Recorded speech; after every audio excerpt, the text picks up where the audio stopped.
Chapter 1. A Day at the Horn Herald. Anton, wake up. Anton, Betty Brant, with an air of exasperation, gazed at Anton, the editor-in-chief of the Horn Herald, unable to fathom how Jonah Jameson could have made such a blunder. To relinquish years of dedication so readily to his own grandson, a college dropout devoid of ambition, born with a silver spoon? How bewildering. Anton awoke in a daze, instinctively wiping a pool of drool from his desk, and then looked up blankly at his young secretary with golden hair and blue eyes, unsure if he was dreaming or merely lost in reverie. Anton, this is the front page for tomorrow's Horn Herald. I need your confirmation and signature. Betty handed the document to Anton. He automatically signed the paper and returned it to her.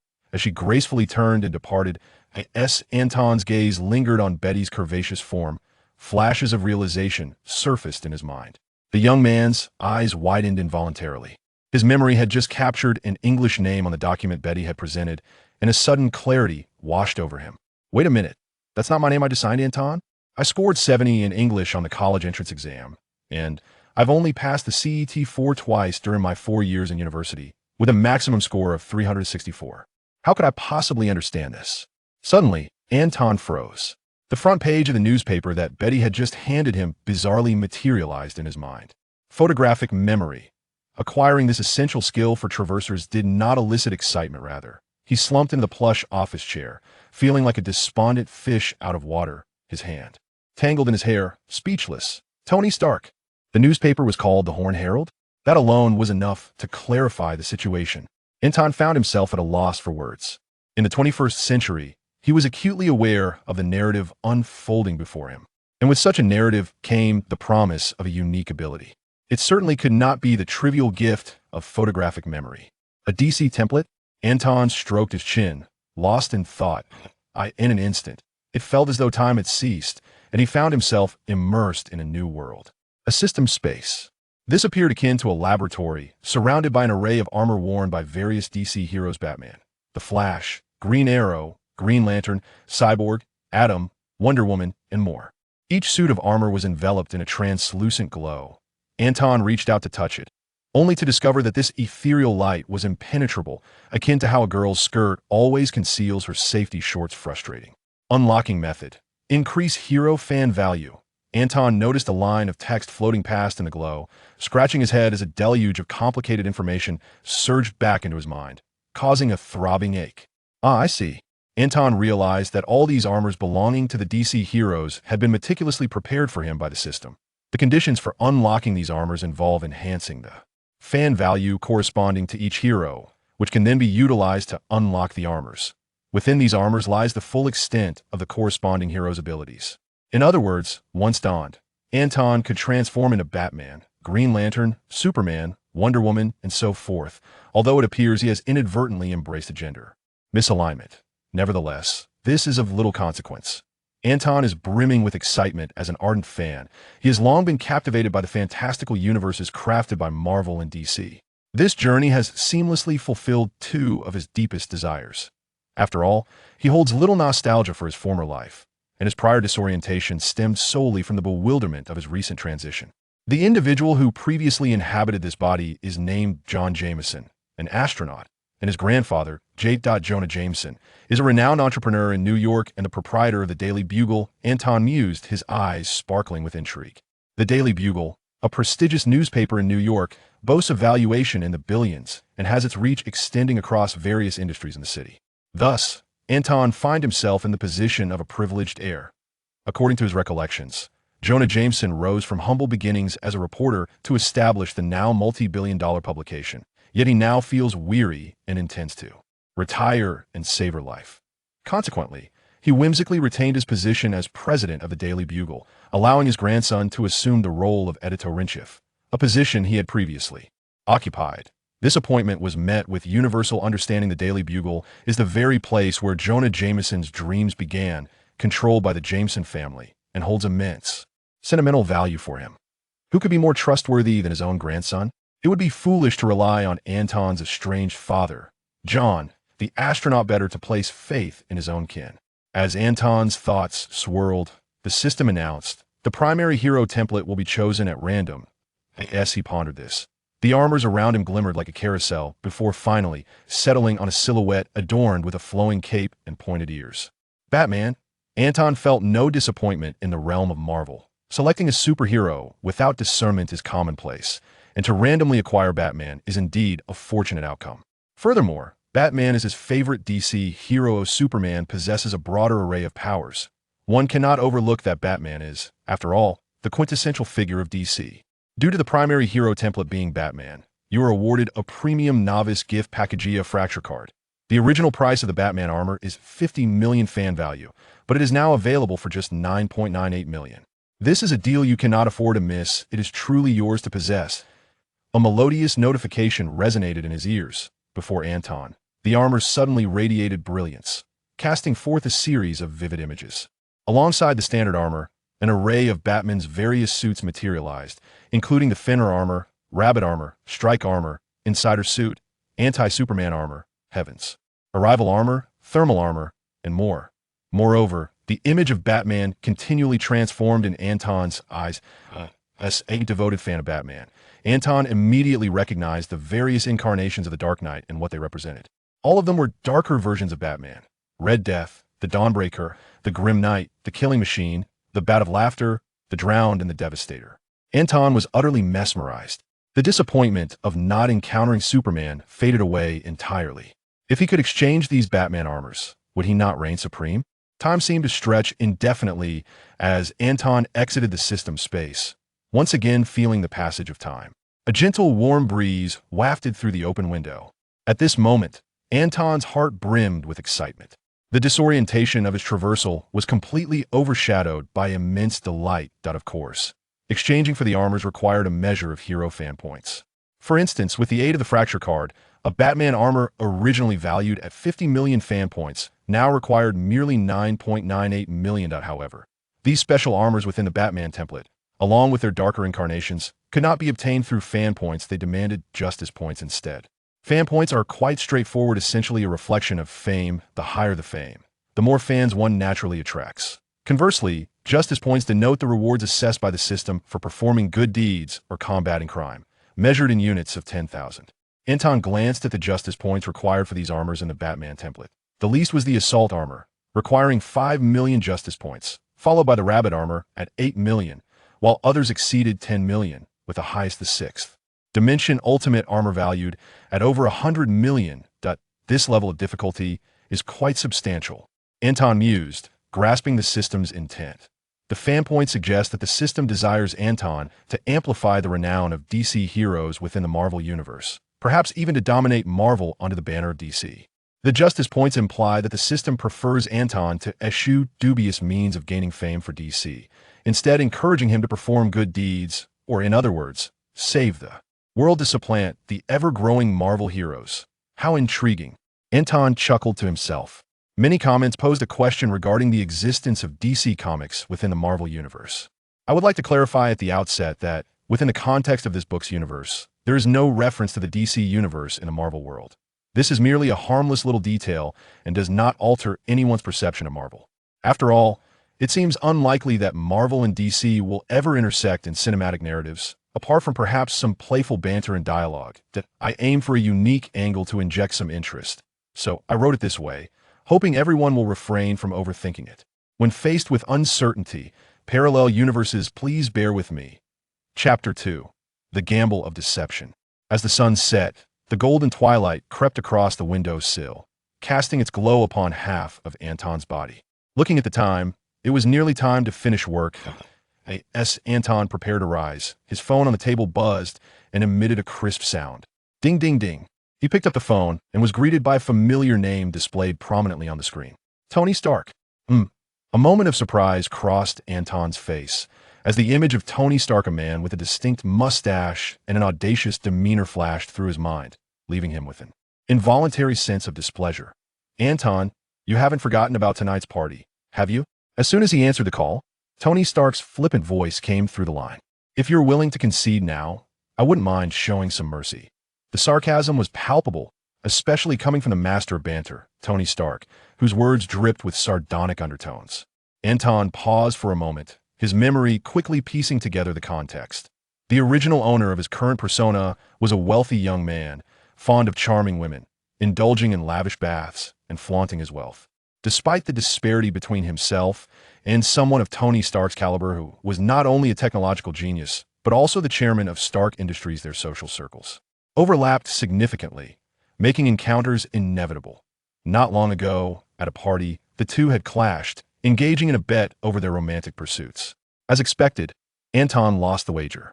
Tony Stark, with his financial prowess, not only claimed the woman they had bet on, but, in a display of extravagance, swept away all the women at the party, not even sparing the cleaning lady who was tidying up afterward. As it happened, Anton also lost his own date in the process. This rendered him a subject of ridicule. That it was hard to deny that Tony Stark was not only a technological prodigy, but also an exceptional talent in the realms of romance and social maneuvering.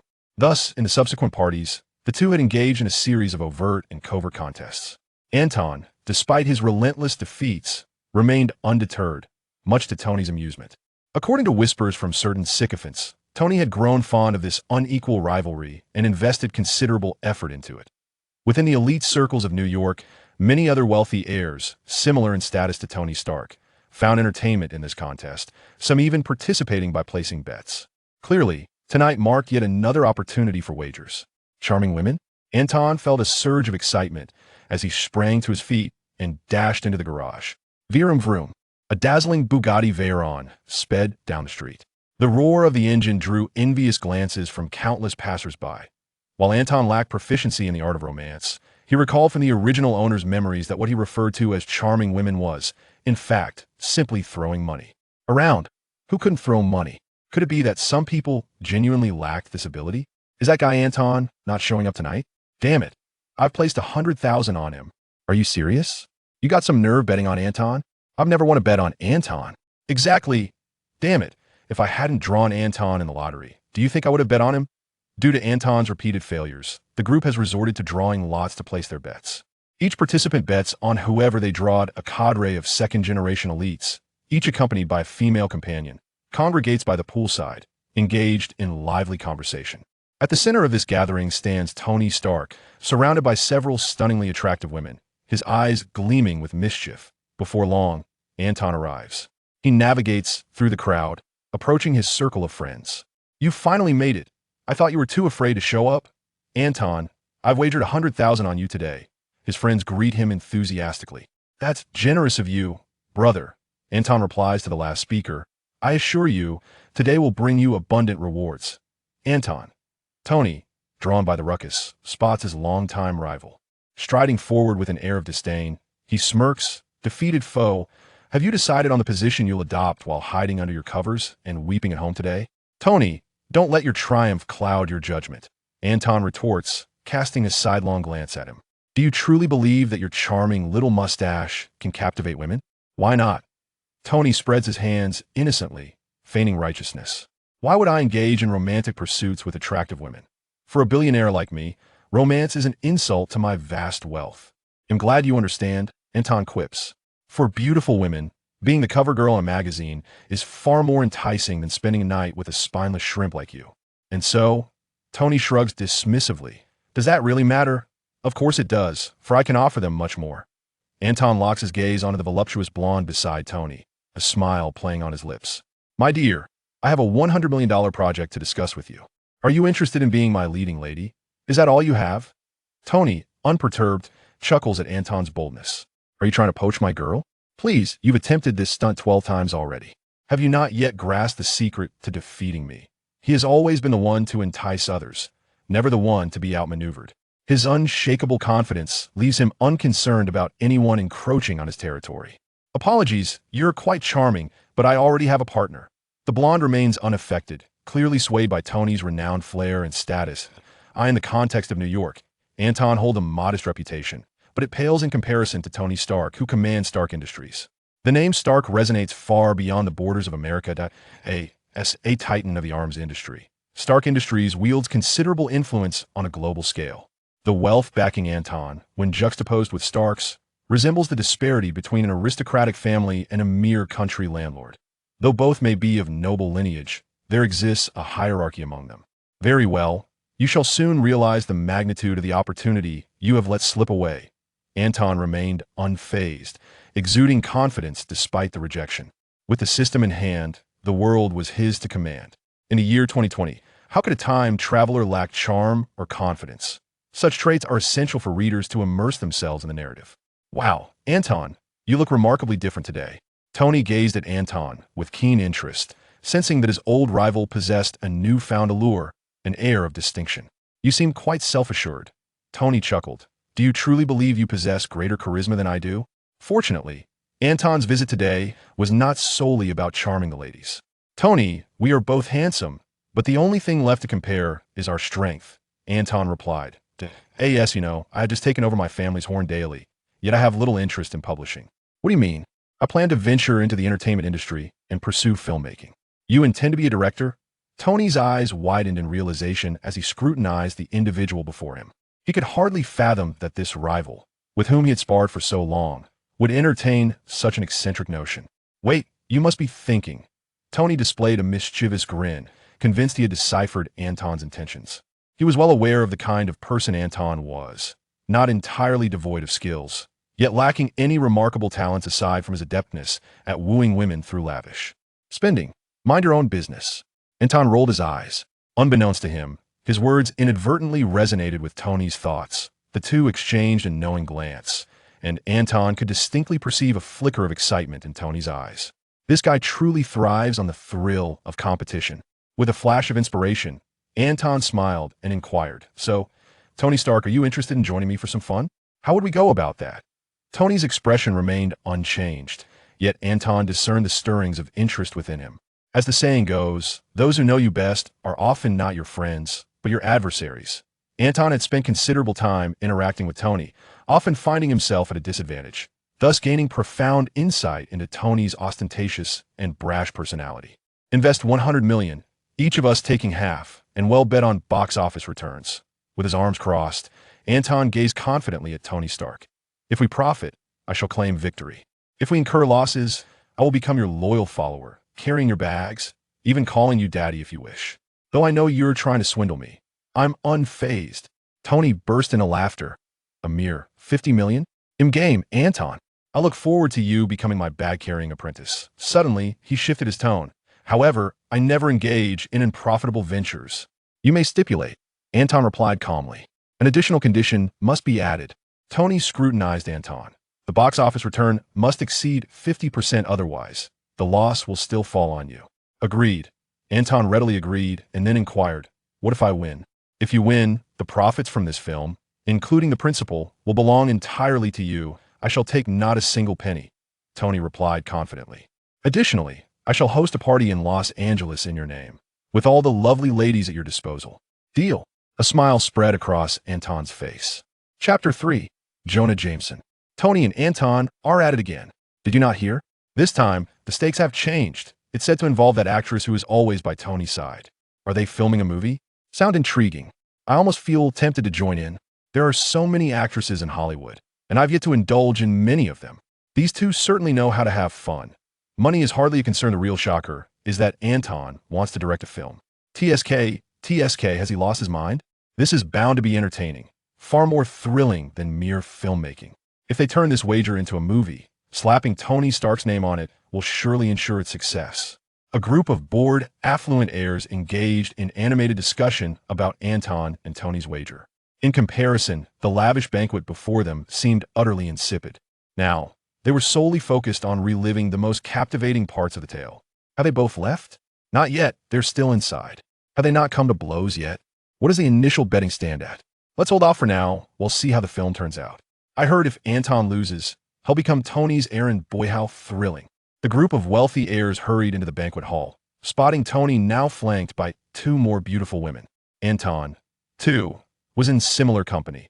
Although he had arrived without a female companion, he now found himself surrounded by enchanting ladies. As a scion of a wealthy family, Anton's status in New York afforded him considerable allure, and the ladies were more than willing to approach him. Moreover, the tale of the wager between Tony and Anton had spread beyond the circles of affluent heirs. Those who had witnessed the events unfold were equally astonished. For the sake of pride, both parties had wagered 50 million. It was a display of wealth that rendered money seemingly inconsequential. Anton, are you truly going to make a movie?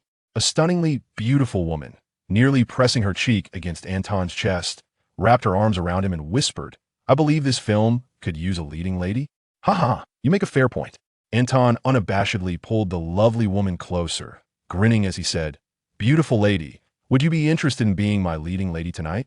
A night of passion ensued. The following day, Anton left the hotel feeling invigorated. Before getting into his car, he casually discarded the woman's contact information into a trash bin. The Horn Herald. Betty looked at Anton in astonishment. She never expected Anton to arrive at the newsroom on time. It was as if the sun had risen in the west. Betty, how long have you been at the newspaper? To her utter astonishment, Anton not only acknowledged her presence, but also posed a rather unexpected question. Approximately 3 years have passed since graduation, Betty replied. Anton nodded, saying, You have always been the old man's assistant, and your familiarity with the newspaper's affairs is commendable. Moving forward, I entrust my responsibilities to you. Both I and the old man have complete confidence in your capabilities. Betty was left in a state of bewilderment. That's settled then, Anton declared, rising from his seat and waving as he exited the office. I shall consult the old man about this matter. Betty watched as Anton departed without a backward glance, pondering that he might be growing weary of his current role and seeking a change of scenery. However, she foresaw that Jameson would likely be infuriated. As she anticipated, bang, in an upscale neighborhood of New York. You insolent fool. Do you think my daily horn can be entered and exited at your whim? Jameson slammed his palm onto the desk, his rage palpable, his face flushed and neck taut. Entrusting your hard work to the more reliable Betty is undoubtedly a sound decision, Anton remarked, gazing incredulously at the old man. Before I took over the newspaper, were you not planning to groom Betty as your successor? Utter nonsense. Jameson bellowed. She is your assistant and shall forever remain just that. The position of editor-in-chief is far too lofty for a girl who has only recently graduated. Anton retorted. What you are exhibiting is a blatant discrimination against women. As the owner of a newspaper, you have lost your way. Discrimination, my foot. Jameson scoffed. Even if I were to discriminate, no one would believe it. I am a renowned champion of equality in New York City aside from the mayor. Even the council members must heed my authority. Do you think you can intimidate me? I do not seek to intimidate you. I merely wish for a civilized dialogue. Anton remained unflinching. Despite the old man's furious demeanor, revealing a monstrous visage, he found nothing particularly fearsome about him. In his recollections, Jonah Jameson's greatest pride was his son. This son, the biological father of Anton's current body, had unintentionally fathered John Jameson at the tender age of 19. However, as an astronaut, John spent a quarter of the year aboard the space station, with the remaining 3/4 dedicated to training and recuperation at the astronaut base, rendering him virtually absent for nearly a year, with scant time for leisure. As Anton sifted through the memories in his mind, he realized his impressions of this astronaut father were rather vague. As for his mother, she had taken her settlement from Jameson after giving birth to him and had not been seen since, living her life in carefree abandon. The closest person in his life had transformed into the cantankerous yet soft-hearted man before him, who, in the original storyline, had a particular affinity for battling a certain little spider who had yet to make an appearance. Regardless, I am disengaging from the newspaper, Anton asserted with unwavering conviction. I am pursuing a career in filmmaking. To be candid, old man, I have already determined what I wish to create. Just you. Jameson, exasperated, retorted with biting sarcasm. Anton, I absolutely refuse to part with such funds. You might as well take up a role as the leading man in a Hollywood adult film. Perhaps that would earn you enough for a night's worth of drinks. Anton, unfazed by Jameson's caustic remarks, shrugged nonchalantly. I don't need your money. I have already found a generous investor. Oh no. I mean a benefactor? Who? Jameson was taken aback. Is there really someone so foolish in this world? Your response brings me great joy. Anton laughed heartily, delighted. For once, we two stubborn individuals have found common ground on a matter. Pray tell, who is this individual? Jameson scoffed. Who would dare invest in you? I assure you, I would rush to mock him for his sheer idiocy. Tony, your hairstylist? Anton paused for a moment before clarifying. I mean Tony Stark, the illustrious genius inventor of the 21st century, a titan in the global arms industry, renowned for his conquests of magazine cover models, and, simultaneously, the very epitome of the imbecile you just described. Jameson fell silent in turn. He opened his mouth, Realizing that mere days into his retirement, he felt utterly disconnected from society. How could the infamous yet astute Tony Stark associate with someone as notoriously foolish as Anton? It seemed a match made in absurdity. Go on. Tell me which starlet you intend to pursue next, Jameson presumed, rubbing his temples. You are unjustly tarnishing my reputation, Anton declared earnestly. Old man, I never expected you to be this kind of person. I plan to sever ties with you for 3 months during this time. Do not interfere with my ambitions. Should I assist you in making that resolution, perhaps even freeze your bank account? Very well. I shall reconsider the notion of severing our ties and provide you with a response tomorrow. Are you serious? You wouldn't actually be making a film, would you? Indeed, I've already written the script. Let me see it. Anton faltered, momentarily at a loss for words, before quickly replying, I will present it to you along with my answer tomorrow. Jameson's lips twitched, increasingly convinced of Anton's unreliability. He waved his hand dismissively, signaling his impatience, urging the young man to exit his sight. Obediently, Anton retreated to his room. Jameson, watching Anton's departing figure, opened his mouth but ultimately said nothing. After all, with Tony Stark, the notorious spendthrift, backing him, Anton could pursue his whims without restraint. Jameson genuinely felt no inclination to engage further with his own wayward progeny. Naturally, he resolved to promptly revise his will, transferring the cash portion originally intended for Anton into the family trust fund. Once I have departed from this world, you shall henceforth receive a meager salary. You insolent child. Do not even think of receiving an extra penny each month. Chapter 4. The black powder den of the little spider. Anton opened the computer document in his room and entered the title of the movie, Batman, The Shadow of the Night. The golden touch not only provided him with a heroic template, but also left an indelible impression on his memory. This vivid recollection was not merely indicative of his remarkable memory, it represented the quintessential hallmark of literary entertainment. In other words, every experience from his previous life was etched clearly in his mind. Even the shape of the urine he expelled at the tender age of 3 remained deeply ingrained in his consciousness, regardless of the movie's narrative. He possessed an intimate familiarity with every detail. He could recite every line and accompanying score in its entirety. However, Anton was utterly inexperienced in scriptwriting.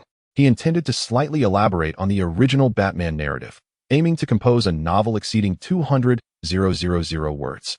After scribbling a few words, he found himself in a quandary. Suddenly, it dawned on him that he was now a privileged scion of wealth, and menial tasks could easily be outsourced with money. Thus, he prepared only a rough outline, planning to leverage his father's connections the following day to contact film producers and enlist several screenwriters. The joy of the affluent is indeed beyond the imagination of the impoverished.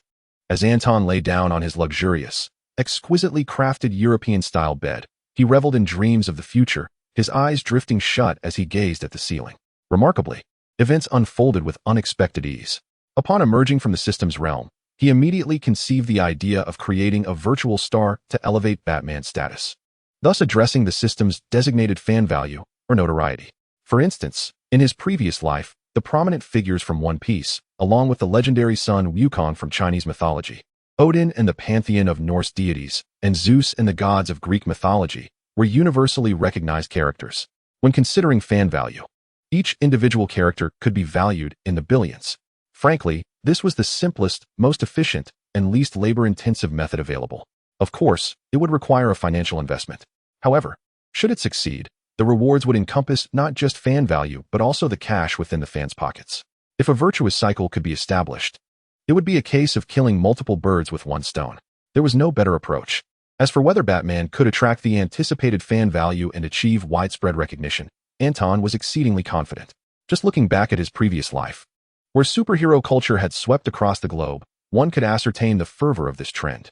Not to mention, the current world, where superheroes genuinely existed, represented an enormous, untapped market for superhero narratives. Time flowed like sand, and the night swiftly passed. With a start, Anton opened his eyes and groggily rose from his bed. As he descended the stairs, he encountered his father, Jonah Jameson, seated at the table, enjoying breakfast. Whereas the script? Jameson inquired with a cursory glance and a tone that was less than warm. Yet, Anton remained unfazed, secretly amused, for he had long anticipated his father's proud and aloof demeanor. Though he feigned indifference, should Anton one day whimsically desire to accompany his rather unrefined father into the cosmos. the old man would undoubtedly be eager to construct a rocket to launch Anton into the heavens. Anton chuckled, declaring that the outline was already prepared. He turned to the printer, imported the document, and printed several sheets adorned with a plethora of background details, character settings, and a brief synopsis of the story. Is this what you call a script? Jameson grimaced, questioning his own sanity for harboring any hope for this wastrel. Take a closer look before you judge, Anton replied, unperturbed. Although he had penned little, the rudimentary tale on that paper possessed the essential qualities to resonate with an audience. Jameson, having spent decades in journalism as the proprietor of a newspaper, was no stranger to the art of storytelling. His exceptional abilities afforded him the knack to discern whether a news story held appeal, and by extension, he could roughly assess the marketability of a narrative. After a few minutes of perusing the Batman tale, the transformation in Jameson's expression was palpable, astonishment etched across his face. This story was conceived by you. It's not plagiarized? He queried in disbelief. As Anton's grandfather, he had never regarded him as possessing an ounce of creative potential. Where would I copy from? Anton crossed his arms defiantly, exuding confidence. Do you think those bustling reporters at the Daily Bugle have the time to spin tales to amuse me? Did you think I was that child clinging to your leg, refusing to sleep without a story? Very well, though it's merely a few sheets. You have managed to impress me somewhat. Jameson pondered for a moment, contemplating leveraging his connections in the entertainment industry to aid Anton in establishing this venture. After all, this was a trivial task for him. While he was uncertain about how Anton had secured investment from the gullible Tony Stark, it meant that any losses incurred would not be his concern. The art of leveraging opportunities and playing the system was evident to Jameson. I can assist you in finding contacts, but I will not invest a single penny, he stated firmly, locking eyes with Anton. You must negotiate everything on your own. If you can satisfy me, I shall refrain from meddling in your life henceforth. Rest assured, old man, I will ensure you will no longer have the chance to intrude upon my life, Anton replied with a smile. Jameson's response was anticipated by Anton, who had inherited all of his memories and was acutely aware of his standing in Jameson's eyes. To outsiders, Jameson was a rigid, profit-driven businessman devoid of sentiment. To Anton, however, he would always remain the sharp-tongued yet tender-hearted grandfather. As for the additional $50 million he needed to wager against Tony Stark, a little financial juggling would suffice. In the worst-case scenario, he could cover it up with creative accounting. By the way, don't resign from the Daily Bugle just yet. I will find another editor to take your place. Jameson pondered for a moment and remarked, as for you, taking on the role of associate editor, even if it fails, at least you have a fallback. No problem. Anton nodded, curiosity piqued, and inquired, speaking of which, who do you intend to appoint as the new editor-in-chief? Betty? Eddie Brock. Jameson interrupted him, stating, Eddie is a renowned journalist at the Daily Globe, with nearly a decade of experience. You may not have heard of him, but no, I have heard of him. This time, it was Anton's turn to interject, his expression peculiar as he said, Eddie Brock, I know him. That's good. Jameson was not surprised. After all, Anton had served as the editor-in-chief of the Hornet Daily for some time. Knowing Eddie Brock indicated that Anton had indeed been engaged in some serious business and had kept abreast of industry trends. Why did you choose him? Anton was even more curious. A few days ago, Eddie Brock was blacklisted by the Daily Globe and was on the brink of bankruptcy. Someone reached out to me through connections, hoping I could offer him a job. Jameson maintained a stoic demeanor, stating, I initially planned to decline. But you just happened to mention wanting a job change, so I thought of him. That aside, why not Betty? You, being so young, can become editor-in-chief solely because you are the boss's grandson. What qualifies Betty to independently run the newspaper? That makes sense. Anton found himself at a loss for words. However, the thought of Venom working for him was undeniably thrilling. Wait a minute, if that's the case, aren't enemies destined to meet? The little spider and Venom. Those two will become colleagues in the future, right?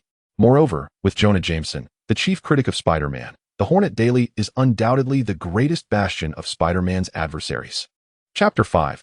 Film preparation. After finalizing matters with the old man, Anton boarded the family's private jet and flew directly to Los Angeles that same day to meet with the film producer prearranged by his grandfather to discuss the collaboration on Batman, The Mystery of the Shadow. As a media magnate, Jonah Jameson also owned a controlling stake in a film production company, with significant shares in various other major companies within the entertainment industry. All in all, it was a family affair. Considering that Anton was his grandson, Jameson had extended him the utmost privilege. Mr. Anton, a pleasure to meet you. The visitor introduced himself as Jim Lambert, a second-tier producer in Hollywood, with 30 years in the industry and having participated in the production of nearly 100 quality films. Boasting extensive experience, Jim took great pride in a film he participated in and led about 7 or 8 years ago, which achieved remarkable success, ranking among the top 5 in global annual box office revenue and within the top 50 of the all-time global box office rankings. This film propelled him to the esteemed status of a leading producer, attracting luxury cars and beautiful women in abundance. However, once reaching the pinnacle, unless one were to ascend further, the only path left was down. Jim perfectly adhered to this principle. In recent years, while the projects he participated in received decent reviews, most ended up incurring losses, with only a few barely turning a profit. The continuous string of failures led him to tumble from the prestigious role of a leading producer back to that of a secondary one. Otherwise, Jameson would not have been able to entice him. In Hollywood, the status and influence of a top-tier producer rival those of most studio executives. Among the few elite producers, some possess the capability to contend with the major film studios. "Hello, Jim," Anton greeted, recalling the information he had gleaned about Jim Lambert. He handed over the carefully prepared film outline to the distinguished producer, who appeared to be in his 50s, yet still exuded vitality reminiscent of youth. With a smile, Anton remarked, "My husband should have informed you that I intend to produce a film with a starting investment of $50 million. I have but one request. Success must be our foremost priority. Even in the event of failure, I want this film to be widely recognized. Regardless of the outcome, Batman's notoriety must be established." "I will do my utmost," Jim replied, maintaining a composed demeanor and a polite attitude, though lacking warmth. His extensive experience was undeniable. Despite the lack of success in his recent projects, they could hardly be deemed catastrophic failures. As long as he could release a film that garnered attention before his retirement, he could easily reclaim his previous status as a leading producer based on his prior achievements. After years of dormancy, he awaited a splendid comeback. With his age still in the early 50s, he felt capable of extracting the last vestiges of his energy. Consequently, Jim Lambert became increasingly cautious, seldom stepping into the producer's role unless a truly enticing project came his way. His meeting with Anton was entirely out of respect for Jameson. Flipping through the few thin sheets of paper in his hands, Jim suppressed the contempt that flickered in his eyes, sitting up straight as he perused the outline multiple times. Gradually, the chaotic thoughts in his mind began to coalesce. This was an exceptionally novel film concept. Looking at Anton, he marveled. "What a genius idea. How did you come up with it?" "I call it a superhero film. The inspiration came from Captain America," Anton replied. "He is widely regarded as the first superhero, a figure well known to all. Although he has been gone for 70 years, his remarkable legacy continues to captivate us. We all understand what this signifies. It indicates that the project I wish to undertake has a vast market and substantial potential returns." "Indeed," Jim conceded. "But you are being overly simplistic. The success of a film hinges on a multitude of factors, including the elusive element of luck." Anton laughed. "Luck is on our side. Just the fact that this is a film backed by Tony Stark makes it a promotional asset worth millions at the box office." "Tony Stark?" Jim exclaimed in surprise. "The famous heir you managed to secure as an investor?" "Precisely," Anton nodded. "If you have any doubts, you may verify with Tony Stark himself. Given that this project has caught his interest, and with the backing of Stark Industries, the film already possesses a significant likelihood of success." Jim Lambert pondered for a moment before rising to extend his hand to Anton. "Well then, here's to a fruitful collaboration." "To a fruitful collaboration," Anton responded with a radiant smile. He certainly would not disclose to Jim that Stark Industries would offer no assistance in promoting the film. In fact, Tony Stark would be quite pleased to see the film fail. Nevertheless, the initial appearance of Batman was akin to a dragon taking flight. How could it possibly falter? With a profound understanding of Batman's extraordinary allure in another realm, Anton harbored unprecedented confidence in the film's success. As their discussion concluded, Jim reminded Anton, "This film will undoubtedly require grand spectacles. We must ensure ample funding. What is your budget ceiling?" "Do not concern yourself with finances." Anton waved his hand dismissively, exuding an air of affluence. "I will provide the story, and I shall complete the script myself. Gather a few screenwriters to meet in New York, and I will discuss the details with them." "No problem," Jim Lambert nodded. "I will prepare a proposal for you as swiftly as possible." "It's a deal." After their meeting, Anton spent a night in Los Angeles, immersing himself in the intoxicating allure of Hollywood before swiftly returning to New York. True to form, Jim Lambert, a seasoned and renowned producer, found a celebrated screenwriter, known for ghostwriting, with extensive experience, and negotiated a price within just a few days. The screenwriter approached Anton, who considered the matter and decided that his home was not an appropriate venue for negotiations. He arranged to meet them at the Herald Daily. Although he was no longer the editor-in-chief, He remained the deputy editor and retained the largest office that had been his as the chief editor. It was the most fitting creative space. In the days that followed, while monitoring Jim's progress, Anton maintained his creative prowess, utilizing vivid memories of films past to refine the rough outline of Batman, the Shadow of the Night. However, certain aspects still required the screenwriter's expertise. Anton was acutely aware of his limitations. Furthermore, professional matters should be entrusted to professionals. Although he would soon assume the role of director for Batman, the Shadow of the Night, Jim had already identified candidates for the assistant director positions. Everyone understood precisely how the film should be executed. Knock, knock. There was a knock at the office door. Come in, Anton called lazily, glancing towards the entrance. To his surprise, an unexpected visitor stepped inside. Eddie, what brings you here? Anton exclaimed, astonished, as he had anticipated the arrival of the screenwriter he had arranged to meet. Chapter 6. Eddie's Reluctance. Anton. I hesitated for a long time before deciding to see you, Eddie said, his voice tinged with uncertainty. There's something that has been weighing on my mind for quite some time, and I cannot hold it in any longer. Before we proceed, do you know why I was dismissed from my previous company? I have heard whispers. You offended a significant figure, Anton shrugged. He approached and pulled out the chair behind the desk, inviting him to take a seat. Once Eddie settled in, he inquired, do you want to know why I offended him? Please share your story, Anton replied, returning to his old position with his legs crossed. He observed the anxious Eddie and smiled. Relax. No matter what you say, I won't fire you. I'm merely the deputy editor and lack the authority to dismiss you. Remember, you are the editor-in-chief, so muster your courage and speak freely. Eddie remained tense and slowly articulated. Carlton Drake, the head of the Life Foundation. His pharmaceutical enterprise flourished rapidly due to conducting illegal human trials on homeless people found on the streets. His entire business empire is built upon the lifeless bodies of countless individuals. I probed into this matter during an interview, which ultimately angered him. Anton pondered for a moment. So you lost your job over this, and now you are unwilling to let it go? I'm not sure, Eddie replied hesitantly, yet with a hint of certainty. I've finally managed to secure another job, but as you said, he has thrown my life into chaos, and I refuse to accept it. I will discuss this with the old man when I find the time. After a moment of contemplation, Anton responded, return to your work for now, and I will provide you with an answer as soon as possible. Carlton Drake of the Life Foundation is a wealthy magnate. In terms of net worth, this relatively young, yet remarkably accomplished Dr. Drake may rival the accumulated wealth of Jonah Jameson. If Eddie were to pursue this matter, it would be tantamount to the Daily Bugle declaring war on the Life Foundation. To be candid, Anton personally supports Eddie in exposing the vile Carlton Drake. However, he must consider that the Daily Bugle does not belong to him, and he lacks the capital for recklessness. Acting without regard for consequences is a sign of immaturity. Perhaps later, Anton could provide Eddie with some support through his own means, but when it comes to the Daily Bugle, Jonah Jameson is the decision-maker, and Anton must respect the old man's opinion. Very well, Eddie thought this was merely Anton's excuse, disappointment evident on his face as he prepared to leave. Wait, Eddie. Personally, I am in your corner, but you know, while the newspaper feels like home, it is not mine. Observing Eddie's demeanor, Anton added, rest assured. I will do my utmost to persuade the old man. I understand, thank you. Eddie felt the sincerity in Anton's words and expressed gratitude. As he walked away, Anton stroked his chin, took out his phone, and called the old man to report the situation. To Anton's surprise, Jonah Jameson not only refrained from advising him to let it go, but instead laughed heartily and instructed Anton to tell Eddie to pursue the matter wholeheartedly.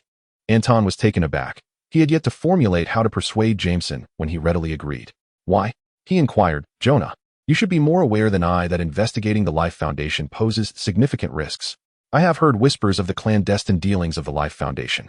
And should we acquiesce to Eddie's insistence on pursuing this matter, we may find ourselves facing threats of violence, or even assassination, from them.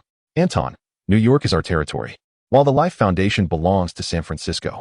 Trust me, their reach does not extend into New York, nor do they dare to encroach upon it. Jameson is remarkably resolute. If you are determined to pursue this, then do so without hesitation. Old man, I must revise my preconceived notions about you. It appears you are indeed a retired newspaper editor, rather than the miserly newspaper owner I had imagined. Anton smiled.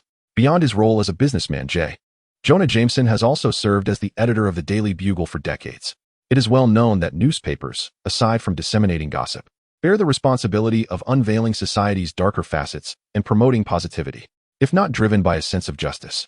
How could Jonah Jameson continuously engage in this mundane task day after day?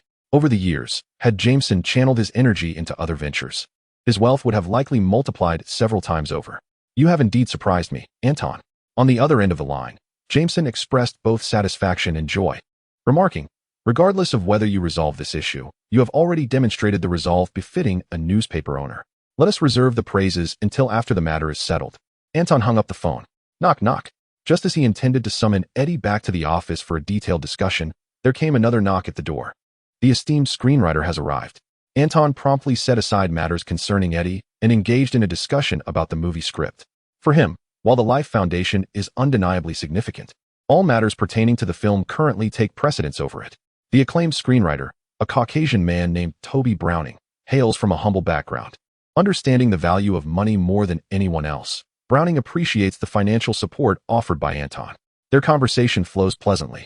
Browning discovers that Anton is not merely an affluent scion devoid of knowledge. The various facets of Batman's character intrigue him, and the narrative aligns with popular tastes. His contribution serves as an enhancement rather than a necessity. Such lucrative and enjoyable work is something he desires more of. Browning silently yearns. As I mentioned, please refine the script with utmost expedience, Anton instructed. Moreover, I have conceived another opportunity that suits you. Do tell, Browning nodded.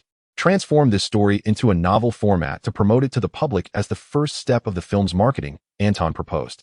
As for compensation, you shall receive your rightful share. Agreed, Browning responded without hesitation, nodding decisively. The Batman narrative is already well established, making this task relatively uncomplicated, and with remuneration exceeding market rates. He is more than willing to collaborate with Anton.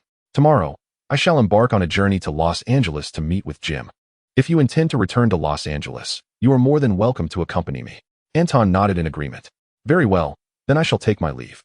Browning, perceptive as ever, sensed Anton's subtle hint to depart and graciously excused himself. Anton gazed out the window, where golden hues of the setting sun painted the clouds in vibrant colors, momentarily lost in thought. He was surprised that his conversation with Browning had extended to this hour. Rising, he made his way to the staff area, where he encountered Betty, who was tidying up her belongings in preparation for her departure. Hey, Betty. Has Eddie left for the day? He inquired. I don't know, she replied curtly, turning her pert figure away and vanishing from Anton's sight. Is it truly so petty to hold a grudge over not being made editor-in-chief? Women can be so unforgiving. Anton rubbed his nose, feeling a bit embarrassed. Anton, are you looking for me? Eddie emerged from the office just then. Yes. Do you have a moment to grab a drink? There's a bar not far downstairs. Anton invited. I have a few matters I wish to discuss. Investment opportunities are ripe. Now is the time to capitalize.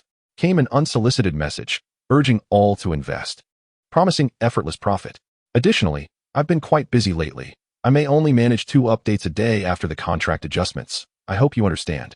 Lastly, I kindly request your support through collections and recommendations. It's quite crucial during the launch period of my new book. Chapter 7, Association in the Bar. Eddie, now somewhat inebriated yet invigorated, expressed his gratitude. His eyes seemed to blaze with newfound fervor after learning that Anton, representing the Hornet Daily, had agreed to resume the investigation into the Life Foundation. He appeared transformed, as if he had rediscovered his purpose. Don't mention it. I wish you success. Anton replied modestly, taking a sip from his glass and grimacing at the taste of the whiskey, which did not please his palate. On another note, there is something I must caution you about. Anton set his glass down and advised. The Life Foundation wields considerable influence in San Francisco. Although the incident involving the homeless indicates a breach of humanity's moral boundaries, it will likely only lead to complications for the Foundation. With so many medical patents at their disposal, those who benefit from the Foundation will not relinquish it easily. As a former journalist, you should grasp this reality better than I. Eddie nodded solemnly, his earlier excitement subdued. All I can do is expose the Life Foundation, tarnish its name, and create distress for Carlton Drake. Ideally, I'd like to see him imprisoned. Furthermore, you cannot return to San Francisco, Anton continued. Eddie appeared taken aback, opening his mouth to speak, but ultimately remained silent. You are displaying your intentions far too overtly, Eddie, Anton cautioned. Remember, your current role is not that of a prominent journalist, but rather the editor-in-chief of the Hornet Daily, orchestrating events from behind the scenes. It is imperative that you do not return to San Francisco to engage in frontline work. We both know that your presence would immediately alert the Life Foundation, thereby exposing our efforts to uncover the detrimental truths surrounding them. Investigations into the Life Foundation must remain covert, certainly, to ensure the smooth progression of the investigation. Aside from Eddie being unable to leave New York, the internal staff of the newspaper will be at Eddie's disposal.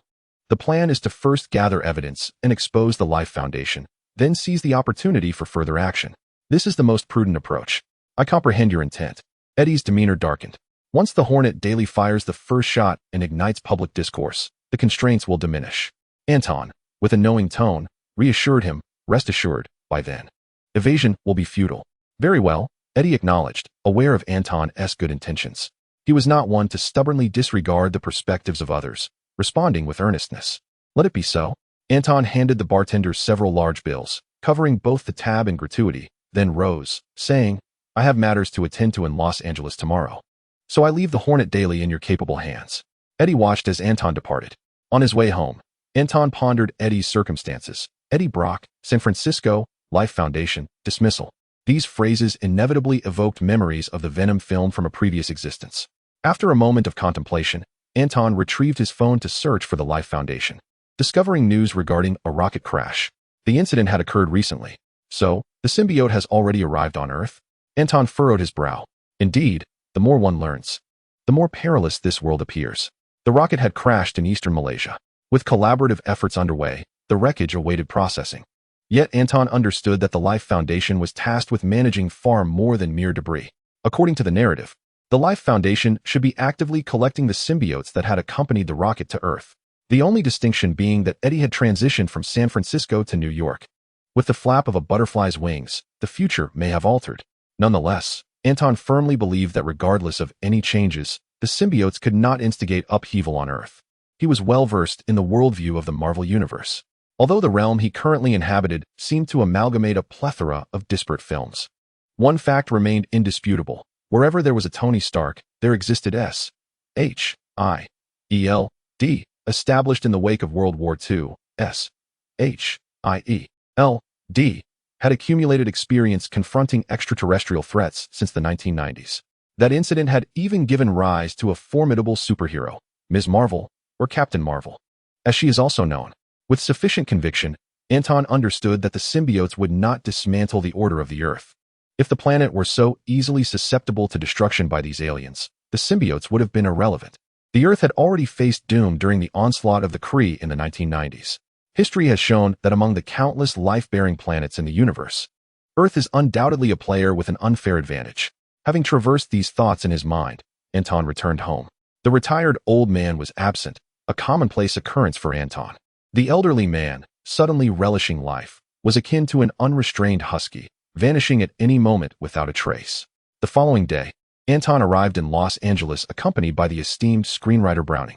They were escorted by service personnel to an upscale residential area near Hollywood. In a luxurious apartment, Anton and Browning finally met the tardy Jim Lambert. Anton, you finally arrived, Jim stated directly. The production team is nearly prepared. The next step involves selecting the key roles. Do you have any suggestions? This is your domain. I merely wish for us to commence filming as soon as possible. Anton replied with a shrug, demonstrating his indifference towards the preparatory aspects of the production, focusing solely on when the filming would begin. Upon learning about Eddie Brock's story and the Life Foundation, he gained a deeper understanding of the Marvel Universe. Overall, he felt a lack of security and a vague urgency. It was always preferable to finalize the film, achieve his goals, and exchange the Batman template. Very well, Jim lamented, the leading man is essentially confirmed. However, I assumed you might have specific preferences for the female lead, given that we are in Hollywood. Anton widened his eyes in surprise. Wait, are we casting today? Jim replied. Tomorrow. I've already scheduled auditions with 7 or 8 starlets, all of them stunning. Be sure to inform me, Anton said, instantly shifting his stance, declaring with conviction. I do indeed have particular requirements for the female lead. At the very least, she must be beautiful, obedient, and possess a shapely figure and ample bosom. Jim shot him a knowing glance. Subsequently, Browning discussed the script with Jim, assuring him that the initial draft would be completed within 3 days before taking his leave. Browning resided in Los Angeles, and this upscale residence was prepared by Jim for Anton, not due to Anton's lack of accommodation in Los Angeles, but because it was conveniently located near Hollywood for work purposes. What about the props team? Anton pondered, adding, I have high standards for the costumes and props in this film. The designs you previously sent me were far too conventional and did not meet my expectations. With his own ready templates, he could hardly regard the props team's meager designs with any esteem. Not a problem, Jim nodded. As both investor and director, Anton wielded significant authority over the film. Producer Jim was there to serve Anton, leaving no room for rebuttal regarding filming decisions, nor was there any necessity to contest them. After all, it was merely work. The remuneration Jim received would not fluctuate based on these decisions. He sought only a successful outcome. In the ensuing days, Anton worked tirelessly, day and night, akin to a machine, finally solidifying the selections for the props and characters within the film. On the eve of filming, Anton received a budget report, $110 million. A twitch appeared at the corner of Anton's mouth. This amount exceeds the investment he had agreed upon with Tony Stark by $10 million. However, recalling the budget for Nolan's production of Batman Begins, he realized that Jim was at least not deceiving him. Moreover, the technological advancements in this world surpassed those of his previous life. Various grassroots innovations and cutting-edge technologies, once mere figments of imagination, rendered this budget entirely reasonable. Anton silently affixed his signature to the document and pledged all his assets, amassing a total of $110 million in funds. At last, the film commenced production. Filled with ambition and determination, Anton directed his team of assistant directors, eager to showcase his talents. Simultaneously, Eddie's reporters dispatched to San Francisco to secretly investigate the Life Foundation relayed some specific information back to him. Chapter 8. A difficult challenge. Upon reviewing the data his reporters had sent, Eddie's brow furrowed, his expression darkening. The investigation proved more challenging than he had anticipated. The Life Foundation, initially only recruiting homeless individuals on the streets of San Francisco, had lured them into signing incomprehensible agreements to advance their drug experiments. Now, Eddie learned from his sources that the Life Foundation had allied with the government to form a San Francisco Homeless Association. This association was entirely funded by the Life Foundation, with Carlton Drake serving as the honorary president. In the most desolate corners of San Francisco, they constructed a vast enclosure for the homeless, referred to as the Homeless Haven. Under the Life Foundation's direction, the movements and activities of the residents were strictly regulated. Those displaced by the city government were confined here, their freedom of movement severely restricted, akin to incarceration. The reporters from the Daily Bugle faced considerable difficulty infiltrating the Homeless Association, let alone gathering further intelligence. After several days, the valuable information obtained was scant.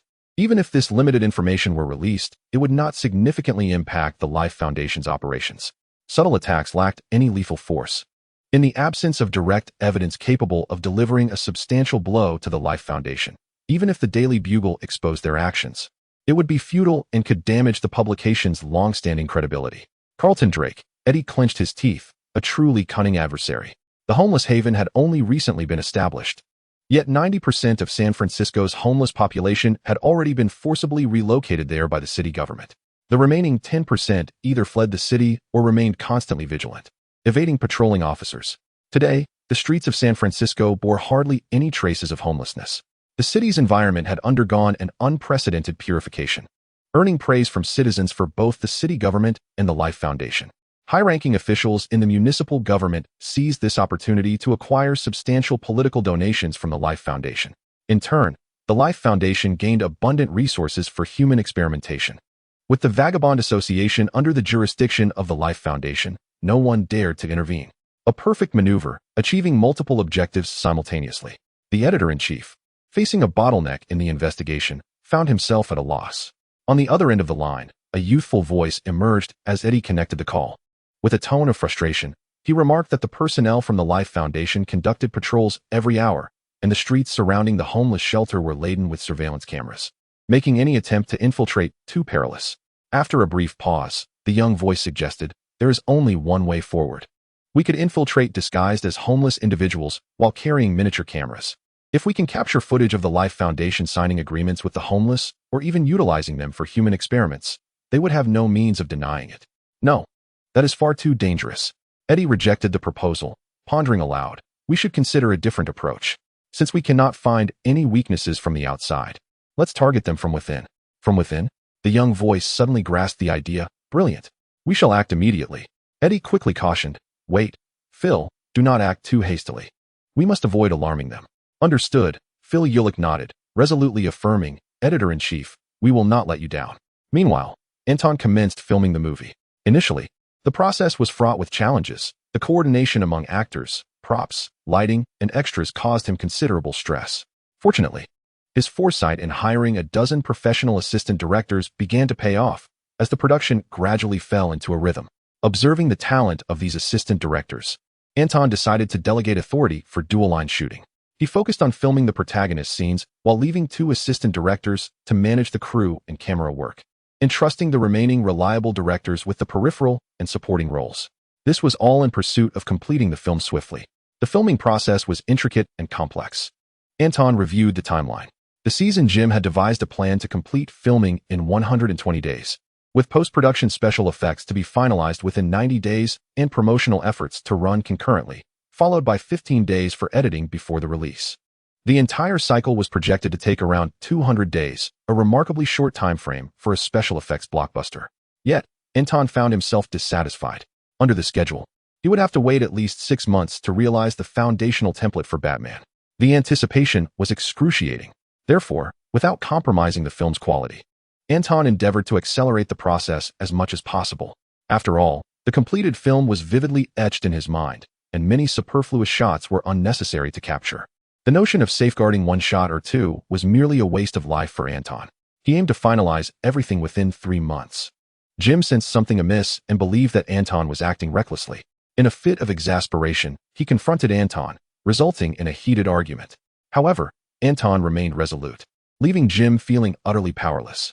As both an investor and a director, Anton wielded considerable authority. Consequently, Jim chose to turn a blind eye, effectively relinquishing control over the production and allowing Anton to proceed as he saw fit. Under these circumstances, Anton achieved nearly half of the progress in just a month. At Anton's insistence, the special effects department joined the team earlier than planned, working in tandem, thereby significantly increasing the likelihood of a release within 3 months. Observing this development, the other members of the crew harbored little faith in the film's success, including the cinematographer, assistant director, and the lead actors. They perceived Anton as an unprofessional wealthy heir, and his initial clumsiness during filming was still fresh in their minds. Although he now appeared more adept, his actions continued to cause unease. Some cast members even regretted their involvement in the project. Undeterred by the murmurs within the crew, Anton paid them no heed. Aware that these individuals only dared to voice their grievances in private, never in front of him, the director who held the most power over the production. Even the actress playing Rachel, who was closest to him, only dared to express her frustrations at night. "Today's shooting ends here. We will regroup at 7 tomorrow," Anton announced, subsequently dismissing the lead actress's request to discuss the script as he gingerly returned to his room, nursing his sore back from prolonged sitting. Upon checking his phone, he noticed a missed call from the screenwriter, Browning, and promptly returned the call. "The novel for Batman, The Dark Knight has been completed," Browning stated upon answering. "The manuscript has been sent to your email. Please check it. If you require any adjustments, feel free to contact me. Thank you for your hard work." Anton replied before hanging up and swiftly perusing the succinct original text in his email, feeling immensely satisfied. Browning truly was a gold-star screenwriter, adept with words. He then called Eddie, who answered almost immediately. "Anton, what do you need?" Eddie's weary voice came through the line. "I have sent a novel to your email. Remember to secure a section in the Hornet Daily for publication at the earliest opportunity, with installments to follow every 60 days, Anton commanded, emphasizing the importance of optimal promotion for his film. "Rest assured," Eddie assured him. "This isn't a difficult task." "Excellent," Anton replied, shifting the conversation. "Your voice sounds off. Speak up. Have you not slept for days? I understand the workload at the Hornet Daily shouldn't wear you down like this. Is there trouble in San Francisco?" Chapter 9. Eddie Goes Dark. The Life Foundation is more cunning than we anticipated. Eddie relayed the specifics to Anton, expressing his frustration. They have implemented sufficient safeguards, both externally and internally, leaving us unable to find any weaknesses. For over a month, has there been no progress at all? Anton was taken aback. In his previous life, while watching films, he never perceived the Life Foundation to be so formidable. Indeed, one must not merely view reality through the lens of cinematic narratives. Yet, that was not the entirety of the matter. Eddie remarked, "We have received credible information from several researchers. Recently, the Life Foundation seems poised to conduct some enigmatic experiments. These experiments necessitate a significant demand for human subjects, and they plan to intensify their investment. However, we cannot infiltrate the homeless shelter, and we lack concrete evidence of the Life Foundation's transgressions against human moral standards. We are utterly at their mercy unless—" Anton squinted and interjected, "unless we masquerade as homeless individuals to infiltrate the shelter and find a new avenue." Indeed, Eddie replied, his expression tinged with hesitation. The risk of impersonating a homeless person is exceedingly high, especially since sending others into danger while remaining inactive in New York is hardly justifiable. Given the Life Foundation's power and influence in San Francisco, should they uncover the identity of any journalist, it would essentially spell the end of their existence. The most likely outcome would be becoming subjects of the Life Foundation's inhumane experiments, leading to a tragic demise. This not only offers no assistance to us, but inadvertently benefits our adversaries. This left Eddie in a state of profound anxiety, reluctant to make a decision. Gradually, a thought emerged. Mysterious experiments? Anton surmised that the Life Foundation had commenced research on symbiotes. With Carlton Drake's obsession with symbiotes, it was probable that, upon achieving preliminary results, he would rapidly devolve into a supervillain. However, Anton was not deeply entangled in this affair. Drake was in San Francisco while he was currently in Los Angeles filming, with his social circle situated in New York. In this peculiar world, the isolation between cities mirrored the antagonism between nations, each with its own factions and territories. The Life Foundation lacked the capability to operate outside its jurisdiction.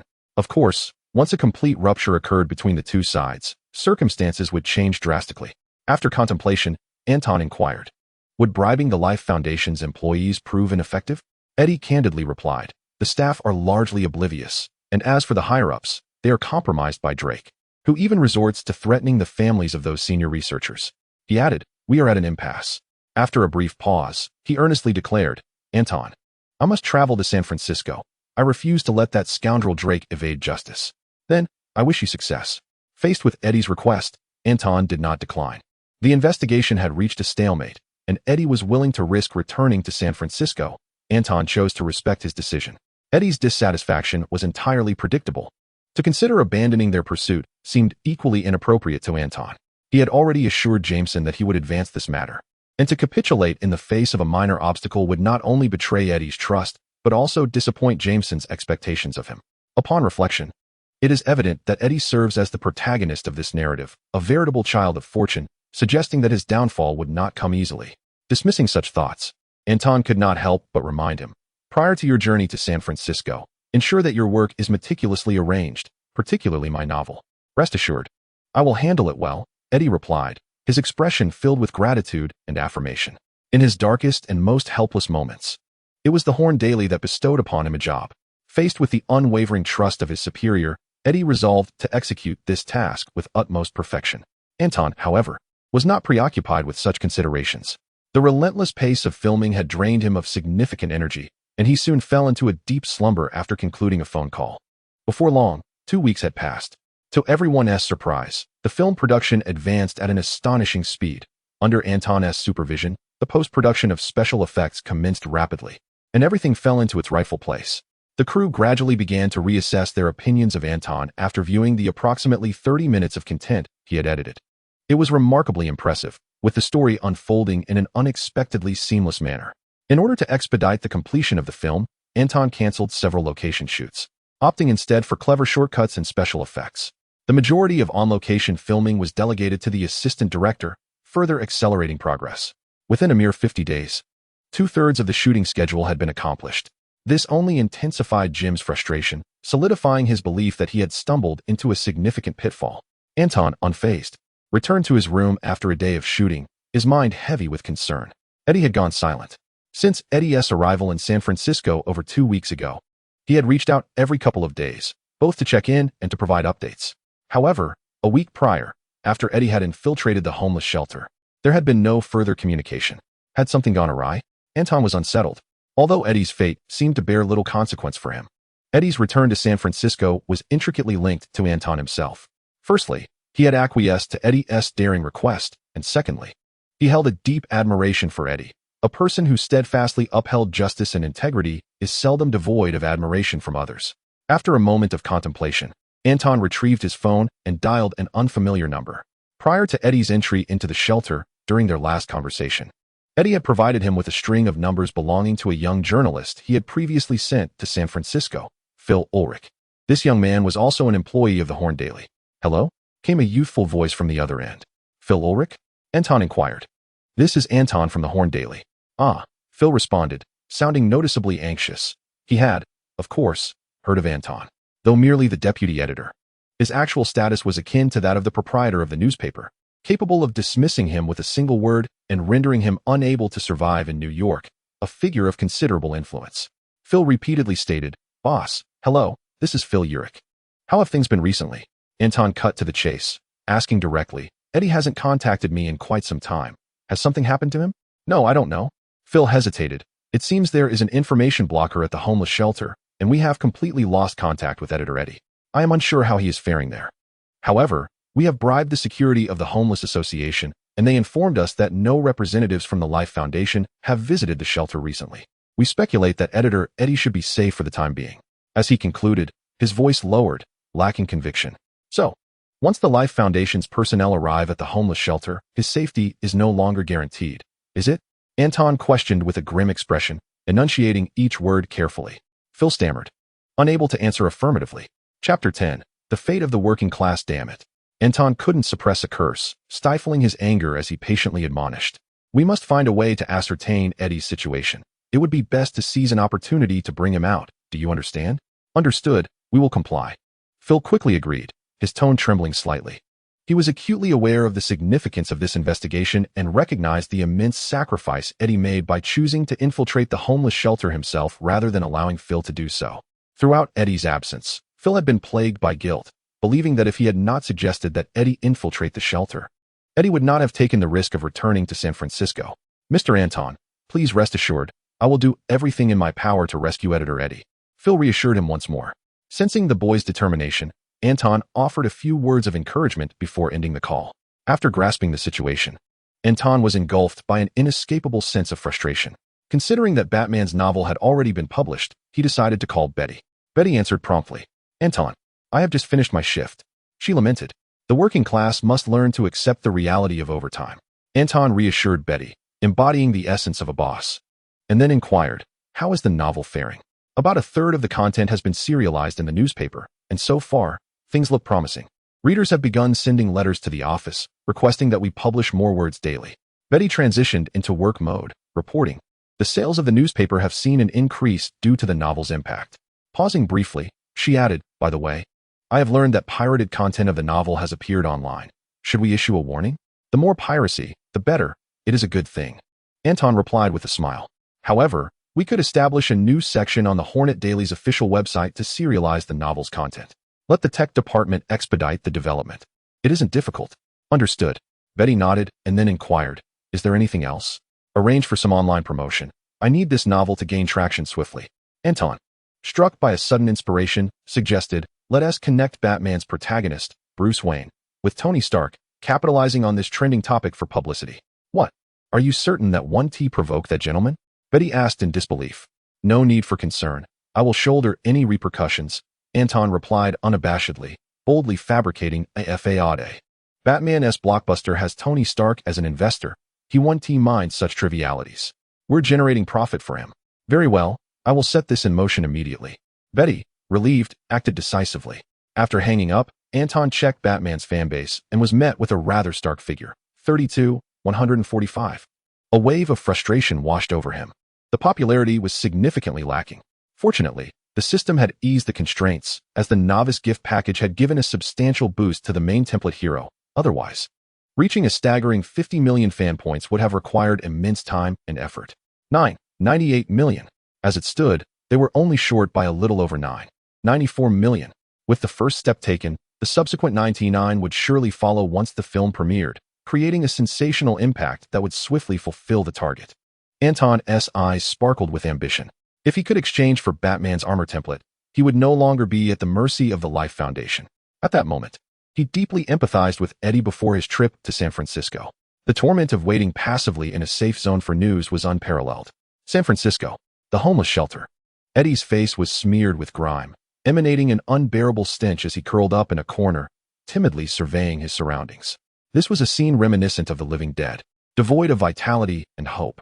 Anger surged within him, as if it were about to erupt from his chest. During his prolonged stay at the shelter, he had gained an unfiltered understanding of its internal conditions. It was nothing like the Life Foundation's portrayal in press conferences and news reports. On the contrary, here, the homeless were stripped of all dignity. The San Francisco city government treated it as a dumping ground for society's refuse, neglected since its inception. The Life Foundation regarded it as a breeding ground, occasionally sending a truck to coax the homeless into signing volunteer agreements, only to whisk them away, never to be seen again. Staff claimed these individuals had returned to normal lives. Eddie scoffed. He was acutely aware of their fate. They merely became subjects for the Life Foundation's inhumane experiments, without even the most basic freedoms guaranteed. Daily, they were confined within transparent glass cages, studied like rare animals. Carlton Drake. Having witnessed all of this, Eddie's perception of Drake plummeted to its nadir. He yearned to expose Drake's every crime immediately. The video footage regarding the homeless shelter was meticulously recorded by a miniature camera he carried with him. However, the astute Carlton Drake had foreseen potential complications. This area was enveloped in a dense cloud of wireless signal jammers, leaving Eddie unable to communicate with the outside world, rendering the video footage impossible to transmit. Should the information about the homeless shelter be disseminated, it would undoubtedly deliver a significant blow to the Life Foundation. Eddie mused that it was not beyond possibility to trace the evidence of the Life Foundation's illicit human experimentation. He racked his brain, contemplating how to relay the intelligence. Suddenly, the distant roar of an approaching truck echoed down the street. Armed security personnel adorned in uniforms starkly different from those of the Homeless Association were on board. Eddie's pupils dilated in realization. He recognized that the truck belonged to the Life Foundation. Undoubtedly, the security staff were also affiliated with the Life Foundation. They were in need of more subjects for their experiments. Eddie's heart raced, and a thrilling thought surged through his mind. Why not infiltrate the Life Foundation directly? After a brief moment of contemplation, beads of cold sweat formed on his forehead. Swallowing hard, he summoned his courage and approached the large truck. Soon enough, after gathering a sufficient number of volunteers, the truck departed the homeless shelter, carrying the homeless away. Beep, beep, beep. Outside the shelter, an alarm blared from Phil's device. Overjoyed, he swiftly retrieved his phone, where a red indicating Eddie's location appeared and continued to shift. This was the signal source emanating from Eddie. Hastily, he jumped into his vehicle, pressed the accelerator, and raced after the signal. A short while later, as he sped recklessly, Phil caught sight of the Life Foundation's truck in the distance, his anxiety escalating. He suspected that Eddie was inside that very truck and was acutely aware that the Life Foundation's security personnel would not afford him any opportunity to rescue Eddie. In a moment of inspiration, he pressed the gas pedal once more. Crash! His vehicle collided with the rear of the truck. Damn it! The burly driver halted the vehicle, approached Phil, and seized his collar, fuming with anger. Kid, how do you even drive? I am so sorry, I didn't mean to. Phil stuttered, feeling diminutive beside the driver. I can pay for the damages. I'll give you all the money I have. Please don't be so rough. He then prepared to cautiously inch toward the back of the truck, where a ventilated open window awaited. Eddie spotted Phil and felt a surge of comfort, discreetly tossing out the hidden camera through the window. Just then, another security personnel approached to assess the situation. Let us not dawdle. We have important matters to attend to. The guard glanced at Phil but dismissed him, patting the driver on the shoulder. Consider yourself fortunate. The driver nodded, loosened his collar, and impatiently tossed out a remark before turning away, leaving Phil no opportunity to act. With a roar, the truck expelled a foul exhaust that splashed onto Phil's face. He stood there, expressionless, having missed his chance. Eddie had been taken away. Bang! Bang! Damn it! Back in the car, he slammed his hands against the steering wheel, loathing his own cowardice. Suddenly, he caught a glimpse out of the corner of his eye, frozen in disbelief. The signal source had not moved. Impossible. The truck had clearly driven far away. How could the signal source still align with him? A thought emerged. He hurriedly exited the vehicle, locating the hidden camera Eddie had discarded, and extracted the storage card, exhilaration coursing through him. There was hope. Eddie would be saved. Phil couldn't help but admire Eddie's cleverness as he fumbled to call Anton. Please support. Please vote. There have been no comments lately. Is anyone reading this? Once I finish my busy schedule tomorrow, I can update twice daily. I'm a novice seeking support. Chapter 11. The war begins. What? Anton exploded with rage. You mean Eddie was taken by the Life Foundation? Phil could feel Anton's fury even through the screen. Yet, following his recent experience, he understood the essence of courage and replied earnestly. Before Eddie was taken, he left behind video materials from the homeless shelter. Video materials? Anton's brow furrowed as he spoke brusquely. Quickly tell me what this is about. After hearing Phil's explanation, he quickly regained his composure. Send the video materials back. Anton instructed. As for you, Phil, remain in San Francisco for now. Keep a close watch on the Life Foundation and report back to me if anything arises. Understood. Phil nodded. A few minutes later, upon receiving the video from Phil, Anton reviewed it at lightning speed, his expression darkening. The raw footage delivered a visceral impact. He could vividly imagine Eddie amidst that crowd of homeless individuals, and he thought to himself, Carlton Drake of the homeless shelter, I thought I had sufficiently underestimated you. But it turns out you have even fewer scruples than I imagined. Eddie, well done. Now let us see what I can do. Anton silently vowed as he promptly booked a flight back to New York for the early morning. Before his departure, he sought out the crew's assistants. Gathering a dozen assistant directors and actors along with other staff members, he convened a general meeting. During the meeting, Anton explicitly stated that he had matters to attend to and would be leaving the crew. Given that the filming was nearing its conclusion, even in his absence, the team could independently complete the remaining work. Notably, it had been over half a month since Eddie had initially gone missing.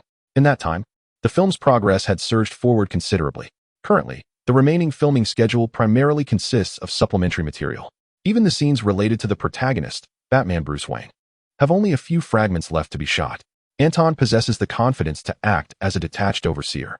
As he departed from the set, the assistant directors respectfully bid him farewell, all displaying radiant smiles. In contrast, they fervently assured Anton that within 20 days, all filming would be completed. Simultaneously, the progress regarding the film's special effects continues to advance steadily. With Anton's assistance, the special effects artists have created design drafts, rendering Anton's further involvement unnecessary. He need only await the final product to incorporate it seamlessly. In light of this, after issuing his instructions, he promptly flew to New York. The following morning, Jim learned that Anton had returned to New York, assuming the role of a detached overseer. Infuriated, he fumed and glared. Yet, he remained powerless against Anton, the investor and director. The only course of action left was to monitor the crew, ensuring that no one took advantage of the situation. Arriving in New York at dawn, Betty had been waiting outside the airport for an extended period. She spotted Anton from a distance, her exquisitely crafted features cold as ice, offering her employer no semblance of a cordial welcome. After all, no one would be pleased to be roused from slumber to fetch someone, especially when that someone is their boss. Betty, at the very least, I am your employer. Could you not afford me a smile? As he settled into the passenger seat of the BMW, Anton turned to Betty and could not refrain from saying, do not forget, it is I who provides you with a salary that surpasses 90% of your peers. Betty retorted, strictly speaking, the newspaper belongs to Jonah Jameson, not Anton Jameson. We are all Jamesons. Rounding to the nearest whole number, the newspaper is essentially mine, is it not? A moment later, as the car approached the offices of the Daily Bugle, Anton chuckled. At this moment, many must empathize with you. What do you mean? Betty inquired, her expression one of confusion.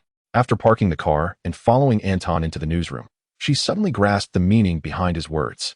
The Daily Bugle's office area was ablaze with light, resembling broad daylight.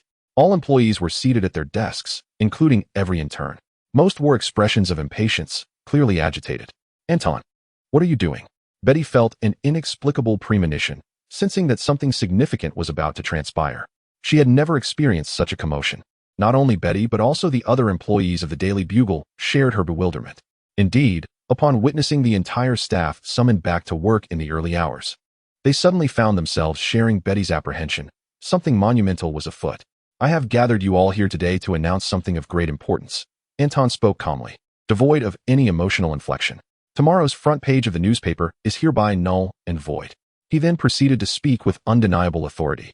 As he spoke, he activated the communal projector, casting the video materials he had brought onto the wall. A collective gasp echoed through the room. One individual, unable to contain his disbelief, exclaimed, "Good heavens!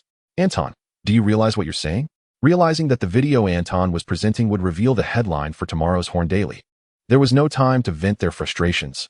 All eyes, including Anton's, were transfixed on the flickering images, unblinking.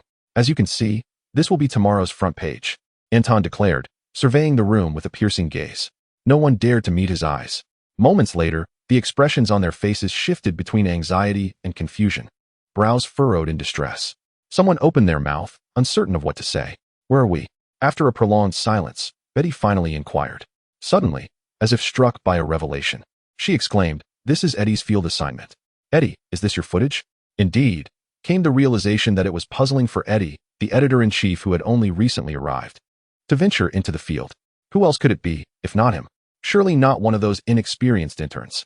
The consensus among the group was astonishingly uniform.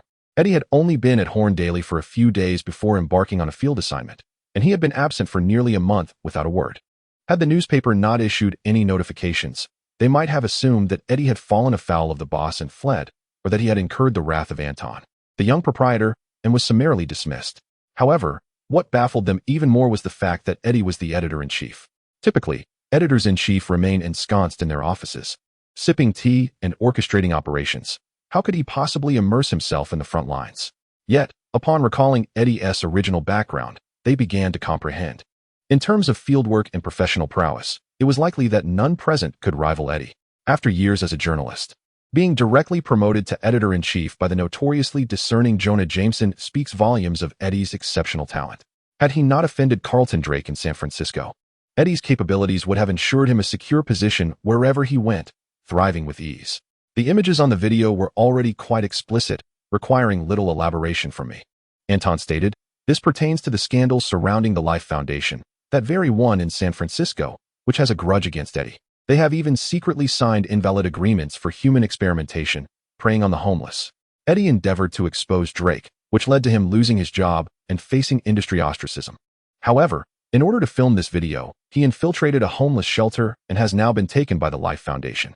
To ensure his safety, we must release this material post-haste, igniting public outrage and compelling them to withdraw from further harm against the volunteers.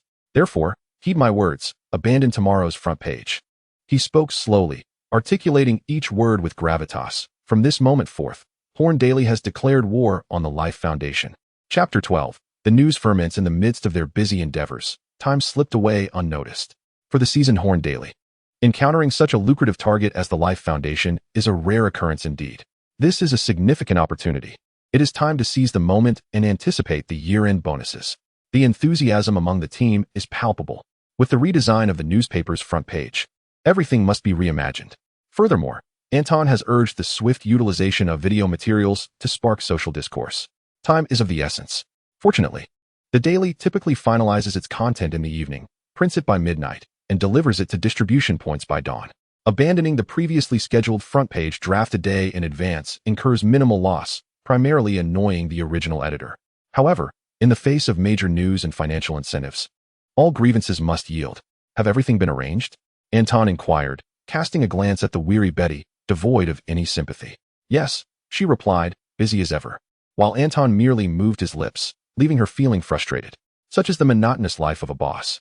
Anton nodded. Then let us promptly upload the video on our official website and arrange for online buzz. I want to see our team active across Twitter, Facebook, video platforms, and major forums. Absolutely, you won't be disappointed, Betty assured confidently. Over the past 2 years, she has become far more adept at the newspaper's routine of sensationalism than Anton. By the way, send an email to the official address of the Life Foundation, warning them to immediately cease their illegal experiments on human volunteers. Anton, recalling Eddie, sighed, you know this is the only way we can ensure Eddie's safety. We must first expose the situation at the homeless shelter. With video evidence, the Life Foundation will undoubtedly face societal condemnation. At that point, we can reveal their ongoing illegal and unethical human experiments that breach the moral boundaries of humanity. Even in the absence of direct evidence, we can instill a sense of caution in the Life Foundation. They will find themselves in a precarious position. The San Francisco city government, in an effort to quell public outcry, will likely initiate an investigation into the Life Foundation. This may provide a chance to protect the homeless volunteers apprehended at the experimental site. In the worst-case scenario, the Life Foundation might eliminate all evidence by dealing with the homeless volunteers. However, the recruitment of these volunteers is not a secret. The true secret lies in the Life Foundation's unethical practices remaining unknown. Initial traces cannot be erased. Such actions would be tantamount to self-sabotage. Carlton Drake is a clever individual. He should not commit such folly. Eddie, from here on, all I can do is wish you luck. Anton sighed. Thus far, this is the only action he can take for Eddie. At least at this stage, maintaining the status quo is the best option. The rest will be a matter of responding to challenges as they arise. At the Horn Daily, the staff diligently uploaded news articles, awaiting the unfolding of events. Meanwhile, the Life Foundation received an email from the Horn Daily, containing several photographs depicting the interior of a homeless shelter. The sender deliberately signed off as Eddie Brock, a tactic employed by Anton to obscure the truth and prevent Eddie from being prematurely exposed to Carlton Drake's scrutiny. The staff member who received the email was taken aback, immediately escalating the matter. Upon receiving the news, Carlton Drake's expression darkened ominously. What is the meaning of this? Was I not clear in instructing you to keep a close watch on the homeless shelter? How did Eddie Brock acquire these photographs? He slammed the ashtray beside him in frustration, casting a fiery glare at his senior assistant. The impeccably dressed assistant, exuding an air of elite professionalism, now appeared deflated, trembling like a quail. Sir, I am at a loss regarding how they obtained these images. I have just confirmed that everything at the homeless shelter is operating normally. With no signs of infiltration, the assistant stammered, swallowing hard. I suspect they may have disguised themselves as homeless individuals to gain access. Investigate every person at the homeless shelter and cross-reference the information. If you identify that individual, you know what must be done, Drake instructed, inhaling deeply, his tone icy. Understood. The assistant nodded vigorously, like a chick pecking at grain. What news from the Horn Daily? Drake continued. Besides this email, has Eddie Brock sent any other messages? Perhaps regarding how much he demands to relinquish all the photographs without leaving any strings attached? No, none. The assistant shook his head, opening his mouth as if to add something, but was interrupted when the office door swung open abruptly. The head of the Life Foundation's publicity department, an individual of remarkable competence, burst in without knocking. Previously, this person had successfully turned public sentiment around following the rocket crash incident, earning Drake's utmost respect. However, now, this individual appeared exceedingly anxious, their urgency palpable. Mr. Drake, there has been a calamity, they exclaimed, and sensing the gravity of their statement, added solemnly. A significant disaster has occurred. Seeing the distress on their face, Carlton Drake's countenance turned ashen, his earlier displeasure now transforming into a mask of dread. As he had feared, the content of the email sent from the Horn Daily had already been completely exposed across the internet. The details absent from the email were readily available online, accompanied by a scathing critique of the Life Foundation. What incensed him further was that the photographs he had received were merely stills from video footage. The circulating evidence was not static images, but dynamic video content, an irrefutable testament. Now, he found himself at a loss for any counterarguments. Even the seasoned head of publicity felt momentarily overwhelmed by the situation. In the video, the personnel emblazoned with the emblem of the Life Foundation exhibit tyrannical behavior at the homeless shelter, resorting to violence and verbal abuse against the homeless individuals. The helpless plight of these individuals, stripped of dignity, profoundly stirred the sympathy of netizens. Information regarding the shelter was swiftly disclosed by concerned individuals. The shelter, being a charitable organization, had previously garnered significant goodwill from the citizens of San Francisco through its collaboration with the city government under the guise of philanthropy, leaving many with a notable impression of its name. Upon witnessing the grim reality, these individuals were instantly incensed, feeling as though they were mere pawns, manipulated by the Life Foundation and the San Francisco city government. AstroTurfers began to amplify the discourse surrounding this issue. Carlton Drake perused the comments and discerned evident signs of orchestrated manipulation across various forums, video platforms, Twitter, and Facebook. Investigate. He seethed, his eyes ablaze with fury. Find the source of these AstroTurfers. I demand that the one lurking in the shadows pays the price. The Horn Herald? The head of the publicity department hesitated momentarily, casting a glance at his assistant, who dared not meet his gaze. Engaging with them through connections in New York's upper echelons, regardless of their demands, was imperative to prevent further escalation. Drake coldly declared, additionally, Eddie Brock, ensure I do not see this individual again, dispose of him. Understood, nodded the head of the publicity department. The contract has arrived in Shanghai and is expected to be signed on Monday, with the status altered by Tuesday. Those who have yet to invest should act swiftly. There is considerable profit to be made now. Good night, friends. Chapter 13. The frenzy of public opinion. The head of the Life Foundation's publicity department is in motion. Aware that the scandal is irreversible, he hopes to mitigate the damage to the Life Foundation as much as possible. However, neither he nor Carlton Drake anticipated the ferocity and swiftness with which netizens would strike back in the virtual realm. Within mere hours, users banded together to leave comments on the San Francisco city government's official website. Even the White House's comment section was inundated with thousands of messages related to the homeless situation, demanding a thorough investigation into the matter. Simultaneously, a coalition of citizens, long displeased with the Life Foundation and eager to confront the San Francisco city government, united to exert pressure on the local authorities. At the Horn Herald, Anton sat in his office, fixated on the plethora of rumors displayed on his computer screen, his expression peculiar. The situation had begun to spiral beyond control. The online discourse rapidly escalated, with the plight of the homeless shelter permeating most websites, transforming into a fervent celebration orchestrated by netizens, with the Life Foundation as the sacrificial offering.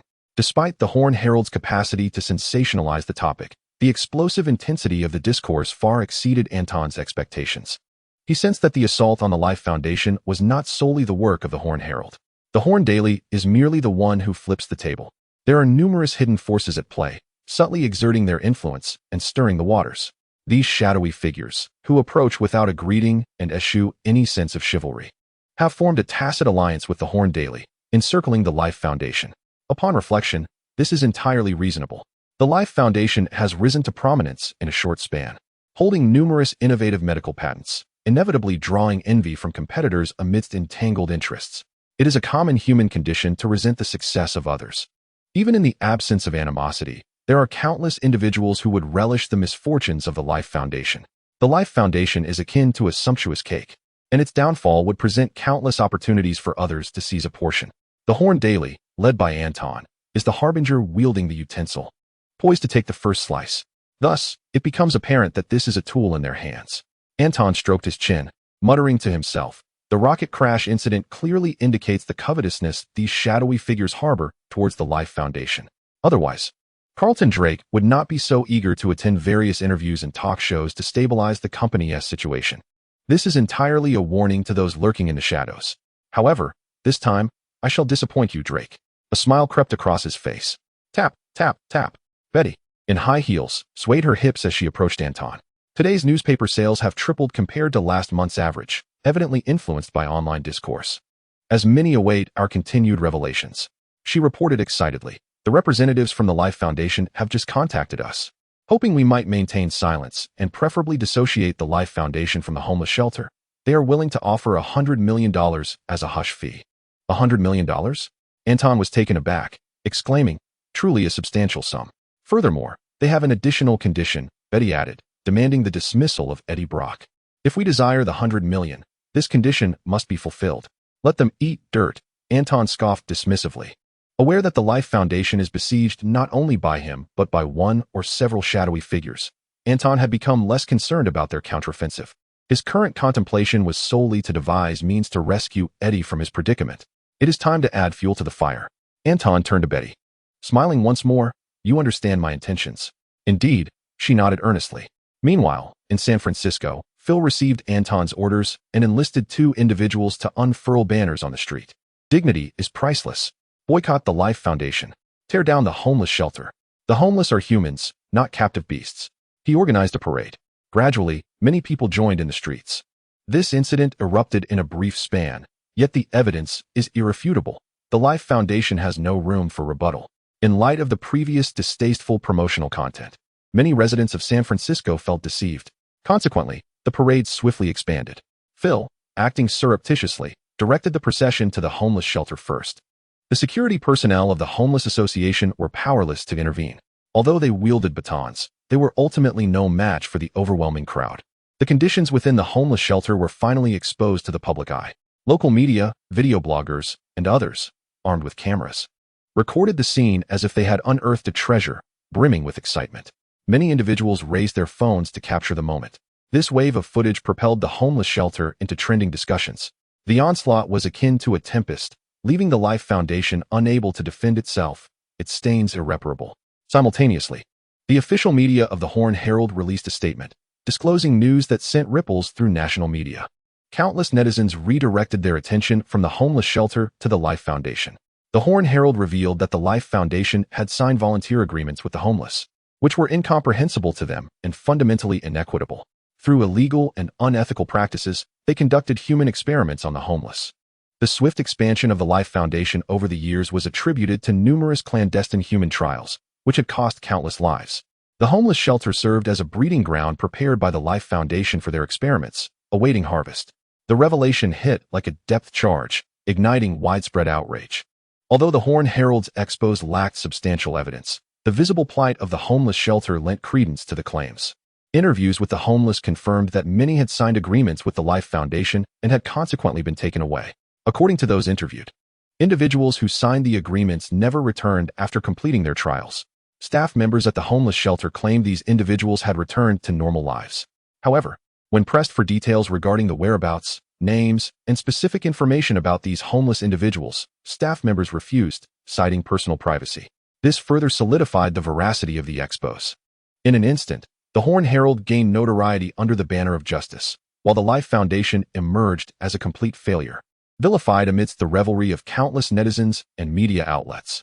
Seizing the opportunity, Phil organized another march, leading a group of San Francisco citizens calling for justice to the experimental base of the Life Foundation.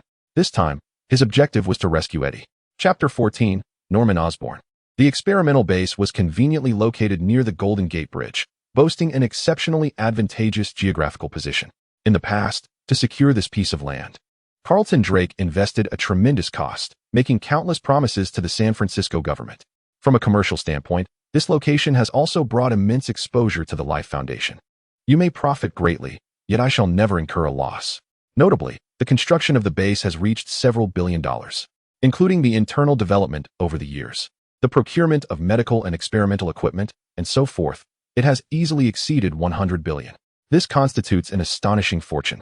However, for a colossal entity like the Life Foundation, this asset merely represents its tangible portion. As a leader in the pharmaceutical industry, the patents in hand are the true treasure, a veritable goldmine that countless individuals covet, eager to seize it for themselves. Release the volunteers. The homeless should possess human rights and freedom. The despicable Life Foundation. The contemptible Carlton Drake. Boycott the Life Foundation. Demand Drake's resignation.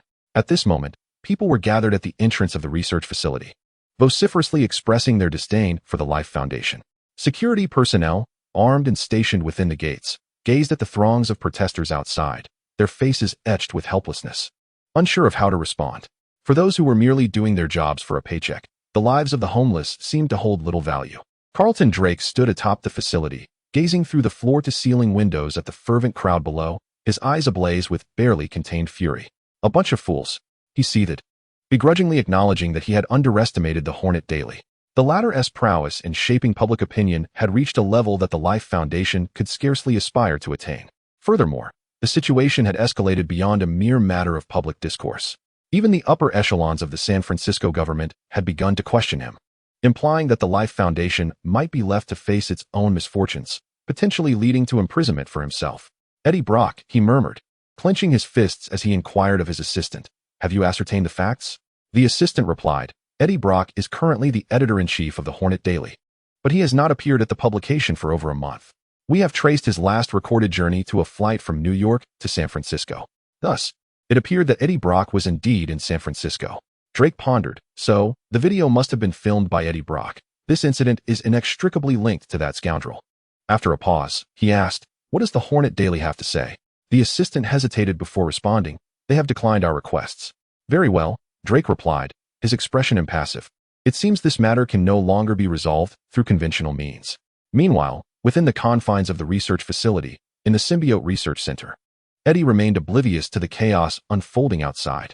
Surrounded by homeless individuals, many appeared listless, some even lying motionless on the ground, their inner turmoil beyond articulation.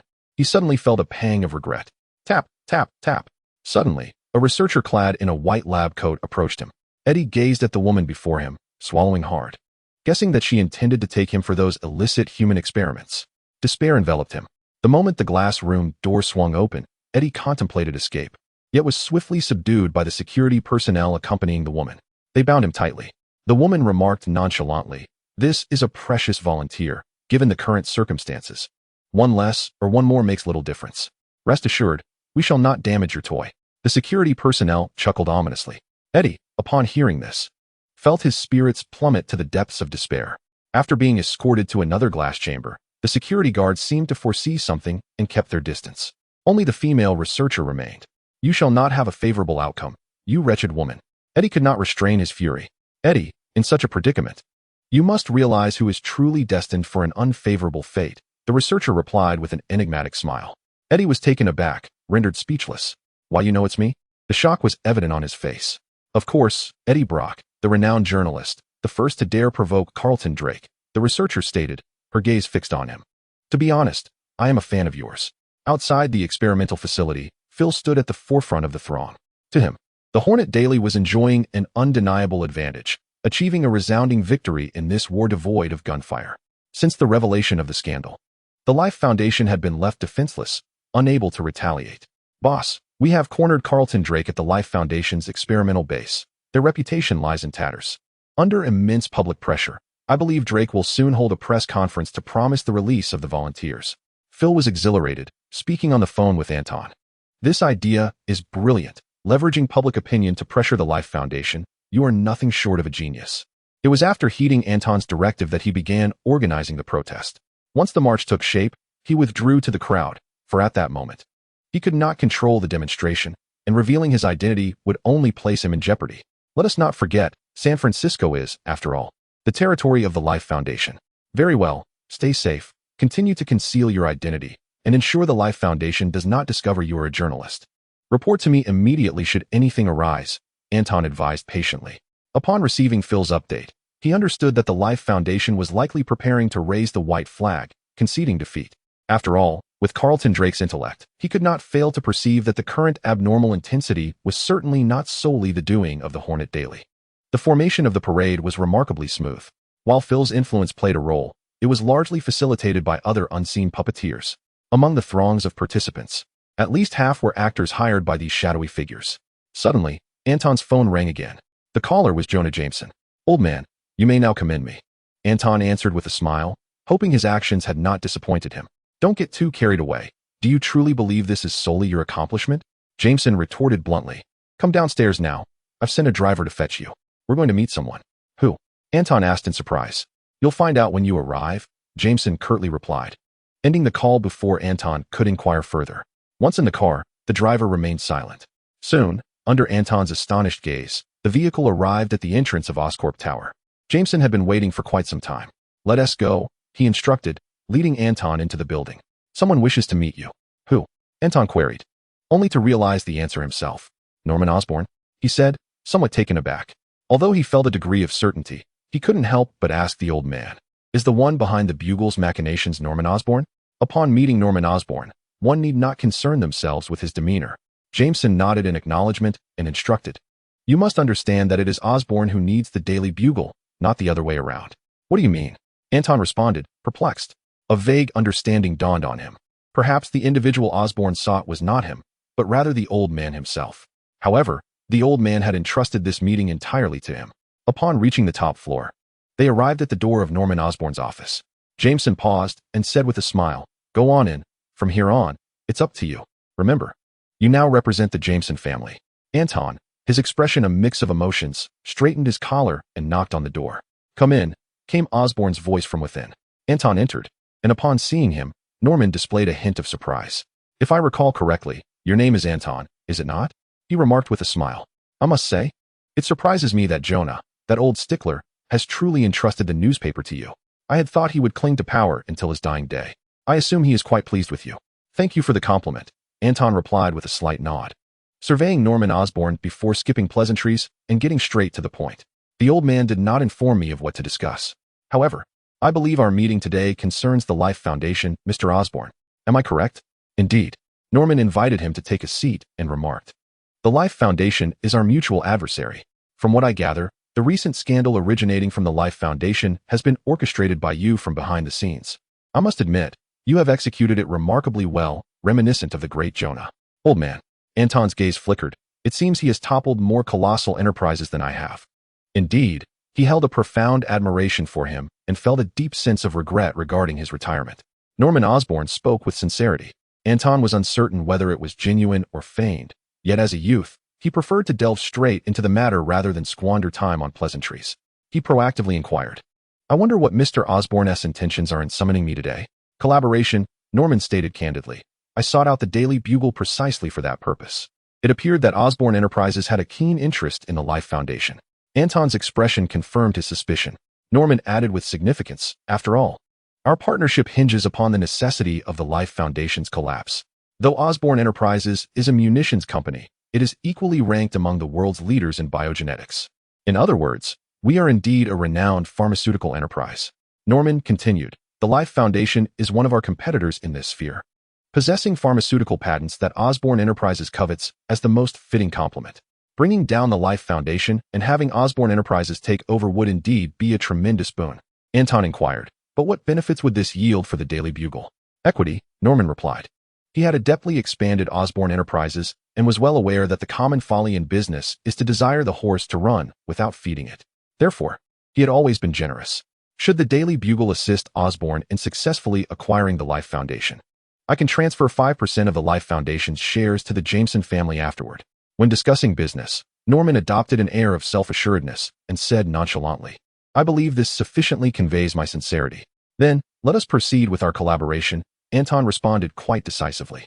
5% of the Life Foundation's shares may seem a meager figure. Yet when considering the magnitude of the Life Foundation, it represents an astonishing wealth. Norman Osborne was indeed magnanimous. As for why Osborne Enterprises sought to partner with the Daily Bugle, it was likely due to the latter's prowess in shaping public opinion. Without the Daily Bugle, Osborne Enterprises would find it exceedingly difficult to acquire the Life Foundation, a feat that cannot be achieved solely through financial means. The existence of the Daily Bugle effectively compensates for Osborne Enterprises' deficiencies in public discourse. As an indispensable component of the plan, this was the reason Norman Osborne was willing to invest so heavily. Upon exiting Norman Osborne's office, Anton reflected on Norman's recent comment regarding his actions mirroring those of Jonah Jameson in years past, and his expression suddenly became peculiar. He suddenly began to harbor doubts about the origins of the Jameson family's wealth. Could it be that the old man, back in the day, amassed his fortune through unscrupulous means via the Horn Daily, exploiting others, and ultimately acquiring this vast fortune of billions? San Francisco, inside the experimental base, the Symbiote Research Center. "Are you truly going to release me?" Eddie exclaimed in disbelief, staring at the woman before him, known as Damascus. He could hardly fathom such fortuitous circumstances. "It is not I who has released you. You have freed yourself from your restraints, incapacitated me, and made your escape." Damascus corrected Eddie's misconception. Understood. Eddie nodded eagerly. "Rest assured, I will not expose you. Before you depart, there are certain matters I must disclose to you," Damascus said with a grave expression. This prompted Eddie to realize the gravity of the situation. His demeanor shifted as he spoke in a low voice. "Go on." Damascus suddenly inquired. "Are you aware of why the Life Foundation, ostensibly a pharmaceutical enterprise, has abruptly ventured into rocket construction and initiated a space program? Due to overpopulation and climate change on Earth, Drake seeks to gain a pioneering advantage in the future." Eddie contemplated for a moment, recalling Drake's statements during interviews. "Was it all a fade?" "No, it is all true," Damascus affirmed. "Drake dispatched a spacecraft to search for habitable planets, but during its return, it unexpectedly discovered a comet." "A comet?" Eddie was perplexed. "What does that have to do with anything?" "The onboard computer of the spacecraft detected signs of life from thousands of organisms on the comet," Damascus declared solemnly. "They brought back some samples." Eddie's eyes widened. "Wait, are you suggesting extraterrestrial life?" "One could say that," Damascus nodded. "However, we refer to it as a symbiote. They cannot exist independently in our environment. They must find a host, much like parasites in the conventional sense. So, the experiments I observed these past few days." Eddie inhaled sharply. "Indeed. Drake believes that the fusion of humanity and the symbiote will be crucial for our survival in space," Damascus explained, her expression indescribable as she continued. "Moreover, these experiments have not been recorded in any reports. He is forcibly attempting to match them. Should this endeavor fail, it results in the host's death, which you might refer to as the violation of life. He is utterly deranged." Eddie was taken aback. He had initially assumed that Drake's illegal human experimentation was aimed at researching new pharmaceuticals, which could be justified by profit motives. Little did he expect that Drake's true intention was to merge humanity with extraterrestrial beings. This seemed utterly disconnected from any conceivable benefit, rendering it incomprehensible. Chapter 16. Press Conference. "Rest assured, once I am outside, I will immediately expose Drake's nefarious actions and ensure he spends a lifetime in prison," Eddie vowed resolutely. Setting aside the animosity between him and Carlton Drake, the actions of the latter alone merit an immediate and fatal response. A lifetime of imprisonment would merely be a lenient sentence for Drake. "I simply cannot bear to witness another life extinguished for such bizarre reasons." Dora's expression darkened. Eddie's gaze flickered. He discerned the underlying meaning in Dora's words. Previously, she could justify the deaths of those volunteers as sacrifices for the noble cause of medicine. However, when Carlton Drake turned his attention to extraterrestrials, employing incomprehensible and bizarre rationales to expend lives, indecisive individuals like Dora Scoos could no longer profit with a clear conscience. Such actions serve no benefit to society. They are purely acts of life's devastation. Coincidentally, Eddie appeared before her just in time, offering her the courage to alter her circumstances. "Rest assured, I will not let Drake escape justice," Eddie reassured her once more. Dora opened the door to the glass chamber. Yet, neither anticipated the entrance of a security officer at that moment. Upon seeing Eddie, now a free man, the officer tightened his grip on his firearm and shouted, "Don't move, or I will shoot. You'd better behave." Eddie's mind raced with indignation. Why must you choose this moment to arrive? Could it be fate that I meet my end today? A surge of resentment compelled Eddie to raise his hands and feign surrender, yet he slowly advanced toward the officer. Click. The officer, seeing this, did not hesitate to pull the trigger. Eddie's heart raced with terror. Sensing danger, he dodged just in time. Whoosh. The bullet grazed Eddie's ear, the searing airflow leaving a trail of blood on his cheek. Crack. The sound of shattering glass echoed. Dora and the officer turned their gaze toward the noise, their faces paling. The officer even momentarily forgot to continue firing, a look of indescribable fear spreading across his features. "Run!" Dora screamed hoarsely, her eyes fixed in horror behind Eddie. At that moment, the officer disregarded Eddie, turning to flee in a panic, seemingly to summon reinforcements. What on earth is happening? Eddie stood bewildered. Just as he began to recover from his brush with death, realization dawned upon him. His body trembled, a chill creeping up his spine.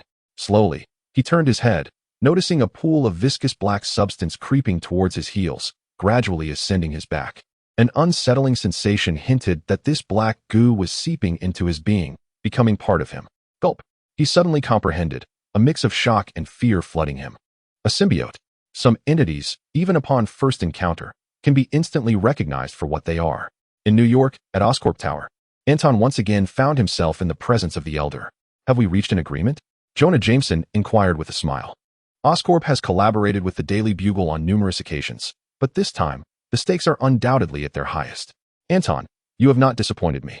Old chap, was this how you used to earn your living?" Anton's expression was peculiar. Seeking benefits within a reasonable scope is something even a person of modest intellect would pursue. Jameson, nonchalant, asserted that every penny he earned was in accordance with his conscience and constituted legally taxed income. "Surely, you do not believe that my immense fortune derived from extorting others through the Daily Bugle?" Anton remarked with admiration. "That is certainly not the case. But I truly underestimated your connections. You will uncover more secrets about me in due time." A smile graced Jameson's face. In the matter concerning the Life Foundation, Anton had delivered a commendable performance, which greatly pleased him and prompted thoughts of nurturing Anton further. Suddenly, Anton's phone rang. "Boss, the Life Foundation has just issued a statement announcing an imminent press conference to address the pressing issues of the homeless and illegal experiments," came Phil's exuberant voice from the other end. "We have prevailed. Hold on, let us see what Drake has to say," Anton replied. Even with victory seemingly assured, we must remain vigilant against potential retaliatory actions from the enemy.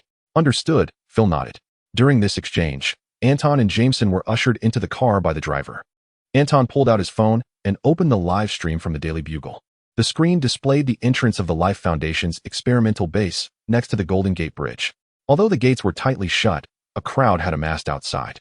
The throng consisted not only of the protesters who had previously blocked the entrance, but also journalists arriving in droves, eager to report on this significant news that had sparked widespread societal discourse. "Rest assured, the Life Foundation has accepted their fate," Jameson remarked confidently. "What makes you say that?" Anton inquired, intrigued. "The San Francisco city government has issued an ultimatum to Drake, demanding a swift resolution to the scandal," Jameson scoffed. "Those lofty politicians do not wish for this scandal to fester. You are aware of this?" Anton was taken aback. "That is the crux of the matter. Otherwise, why do you think Norman Osborn would relinquish profits to the Daily Bugle?" Jameson replied, "I told you, Anton, I have many secrets." "Very well," Anton sighed. "I only hope Eddie remains safe." "Every endeavor entails sacrifice," Jameson stated with a tone that was both profound and indifferent. "Anton, you must learn to accept reality." Anton asked, "And what about you? Have you learned?" "Of course," Jameson replied.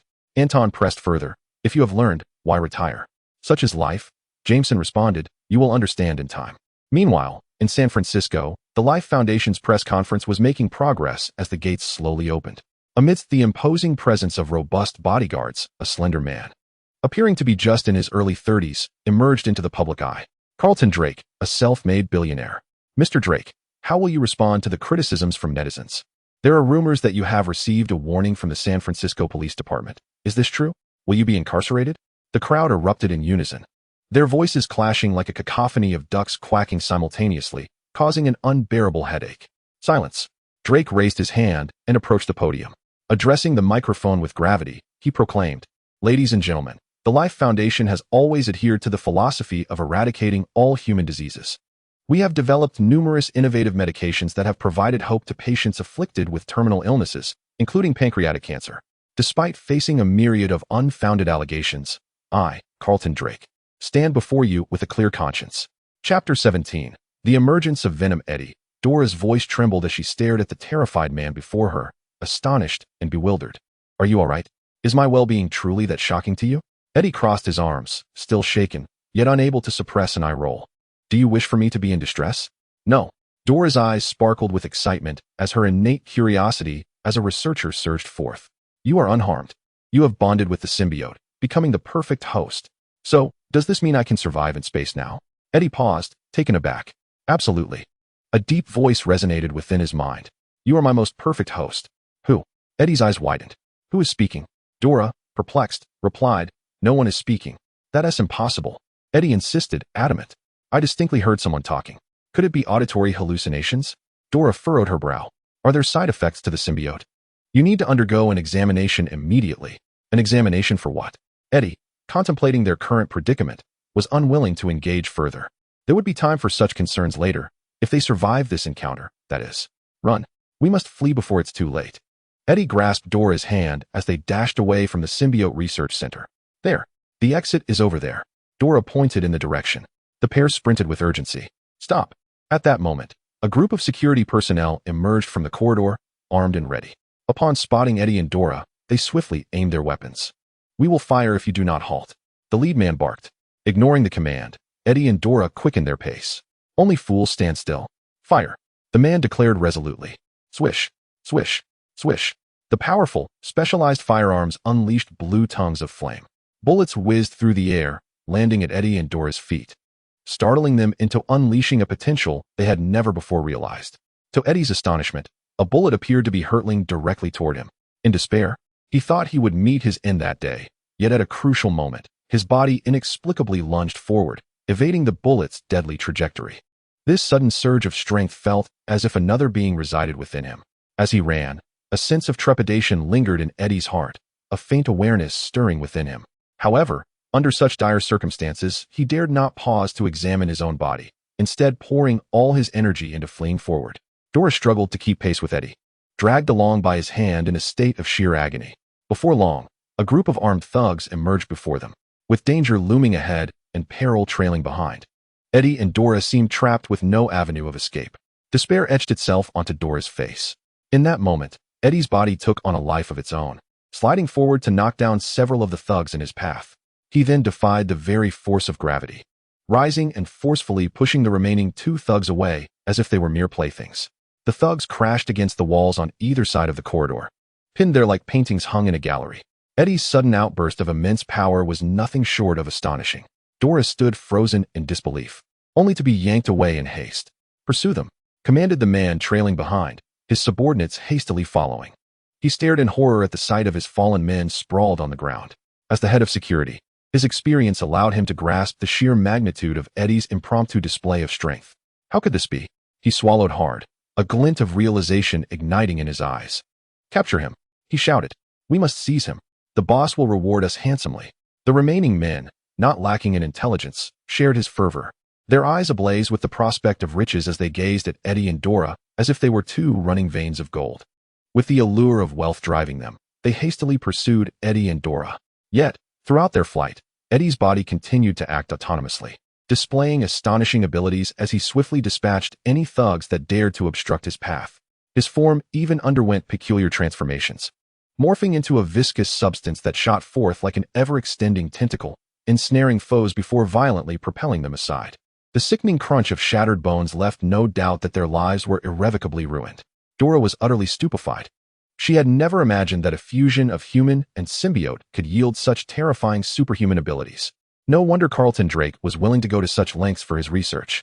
Was it possible that Drake had anticipated this all along? As Dora's mind raced with chaotic thoughts, another transformation in Eddie left her feeling overwhelmed and horrified. At the pivotal moment when the crowd closed in, Eddie morphed into a grotesque, dark aberration. 3 meters tall, the creature resembled a diminutive giant, effortlessly reaching the ceiling with a mere lift of its hand. instilling an overwhelming sense of dread. Its eyes, entirely devoid of color, resembled those of a demon from the depths of hell, while its sharp, dense fangs adorned its face. A sinister chuckle escaped its lips as it savored its victory, swallowing the head of its adversary whole. The others, paralyzed with fear, struggled to steady their weapons. Ah! Dora emitted a piercing scream of terror. In an instant, Eddie transformed back, his countenance etched with horror. What was that? Although enveloped by the symbiote, he retained his original will, etching the gruesome scene into his memory. What have I done? Have I consumed a human? He was on the brink of collapse. Turning to glare at Dora. What on earth is this symbiote? I don't know. Dora was nearly at her breaking point as well. Don't run. They were being pursued. In this dire moment, Eddie had no choice but to cast aside the horrifying memories. After all, these individuals deserved their fate. He had no time to reflect, continuing to drag Dora away in flight. Bang, bang, bang. They hastily reached the exit. At that moment, Carlton Drake was delivering an impassioned, fervent speech. Rather than a press conference, it resembled a personal showcase. Anton and Jameson struggled to stay awake, overwhelmed by the ramblings of a failure. Suddenly, a thunderous noise captured everyone's attention, including that of the reporters, who turned to the source of the commotion. It emanated from a heavy iron door behind Drake, sealing off the view with a perfect fit. Yet, at that moment, the formidable door bulged ominously, as if struck by a powerful cannonball. What is that? Gasps erupted among the crowd. Is there a monster behind the door? Boom. Under the horrified gazes of the onlookers, the heavy iron door burst outward with tremendous force, crashing to the ground. Behind the empty door, two figures emerged, a man and a woman. Phil and the crowd stared wide-eyed, dumbfounded. The woman was cradled in the man's arms in a princess carry, her face obscured. The man's hair was disheveled, his face smeared with dirt. Aside from his identifiable blonde hair, his identity remained a mystery. Who are they? Gasps echoed. He broke the door. What manner of creature is he? Halt! The relentless henchman, armed and determined, rushed forward once more. The man did not turn back or even glance at the crowd before he sprang into the air. Soaring at least 20 meters high, amid the woman's cries of alarm, he fled into the nearby woods. The henchman hurriedly pursued. Drake, witnessing this spectacle, was left speechless, only to be struck by a flicker of exhilaration in his heart. He exchanged a glance with his assistant, who stepped forward at the opportune moment. Mr. Drake, do you have any explanations regarding the recent events? Who was that man? Is he one of your test subjects? He just exhibited extraordinary abilities. Is this the objective of your illicit human experiments? Mr. Drake, please respond to our inquiries. The questions came in rapid succession, like a relentless barrage, leaving little room for evasion. Ignoring them, Drake waved his hand dismissively and departed from the podium. The assistant approached the microphone. We apologize for the unexpected situation. We are currently unclear about what transpired. After a brief pause, he continued, this press conference is now concluded. Once we ascertain the details, we will certainly provide the public with further explanations. Do not leave. The crowd erupted in chaos. Unfazed, Drake hurried into the research facility, fully aware, even without thinking critically, of what had just occurred. It was a success. The experiment merging humanity with the symbiote had triumphed. Meanwhile, at the moment Eddie appeared, Anton, who was watching the live broadcast from inside his car, nearly choked on his own saliva. What the hell? He exclaimed, cursing Eddie. Chapter 18. Separation Eddie? Jameson's gaze flickered as he realized that the man he had just seen bore an uncanny resemblance to Eddie from his memories. Although he had only encountered Eddie once, the image of him was deeply ingrained in his mind from the information he had gathered. Could that man truly be Eddie? Despite this, Jameson found it hard to believe.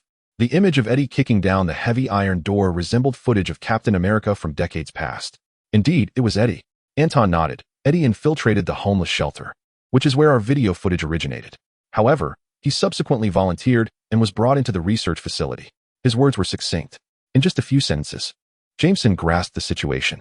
So, Eddie's transformation was linked to Drake's research. Jameson stroked his chin, a dawning realization washing over him as he murmured. No wonder Norman Osborn was willing to invest heavily to acquire the Life Foundation. It seems this matter is more complex than I had assumed. Are you implying that Norman Osborn is aware of the Life Foundation's inner workings? Anton asked, astonished. More or less. Norman possesses some degree of knowledge, Jameson replied. Otherwise, he wouldn't have sought us out at this juncture, allowing us to demand such exorbitant terms.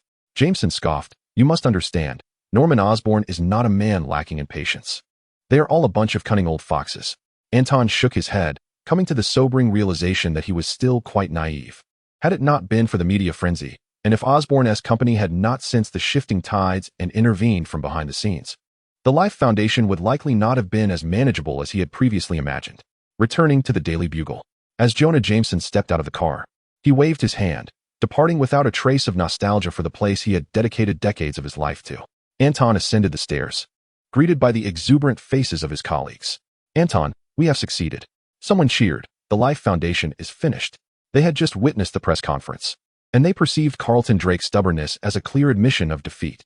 However, they also fervently discussed the unexpected incident that occurred towards the end of the conference. "That man looked somewhat familiar, didn't he?" A man burst from the research facility, cradling a woman in his arms, evoking a sense of a marvelous love story. Regardless, it was an undeniable fact that the Life Foundation was conducting some sort of special experiment. "The Life Foundation is finished." The crowd chattered excitedly. "All right. This is merely the first phase of our victory. There remains much work to be done." Anton signaled for silence and proclaimed, "Next, we must capitalize on our momentum and utterly dismantle Drake's reputation, leaving no opportunity for the Life Foundation to recover." Pausing for effect, he added, "Once this matter concludes, the bonuses will be doubled." Such generosity from the boss.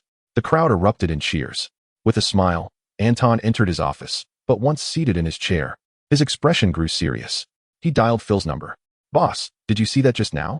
At that moment, Phil had exited the research facility and stood at the foot of the Golden Gate Bridge, his face betraying an incredulous astonishment. His voice was filled with disbelief. "That man was Editor Eddie.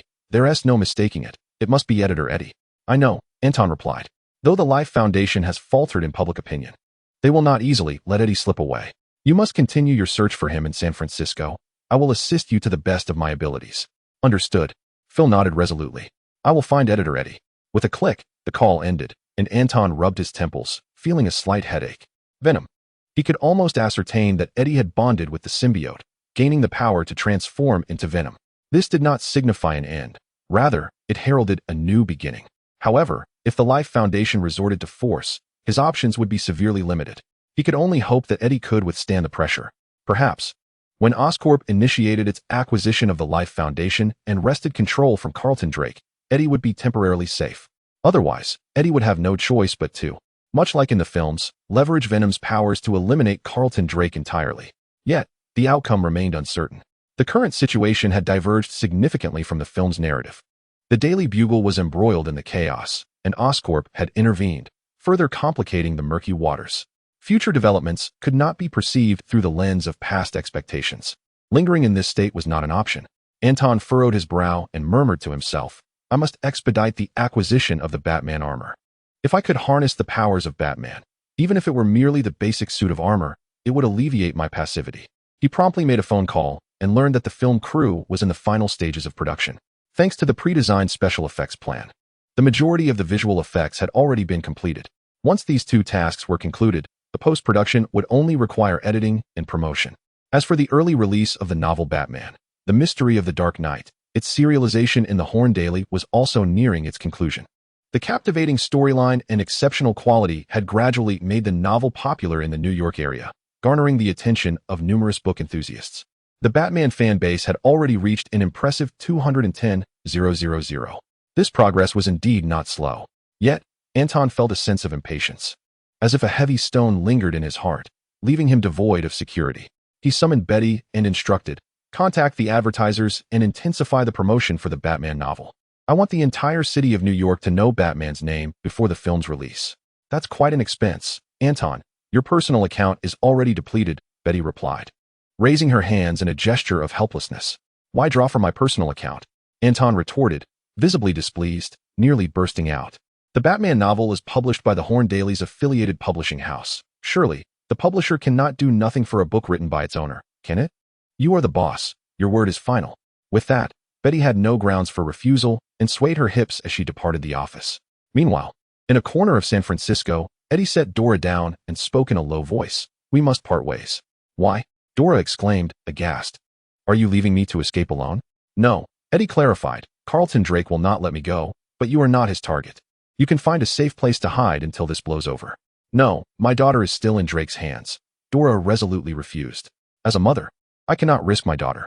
Eddie pondered for a moment and suddenly said, "As a senior researcher, You must know a great deal about the inner workings of the Life Foundation, including Drake's secrets, correct? What are you implying? Dora asked on guard. Do not forget. I was once a journalist, Eddie replied. You can approach the Horn daily and disclose this information. With the power of public opinion, Drake would hesitate to act against you. As far as I know, you are not the only one whose family he controls. And you? Dora inquired. After a brief contemplation, Eddie had a clear understanding of his predicament. I am currently in grave danger and cannot be in the public eye, he said with a wry smile. You know, Drake is a madman. I am the only human to have bonded with the symbiote thus far. He will not easily let me go. His pursuit will only cease once he loses his power. Dora clenched her teeth. She was no fool, and this was not the time for pity. She decisively stated, in that case, we shall part ways here. It would be best if you could provide me with a means to contact you. After a brief pause, she added, if needed, I will do my utmost to assist you. After all, my understanding of symbiotes far surpasses yours. Eddie nodded in agreement. Very well. I have a private email. Please take note. He felt a sense of isolation, lamenting the scarcity of recommendations and the seemingly low engagement for continued reading. Were they all mere automatons?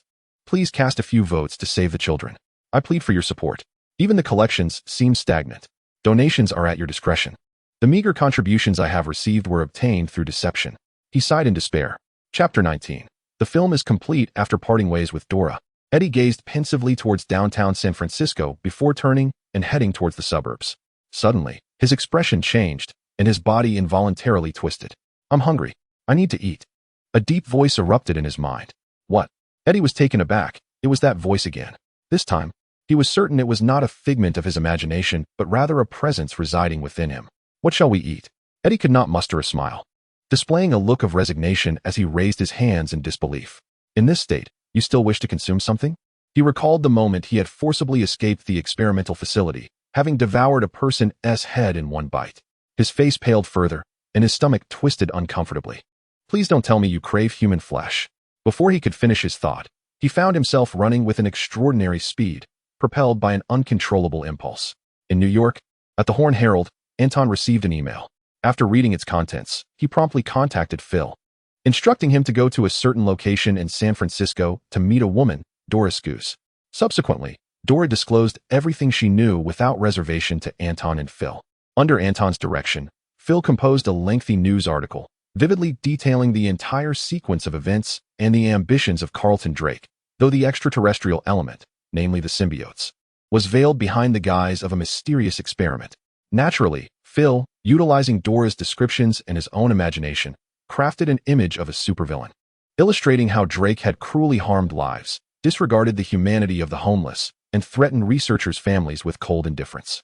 Once finalized, this article was published on the Horn Herald's official website with remarkable speed. Amidst the already fervent public discourse, the article was rapidly shared, accruing over 100 million views. No one questioned the authenticity of the piece. Through this expose, the Horn Herald emerged as a champion of justice, hailed as the last bastion of integrity in journalism.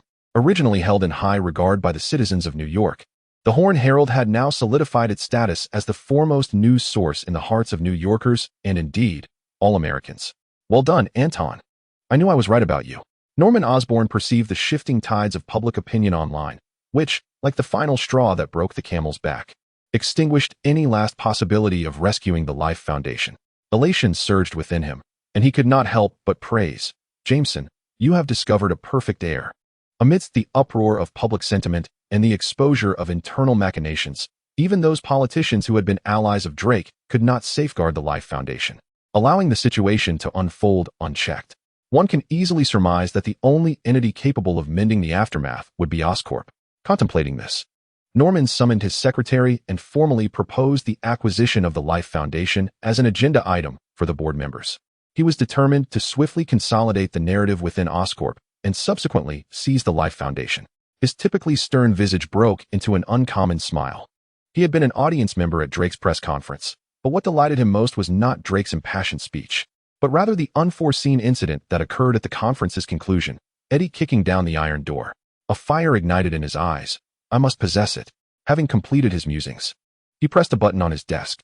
A bodyguard appeared before him, bowing respectfully. Boss, what are your instructions? Take a team to San Francisco. You must locate that individual before Drake does, Norman commanded. If you fail, do not return. Oscorp does not harbor idlers. Understood, The bodyguard replied with a nod. Night had fallen. Anton glanced at the stars outside and sighed. He had been utterly exhausted these past few days, employing more brain cells than he had in the past 20 years combined. He had lived and worked at the Daily Bugle, barely stepping out of the office, embodying the image of a workaholic. Betty was astounded, believing Anton had undergone a transformation. Today, he should finally be able to rest.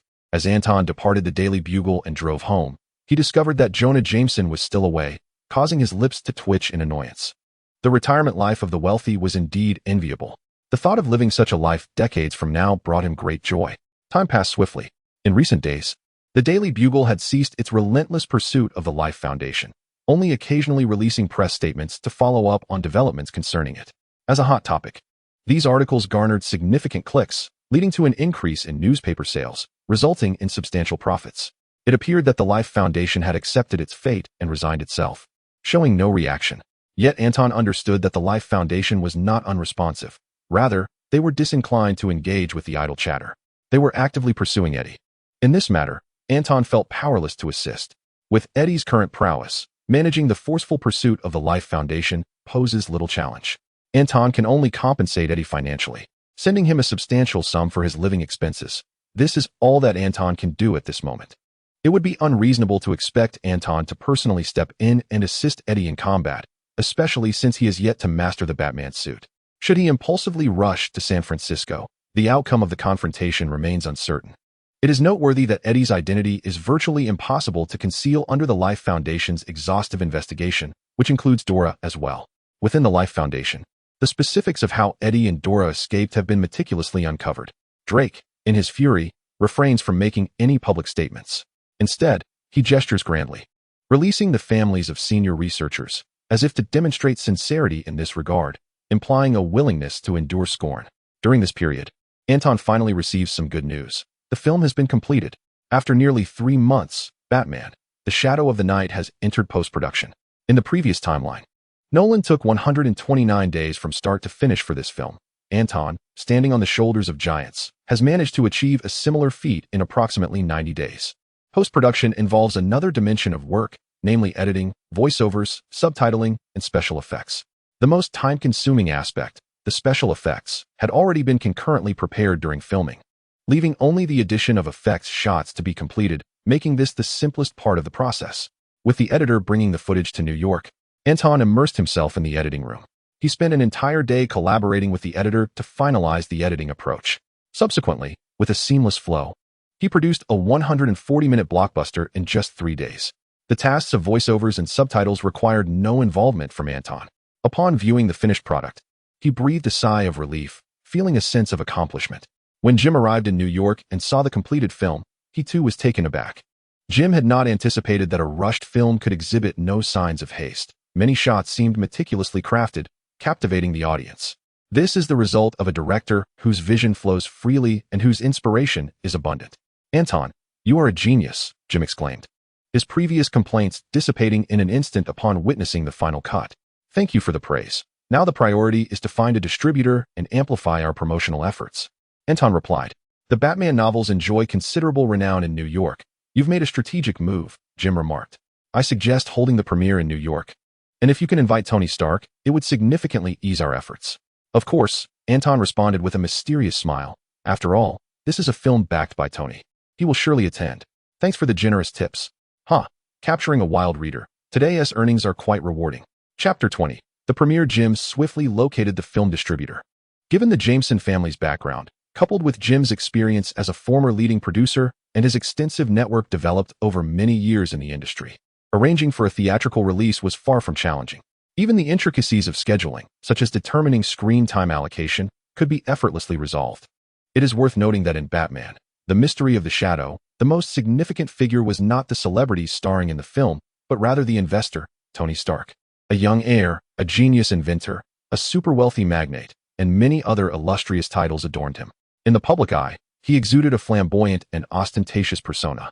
Regardless of whether anyone genuinely admired him, it was an undeniable fact that he garnered considerable attention. When Tony Stark spoke, it was akin to a billion-dollar advertisement. For in all of America, there exists no one who is unaware of Tony Stark. He is universally recognized as a born victor. Merely uttering the name Tony Stark would secure an automatic 20% of the film's screen time. With Jim's confidence in the film's quality, attaining 40% was not an insurmountable task. However, Jim, brimming with self-assurance, aspired to secure 60% of the allocation.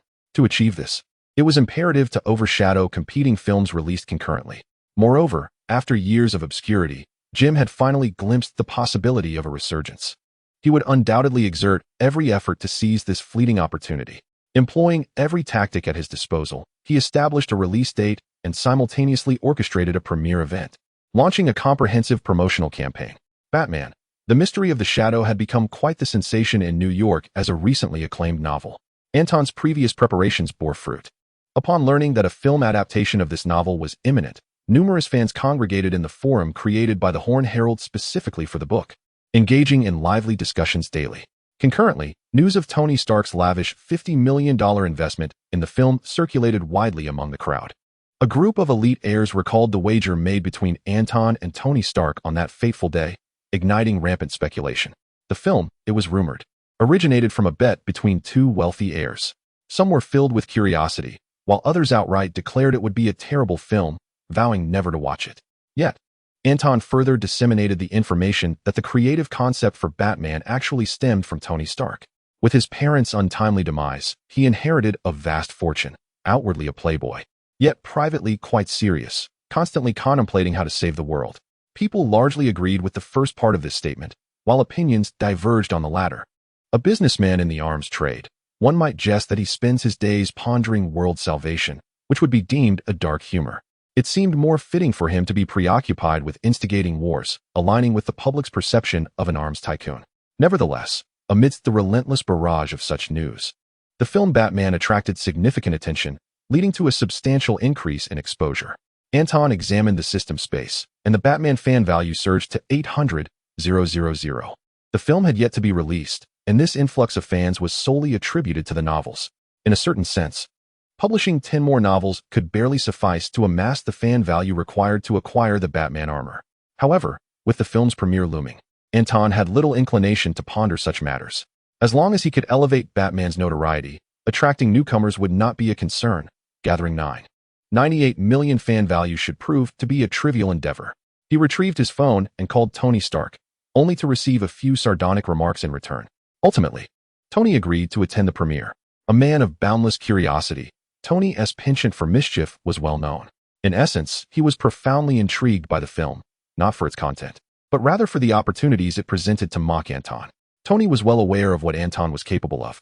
Yet he was genuinely surprised that Anton had managed to produce a film over the course of 3 months, and not just any film, but a superhero flick of an entirely novel genre that Anton had conceived.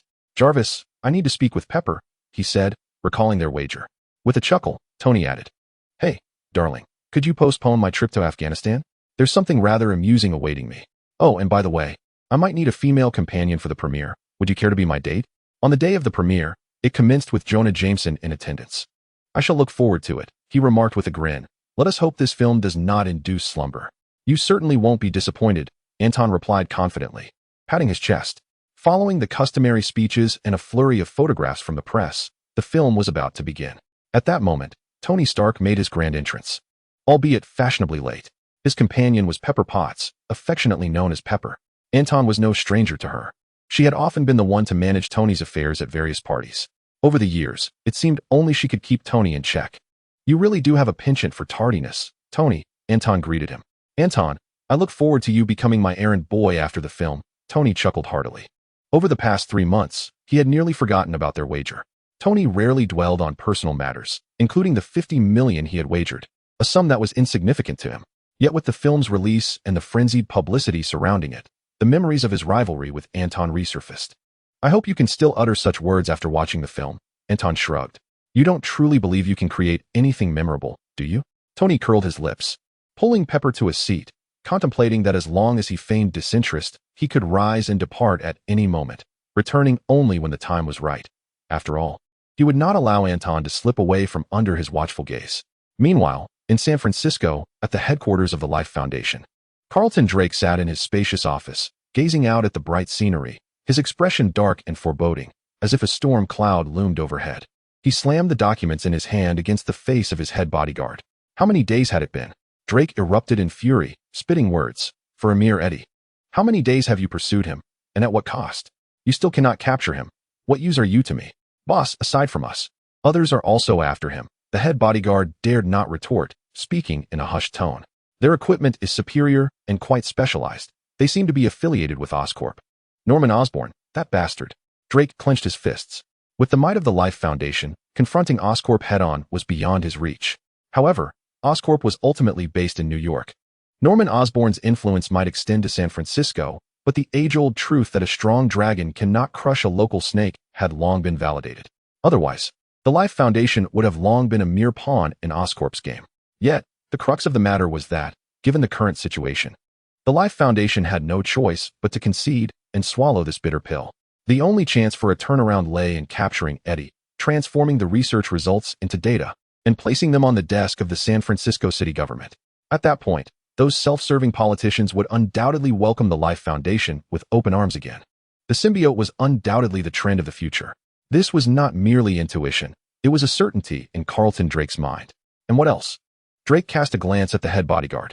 Detail the situation regarding the Daily Bugle.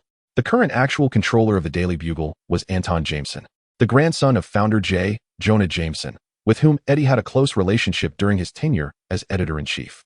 The head bodyguard remarked, "The online public attacks are undoubtedly linked to Anton. Teach him a lesson." Drake's tone turned frigid as he commanded, "Make him understand the consequences of crossing the Life Foundation." The head bodyguard cautiously interjected, "Boss, Jonah Jameson is a prominent figure in the New York City government. If we take action against them, it might be difficult to withdraw unscathed.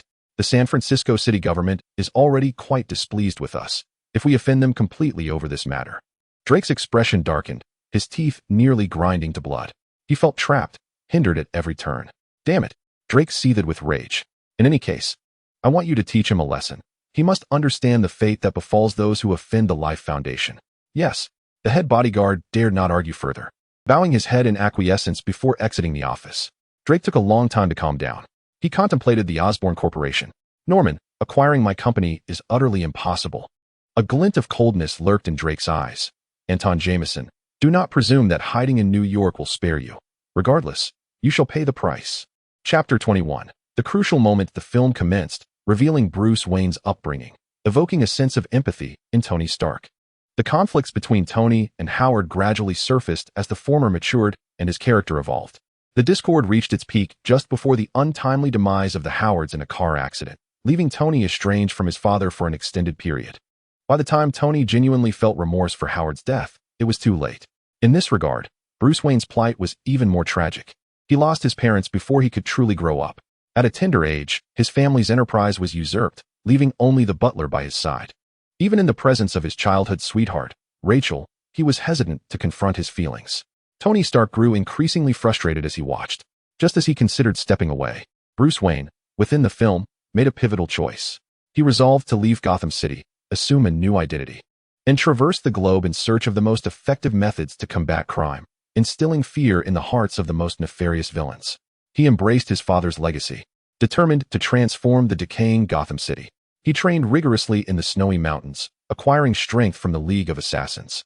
Upon returning to Gotham as Batman, the film adopted a darker tone, albeit with a slight shift towards a more exhilarating narrative.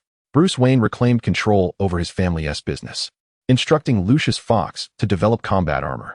Adhering to the principle of non-lethality, he embodied the Dark Knight, employing remarkable agility, keen intellect, and cutting-edge weaponry to alter the fate of the city. The American audience relished this portrayal of individual heroism, and many were thoroughly engrossed.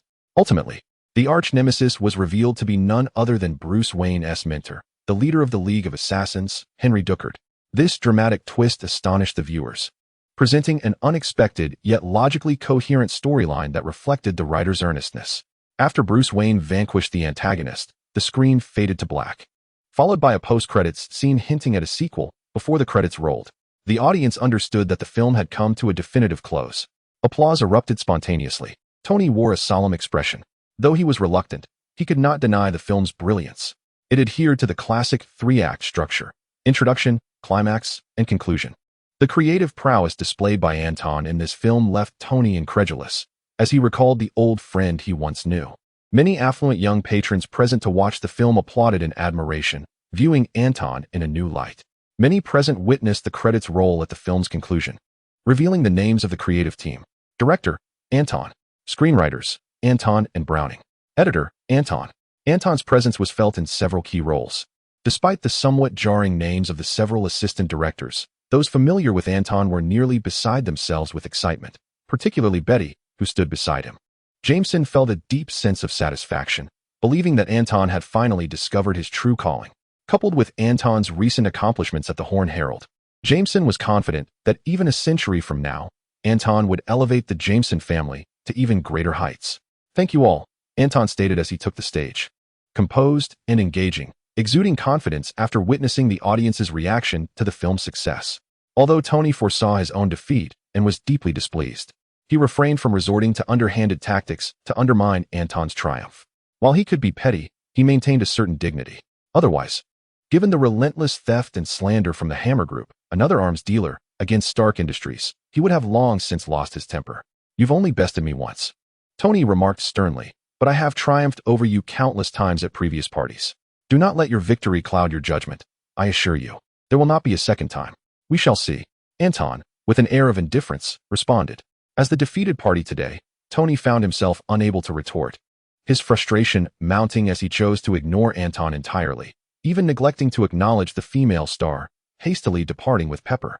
Tony finally experienced the sensation of having driven Anton away at past parties. "I shall not see you off. My hospitality has been lacking," Anton called after him. Tony quickened his pace. "My dear, it seems we are left alone now." Anton turned to the leading lady, who often engaged in late-night script discussions with him, raising his hands in a gesture of helplessness, adorned with a wry smile. "Then you cannot escape this evening." The enchanting actress responded with a captivating smile. "Of course." The following day, Anton stood up, supporting himself with his hands on his hips, his legs trembling slightly. Beside him, the sleeping beauty nestled contentedly in the blankets. Her cheeks flushed, breathing evenly, resembling a princess awaiting a kiss from her prince. Yet, Anton dared not approach her. Having nearly capitulated the previous day, he feared the embarrassment of a repeat performance. The ancients do not deceive. Only the overworked oxen suffer, while the fields remain unspoiled. The burdens of manhood weigh heavily upon him. Anton mused, contemplating whether donning the Batman suit, once exchanged, would grant him a semblance of resurrection through roleplay. Dressed and resolved, he left without a backward glance. At the Horn Daily, Betty waited patiently and then tossed a report in front of him. "Congratulations, the film has achieved remarkable success." Betty remained expressionless. The midnight box office reached 14 million. As an original film lacking a fan base, you have proven your capabilities. Of course, you might owe some gratitude to Tony Stark's charisma. "I have already thanked him in person," Anton shrugged, then shifted the conversation. "Betty, you seem rather downcast. Is it that time of the month?" Betty retorted coldly. "If you could wipe off that obnoxious lipstick mark on your neck, I would feel much better."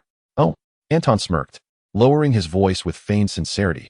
"Could it be that you have a crush on me? I know I'm quite charming, no need to say more. Tonight, you were just imagining things." Betty was unyielding. "I toiled all night while you frolicked with starlets. If you weren't my boss, I would surely kick your backside." "All right, this month's bonus will be doubled." Anton, slightly embarrassed, decided to speak in terms of money. "That is more like it." Betty was immediately swayed. Adopting a businesslike demeanor, "I suggest we continue to amplify our promotional efforts. Currently, only a handful of critics have spoken up, and ratings are bound to decline as the release date approaches." "Understood. You handle it." Anton waved his hand dismissively. These work-related issues were giving him a headache, especially after a long night of labor. As long as it would boost the box office, he was willing to do anything. Anton had his answer. After all, what truly mattered to him was not just the box office figures, but the high exposure that accompanied them. Fan engagement was the key. Chapter 22. The final deal. The midnight screening of Batman, The Shadow of the Night grossed 14 million, with the first day box office totaling 87 million. For an original film without a prior installment, this is undoubtedly an astonishing achievement, nearly breaking the record for original films. As Betty noted, much of this success could be attributed to Tony Stark. Without leveraging Tony's fame to promote the film, even with decent performance, it would not have reached such heights. Professional film websites have predicted the final box office figures, approximately 500 million domestically and no less than 200 million overseas, with global earnings expected to exceed 700 million. With an investment of $100 million, the return on box office revenue surpasses $150, and when factoring in operational costs, the film company stands to gain well over $200, making it extraordinarily profitable. This is merely Anton's first work as a director. Upon learning of the situation, Jameson, as a retired boss, felt a twinge of envy. Not to mention others in the age of social media. Wealth is always a hot topic. As the focal point of this discourse, Anton was immediately dubbed a genius director. Simultaneously, as Anton's fame soared, so too did the recognition of the films he directed, and conversely, the two thrived in mutual enhancement. The film has been released for a week, and the fanbase for Batman has rapidly surged beyond 5 million, with box office earnings resting at 270 million. At this juncture, the growth in box office revenue has evidently slowed, revealing a feeble trajectory. Numerous film websites have responded by revising their box office forecasts downward to 460 million. Nevertheless, Anton has already recouped his investment, leaving him with pure profit. According to their agreement, he need not share any earnings with Tony. Excluding the box office, Anton's personal return on investment has astonishingly reached 400%. For the first time, Jameson feels that his years of toil pale in comparison to Anton's mere ability to produce a few films. However, the soaring popularity of Batman is abruptly interrupted by sensational news. Tony Stark, the largest shareholder and chairman of Stark Industries, has gone missing after an attack while showcasing a new missile in Afghanistan. Missing implies that his fate remains unknown, even whether he is alive or dead. Anton is momentarily taken aback. This mirrors the plot of Iron Man. Time has passed so swiftly. Tony is on the verge of maturity, a journey from one extreme to another, culminating in a poignant sacrifice. Nevertheless, Anton harbors no concerns for Tony's safety. If Superman embodies the favored son of the universe, then Iron Man stands as the beloved progeny of the Marvel Cinematic Universe. A figure of such destined significance ought not to falter at a pivotal moment in life.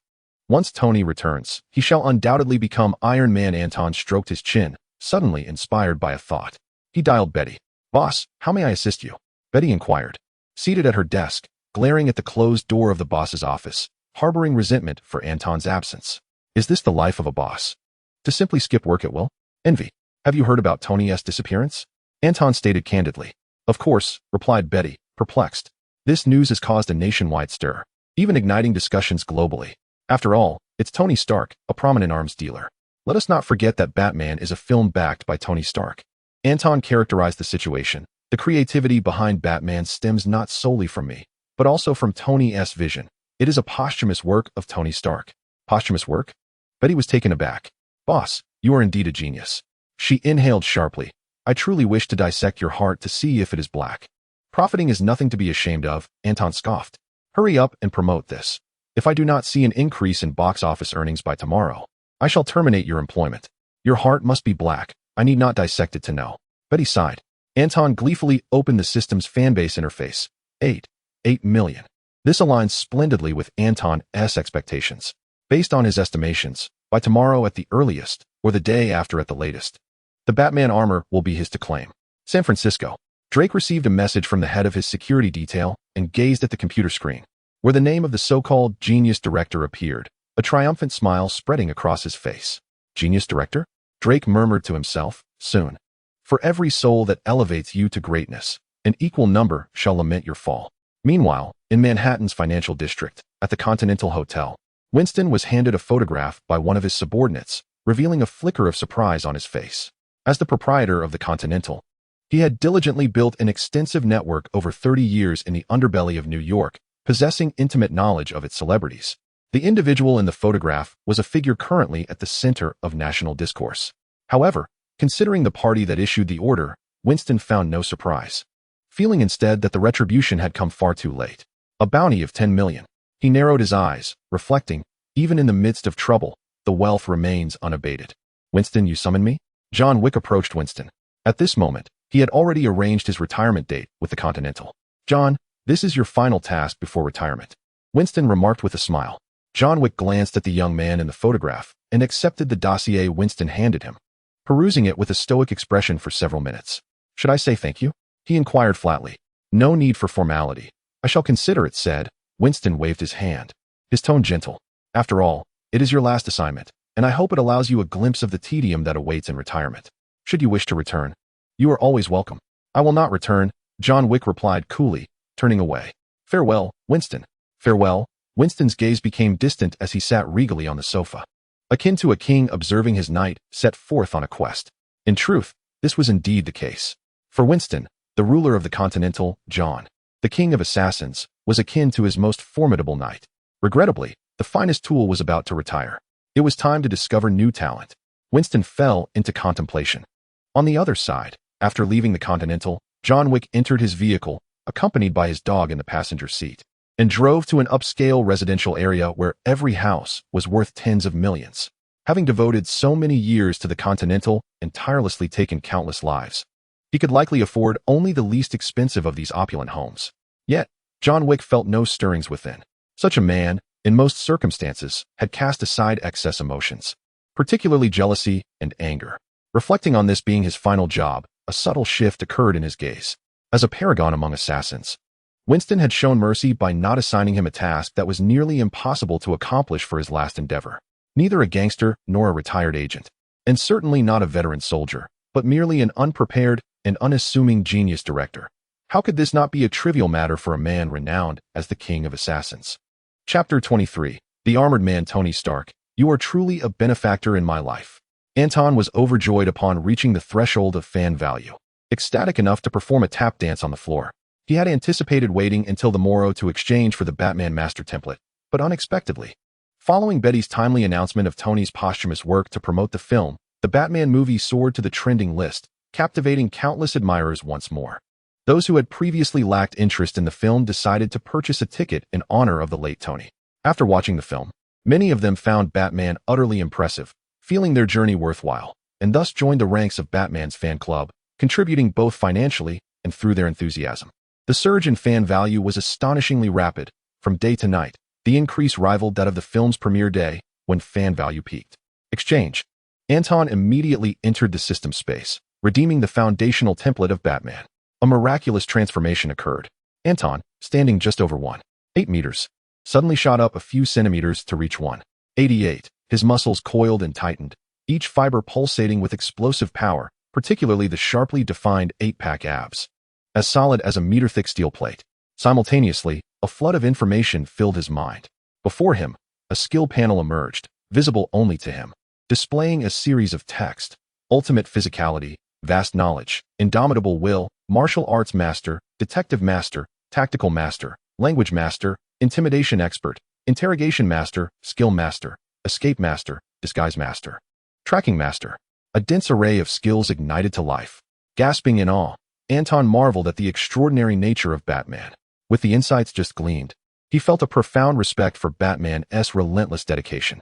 Bruce Wayne was indeed a man who extracted human potential to its utmost limits. Exceptional prowess, unparalleled intellect, and cutting-edge technology. These three treasures were indispensable, forming the secret to Batman's invincibility. With a mere thought, the foundational armor materialized around him. The Batman helmet, suit, gauntlets, multifunctional utility belt, boots, signal device, cape, batarangs, grappling gun, and cable launcher. Each piece of the foundational armor appeared in the system toolbar, visible solely to Anton. What a thrill! Suppressing the urge to laugh aloud, Anton continued to explore the joy bestowed upon him by the Batman Master template. He noticed an option for a mode of transportation within the toolbar. Modes of transportation: Batmobile, Batplane, Batmotorcycle, Batboat, Batjet, Bathelicopter, Batcraft, Batwater scooter. Choosing the Batmotorcycle. With a swoosh, a motorcycle equipped with massive tires and heavy firepower, including machine guns mounted on its wings, materializes instantly on the floor. Fortunately, his room is sufficiently spacious. Otherwise, the appearance of the Batmotorcycle would be quite difficult to conceal. Upon encountering this uniquely designed, flamboyant motorcycle, Anton assumes a near-crouching position atop it and slightly twists the handlebars, feeling an exhilarating sense of control. After a brief experience, he dismounts with satisfaction and waves his hand. The Batmotorcycle, along with his basic battle armor, including the enhanced height and abdominal muscles, vanishes entirely. Returning to his original appearance, he feels an inexplicable emptiness, reminiscent of those few drained nights. Given this, it seems sensible to maintain the Batman persona. The physical changes are minimal, easily attributed to fitness training. Anton strokes his chin thoughtfully. With another flicker of thought, he reverts to his robust Batman form. The physical transformation is secondary. It is the Batman armor that he particularly adores. Summoning it to envelop him, he caresses its surface, the cold sensation invigorating his spirit. Suddenly, he comprehends why Tony Stark became enamored with crafting Iron Man's suits after donning the armor. What could be more enjoyable than lifting weights? Following the information in his mind, Anton activates various features of the Batman armor's perspective: infrared scanning, thermal sensing. Anton perceives a figure crouching outside his room, inching closer from beneath the window. The thermal display reveals a human shape, moving gradually. His expression turns peculiar. A thief? Surely. In such a high-end villa area, security would not be so unprofessional, especially at night when patrols are intensified. This could prove interesting. Anton ponders for a moment, retrieves a small stool, and sits by the window. While familiarizing himself with the operations of the Batman armor, he watches the figure ascend to his window ledge. Swoosh. John Wick cautiously pushes open the window and raises the curtain. He suddenly freezes. Before him sits a man clad in striking technological armor, adorned with a helmet featuring two pointed ears, reclining casually in a chair. His deep-set eyes, seemingly enchanted, gaze at him with keen interest. Upon catching sight of John, the man's lips curl into a smirk, and he abruptly vanishes from view. Not good. John Wick instinctively releases his grip, attempting to leap from the second floor onto the lawn to escape, but is suddenly struck on the head, causing him to involuntarily tumble backward, landing sprawled out on the grass. Humph. With a muffled grunt, his head momentarily spins. Disregarding the pain, he instinctively rises to flee. Fortunately, the soft earth of the lawn cushions his fall. For the battle-hardened king of assassins, he adeptly adjusts his posture mid-fall, sustaining only minor injuries. Bang. However, it seemed as though a shadow, concealed within the darkness, pursued him closely, weaving to and fro. John Wick had scarcely taken a few steps when a sharp pain shot through his knee, causing him to tumble forward. Damn it. He gritted his teeth. Aware that his adversary was formidable, with escape impossible, he resolved to remain still, raising his weapon and focusing intently to catch sight of the figure lurking in the shadows. Whether it was merely an illusion or not, the wind carried a low, mocking laughter, seemingly deriding John Wick's audacity. Whoosh. The figure glided in with the breeze, drawing nearer, rapidly enlarging within John Wick's line of sight. Without hesitation, he pulled the trigger. Bang. The silenced handgun devoured the flame, the heated bullet tearing through the air, aimed straight for the shadow's chest. Clang. The sound of a collision filled him with despair. Armored. This was against the rules. The thought flitted through his mind. In the next moment, darkness enveloped him, consciousness slipping away as he collapsed onto the lawn. When John Wick opened his eyes again, he found himself bound by iron chains, imprisoned in a dimly lit basement, utterly immobile. Before him stood the same mysterious man, clad in armor and a helmet, demonstrating extraordinary agility. Speak. The man crossed his arms, looking down upon him with an air of superiority. He commanded, "Who sent you?" Chapter 24.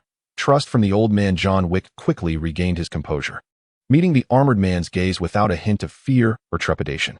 "You may as well kill me," he spoke flatly, having long since disregarded the value of life and death in this line of work. Memories of a not-so-pretty yet gentle face flooded his mind, alongside that of a lively dog. He closed his eyes. Is that so? Anton scrutinized the man before him, assessing him through the lens of his Batman experience, recognizing the heavy aura of a killer. There are two extremes of assassins. One is unprofessional and easily divulges information, while the other is highly skilled, impervious to torture. This man undoubtedly belonged to the latter category. Everyone yearns to live, especially those like you, who dwell in the darkest corners of the world, yet long for the light more than anyone else. Anton spoke calmly, his tone measured and soft, admitting, acknowledge it. You desire life more than anyone. John Wick remained silent. Woof. Suddenly, a sharp bark from a dog jolted him awake, his eyes snapping open. He glared at Anton, an uncontrollable fury igniting like wildfire in his gaze. Your dog is unharmed. Anton stepped behind John Wick, bringing forth the dog, equally bound, and presented it before him with a smirk, saying, "But I cannot guarantee whether it will outlive you." In the East, there exists a culinary delight known as dog meat hot pot, characterized by its spiciness that is neither overwhelming nor harsh, and a rich flavor that remains delightful even after prolonged indulgence. I would not hesitate to allow you to experience this exquisite dish before your demise. John Wick's expression twitched. At the Continental Hotel, realizing that Anton was not lying and unwilling to provoke his adversary with threats to the dog's life, he softened his stance. I hail from the Continental Hotel. There exists no direct connection between assassins and their employers. Hence, I am unaware of who seeks to kill you. Anton pressed further. You may not know, but surely someone does. The Continental Hotel is under the dominion of Winston, the chief orchestrator of all assassins, who assigns the missions. With his identity now exposed, John Wick ceased to conceal the truth. Moreover, his reputation in New York was hardly a secret. Many underworld figures were familiar with him. Identifying the Continental Hotel through his visage would not prove challenging. John Wick considered himself unfortunate. He did not fear death. His sole desire was to protect the life of the dog at his feet. This dog was a gift from his fiancée, a token of their love. The Continental Hotel. John Wick. Anton instantly connected the figure before him with the dog he held. What chaotic forces had intruded upon this world? This individual bore no resemblance to Keanu Reeves. As he pondered how to handle John Wick, he found himself in a quandary. A true professional is devoted to their craft. Were he not clad in Batman's armor at that moment, he would have undoubtedly eliminated John Wick without hesitation, sparing not even the dog. However, adorned in Batman's battle attire, he felt compelled to embody the role authentically. The principle of not killing is a defining characteristic of Batman. The concepts of halting violence through violence and resolving conflict with brutality are fundamentally distinct. If Anton were to play the role of Batman, he would certainly consider the inherent traits of Bruce Wayne. The no-kill principle is a tenet passed down through Batman's lineage. It has been said that a Batman who takes a life is akin to the Joker. While Anton disagreed, he acknowledged the truth in that statement. After all, with the skills honed over years by Bruce Wayne, becoming the Joker would be a trivial endeavor. The extremities of both sides provoke contemplation. John Wick observed the armored man in thoughtful silence, gradually tempering the fury in his eyes as he awaited his inevitable fate. Suddenly, a swift strike landed, and he succumbed to unconsciousness once more. Upon regaining consciousness, John Wick found himself unmoved from his spot, his limbs still bound. His beloved dog lay beside him, snoring peacefully. Slightly reassured, he noted the absence of the armored man. Before him, a young man and an elderly gentleman engaged in conversation. John Wick immediately recognized the young man as the brilliant director, his intended target. Was he here to kill you? Jonah Jameson's expression darkened, and years of experience, coupled with the acumen honed through the vicissitudes of the business world, enabled him to immediately identify the puppeteer behind the scenes, the Life Foundation. Jameson gritted his teeth. Seething with rage, I underestimated them. Anton, you should lay low for a few days. I will ensure they pay for this. No need for that. Anton replied with a smile. I will handle this matter. All you need to do is tie up the loose ends. Tie up the loose ends? Jameson paused, scrutinizing Anton. What exactly can you do? If I were incapable of anything, do you think I could have captured this man? Anton countered. John Wick, the king of assassins in New York. Do you believe he is merely a petty thief? John Wick. Jameson was momentarily taken aback. He assessed the disheveled man before him, his bruised and battered visage failing to evoke the aura of New York's assassin king. His gaze then shifted downward. The man appeared unremarkable, but the dog is well kept. After a moment, he offered his assessment. I leave this in your hands. Dispose of him as you see fit. Anton continued, Old man, after midnight, please inform the NYPD to head to the financial district in Manhattan to clean up at the Continental Hotel. The Continental Hotel? Jameson, well connected, especially within the confines of New York, was more familiar than anyone else with the territory. Upon hearing this address, his pupils narrowed, and he abruptly turned to Anton. Are you seeking trouble with the Continental Hotel? As you can see, yes. Anton met his gaze steadily. Anton, the Continental Hotel has never been the crux. It is merely a faade for the High Table. The High Table is neither our enemy nor anyone else's. They respect the rules, Jameson emphasized. You must understand, our adversary is the Life Foundation. Although there was currently no evidence linking the Continental Hotel to the Life Foundation, for Jameson, this was an answer that required no validation.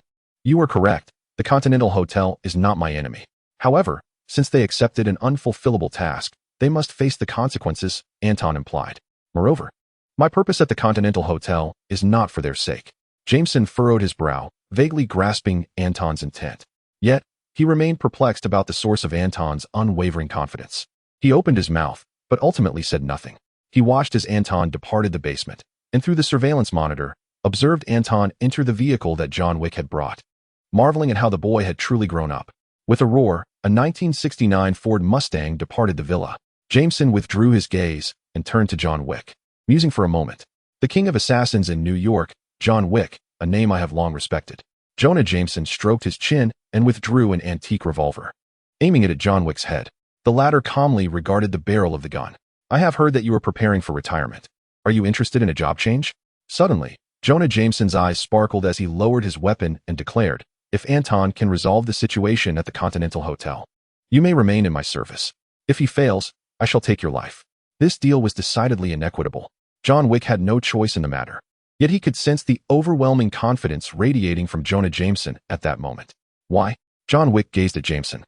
Filled with confusion, based solely on the recent display of capability, he could not possibly resolve the situation at the Continental Hotel. "He is my grandson," Jameson confided. "My grandson has grown. Therefore, I place my trust in him." Gratitude for the generous support of the Waters of Fury. Chapter 25. The emergence of Batman. When Anton first took the reins at the Daily Bugle, Jameson was quite dissatisfied with him. Fortunately, within the Daily Bugle, there existed a meticulously crafted operational framework that would ensure its continued functionality, even if Anton proved ineffectual.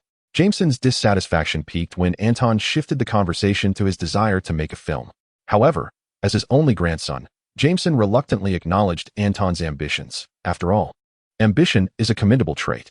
Unexpectedly, from that day forth, Anton seemed to transform entirely. The most significant change in Jameson's perception of Anton did not stem from his professional advancements, but rather from the moment he learned that John Wick had been effortlessly subdued by Anton. In that instant, he recognized that the child had developed enough strength to fly solo, and the protection he could offer was now limited. Jameson's gaze drifted into the distance. He glanced at the time. It was 10:28 p.m. Anton had mentioned calling the New York Police Department to clean up the mess after midnight. Considering the travel time, even if he hurried, Anton had approximately 1 hour remaining. "Let me see what you are capable of, Anton," Jameson thought, filled with anticipation. Anton's conviction piqued his curiosity. Although there had been little communication between the grandfather and grandson, both understood each other's intentions. Prepared to witness the spectacle, Anton seemed to promise, "I am awaiting it." To avoid any direct association with Batman, Anton navigated through secluded areas upon leaving his home, aiming to evade surveillance cameras and conceal any evidence of his true identity. Ultimately, he arrived at an abandoned industrial district, from which he entered the sewers. Here, he summoned the Batcycle from his vehicle and donned the basic armor of Batman. He crouched on the Batcycle, igniting the engine and revving it. The low, rumbling sound of the turbo echoed ominously. With a swift motion, the Batcycle surged from another exit of the sewer. Estimating the time, he noted that there remained approximately 1 hour and 10 minutes until midnight. The journey from here to Manhattan, at the speed of the Batcycle, would take merely 20 minutes. This leaves Anton with 50 minutes to resolve matters at the Continental Hotel, a sufficient amount of time. Beneath the helmet, his expression radiated confidence. The power of Batman instilled in him a formidable self-assurance. Although the strength of Batman's basic armor may not allow him to surpass the extraordinary foes of the Marvel Universe instantaneously, within the realm of the Continental Hotel, which dominated the underworld of New York, he was indeed unmatched. The individuals within the Continental Hotel, no matter how formidable, were ultimately just ordinary humans. If Anton could not charge through them with relentless vigor, the fault would lie with him, not with Batman. Zoom. Anton piloted the Batcycle, racing through the streets with lightning speed. As he sped by, no one could impede his path. Even amidst traffic, he could leap over car roofs, performing motorcycle stunts that launched him into the air, soaring across considerable distances. Unrestrained, unabashed, and audacious. While he adhered to a principle of non-lethality, New York was not Gotham. Anton felt no pressing need to conceal Batman's presence. Compared to the impending battles where Iron Man clashed with Obadiah at Stark Industries, where two Iron Titans exchanged blows, or where the Hulk wrestled with Abomination, and even the Avengers' confrontation with the Chitauri aliens that ravaged much of New York, what was it to see Batman riding a motorcycle? A trivial affair. This world was destined to be one where superheroes soared, and Batman's existence need not be shrouded in secrecy. It could be boldly displayed. This aligned perfectly with Anton's aspirations to garner fan appreciation. The only caution was to refrain from disclosing that he was indeed Batman, as this would circumvent numerous complications. At the very least, by not revealing himself to the public, he could avoid a plethora of troubles. What? You wonder how, as the director of Batman, no one could connect him to the Dark Knight. Simply deny it. Don't young people revel in role-playing? Isn't Halloween an opportunity for such theatrics? As long as I do not acknowledge it, I am not Batman. Is that not reasonable? Wow. Passers-by were taken aback by Anton's current appearance. What was that? So cool. Is he role-playing? What character is he portraying? Absolutely stunning. I must dress like this for Halloween, no matter the cost. It's Batman, the recently released film. Apparently Tony Stark's last work. I must see it immediately. Every observer's eyes sparkled with excitement. Regardless of age or gender, all were captivated by Anton at that moment. This illustrates that Batman's allure transcends gender and age, captivating the hearts of all. Beep beep, honk honk. The incessant blaring of horns echoed through the streets. Particularly vexed were the owners of vehicles crushed beneath the weight of the imposing Bat motorcycle, their frustration palpable. Some resorted to calling the authorities, while others fixated on the motorcycle's broad tires and the figure nearly sprawled atop it, internally shouting their desires. I shall learn motorcycle stunts upon my return. Master, do not depart. Teach me to ride, they exclaimed. How much for that motorcycle? Purchase it. Acquire it. With an ostentatious display of bravado, Anton swiftly penetrated the confines of Manhattan. This borough, the most densely populated and economically prosperous in New York, radiated vibrancy in every corner.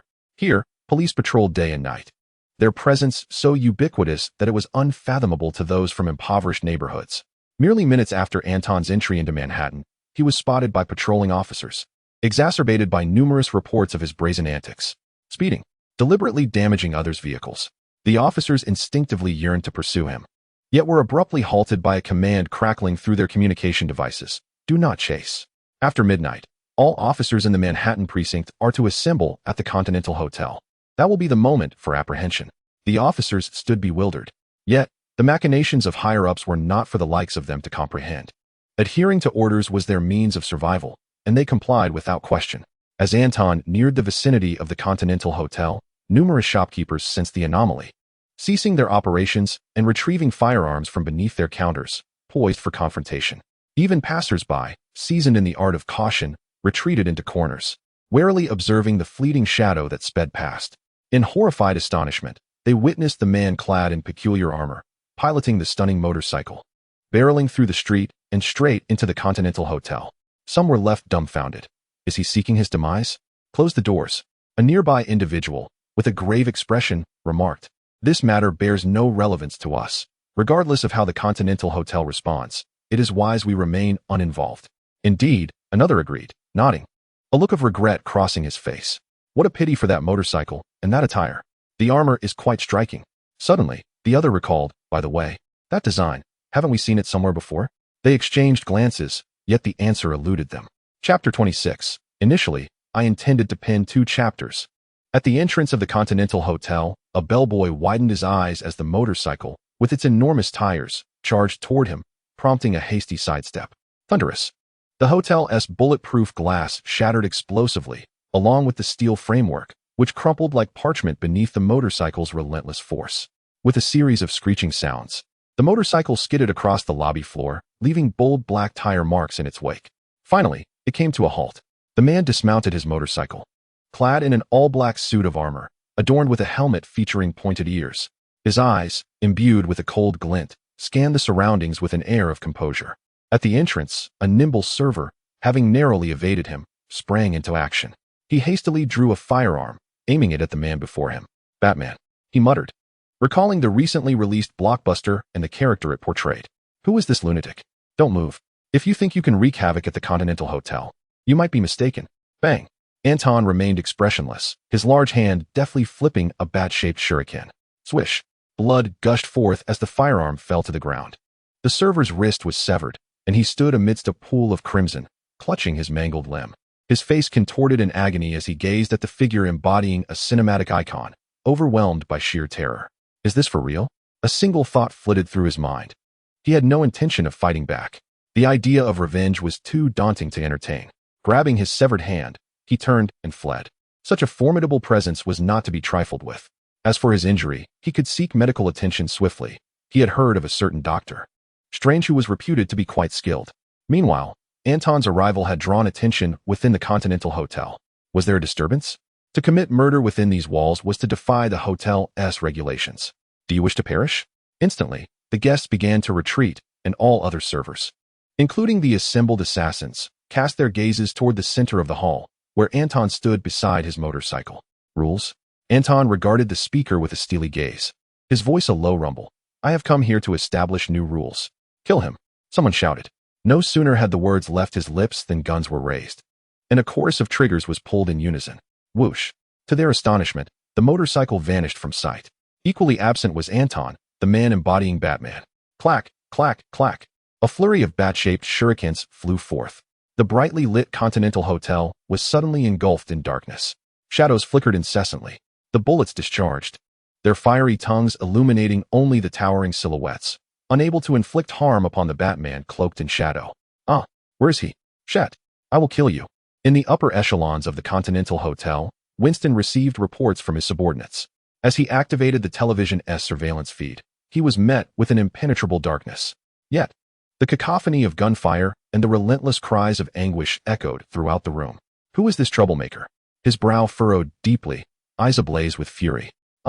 His subordinate hesitated before continuing. "It's Batman." Who is he? Winston had never encountered that name before. As he listened to the relentless sounds of the gunfight and the screams emanating from the shadowy monitor, his expression grew grave. Who is Batman? He cannot be a mere nobody. He is a character from a film. The subordinate's expression was peculiar. To be honest, when he received the news, his mood mirrored that of Winston's. A character from a film? Winston's face was a mask of bewilderment, yet his inner fury remained unabated. Irrespective of the circumstances, someone had intruded upon his territory, trampling the rules with impunity. This was no mere matter of pride. Should he mismanage the situation, he might even lose his position as the head of the Continental Hotel. The High Table would not tolerate such affronts to its dignity. Deploy all assassins. Winston's countenance was frigid. "I want him dead before my eyes." Rest assured, his subordinate nodded. "The orders have been dispatched." "Very well." Winston's gaze was deep and brooding. Suppressing his rage as he continued, "Investigate the identity of this Batman. I must comprehend the entirety of this affair." In the lobby of the Continental Hotel, amidst the inky darkness, a colossal shadow of a bat flitted through the dim corners, seemingly suspended in midair, siphoning the combat prowess of all present assassins. One by one, they fell, grievously wounded in pools of blood, yet none met their demise. The relentless defeats transformed the entire hall into a cacophony of groans, resembling a hell on earth. The assassins lay in their sanguine pools, enduring excruciating pain, as they beheld that ethereal figure weaving through the throng, akin to the grim reaper brandishing a scythe. Their eyes filled with terror. Given another chance, they vowed they would not remain to confront the foe but would flee, just as the initial waiter had done. This was Batman's method of instilling violence to counter violence. In many respects, when it came to instilling fear among the Mafia, even the Joker could not rival the deterrent power of Batman. What Anton aimed to do was to ascend upon the corpses of the Continental Hotel, establishing his own order. Following this battle, he intended not only to ensure that the name of Batman truly resonated in the Underworld, but also to make it known that the suddenly emerging Batman was far from a mere trifling character. Soon enough, amidst the wails of despair, Anton approached the staircase, transforming into the god of stairway combat. As he warmed up, he became increasingly familiar with the skills that belonged to Bruce Wayne, a transformative epiphany that could only be described as extraordinary. In any case, faced with these ordinary assassins, Anton was unyielding, eliminating as many as he encountered. Boom! The thunderous blast of a shotgun caused Anton to raise an eyebrow. A well-dressed black man, exuding an air of elite sophistication, stood against the wall, squinting and focusing, observing Anton's movements with acute attention to minute sounds. Clearly, the initial surprise shot had failed to hit Anton, which did not surprise the young man.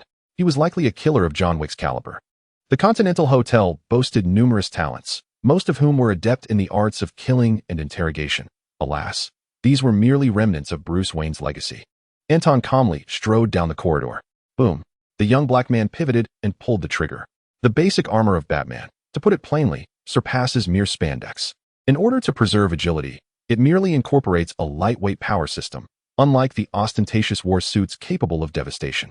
Nonetheless, it endows Anton with a significant enhancement to his combat prowess. The crux lies in the armor's protection, allowing Anton to unleash his full potential. Bang! Anton stood firm, allowing the colossal force to ripple across his chest. What? The young African-American man widened his eyes, revealing a startling amount of scare. He could hardly fathom that this enigmatic figure, who relished in role-playing, wore armor capable of withstanding even the formidable blast of a shotgun. This was no ordinary equipment, comparable to military technology. At that moment, names such as Stark Industries, Hammer Industries, and Oscorp flashed through his mind, all titans of arms manufacturing in the Marvel Universe, renowned for their cutting-edge advancements. Heh! A smirk curled at the corners of Anton's lips as he approached the man before him. Bang! With a single punch, he sent the obstructing African-American man flying, leaving him sprawled on the ground, blood pooling from his mouth. Subsequently, Anton stepped over the fallen figure and approached a metal door. Bang! Another punch shattered the circuit board, and utilizing his skill and erudition, he effortlessly unlocked the supposedly impenetrable metal door.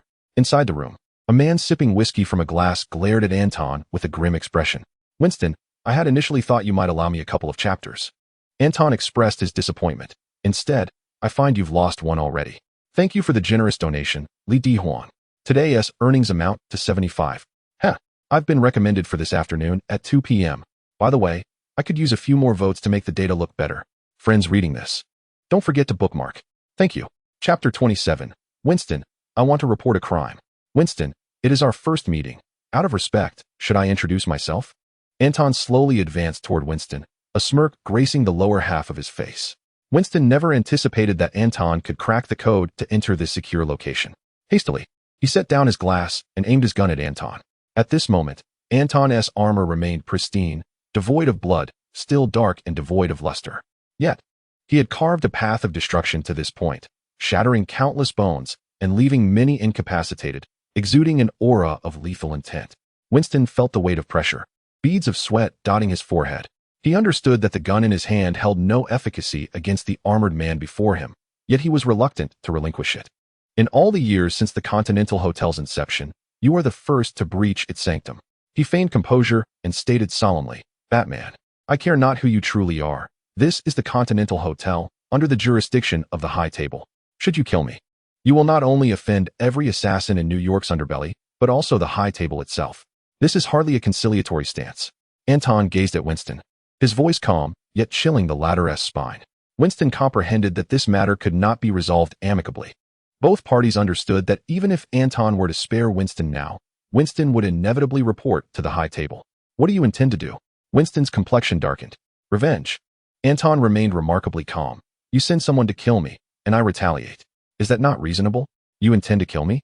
Winston was momentarily stunned, rendered speechless.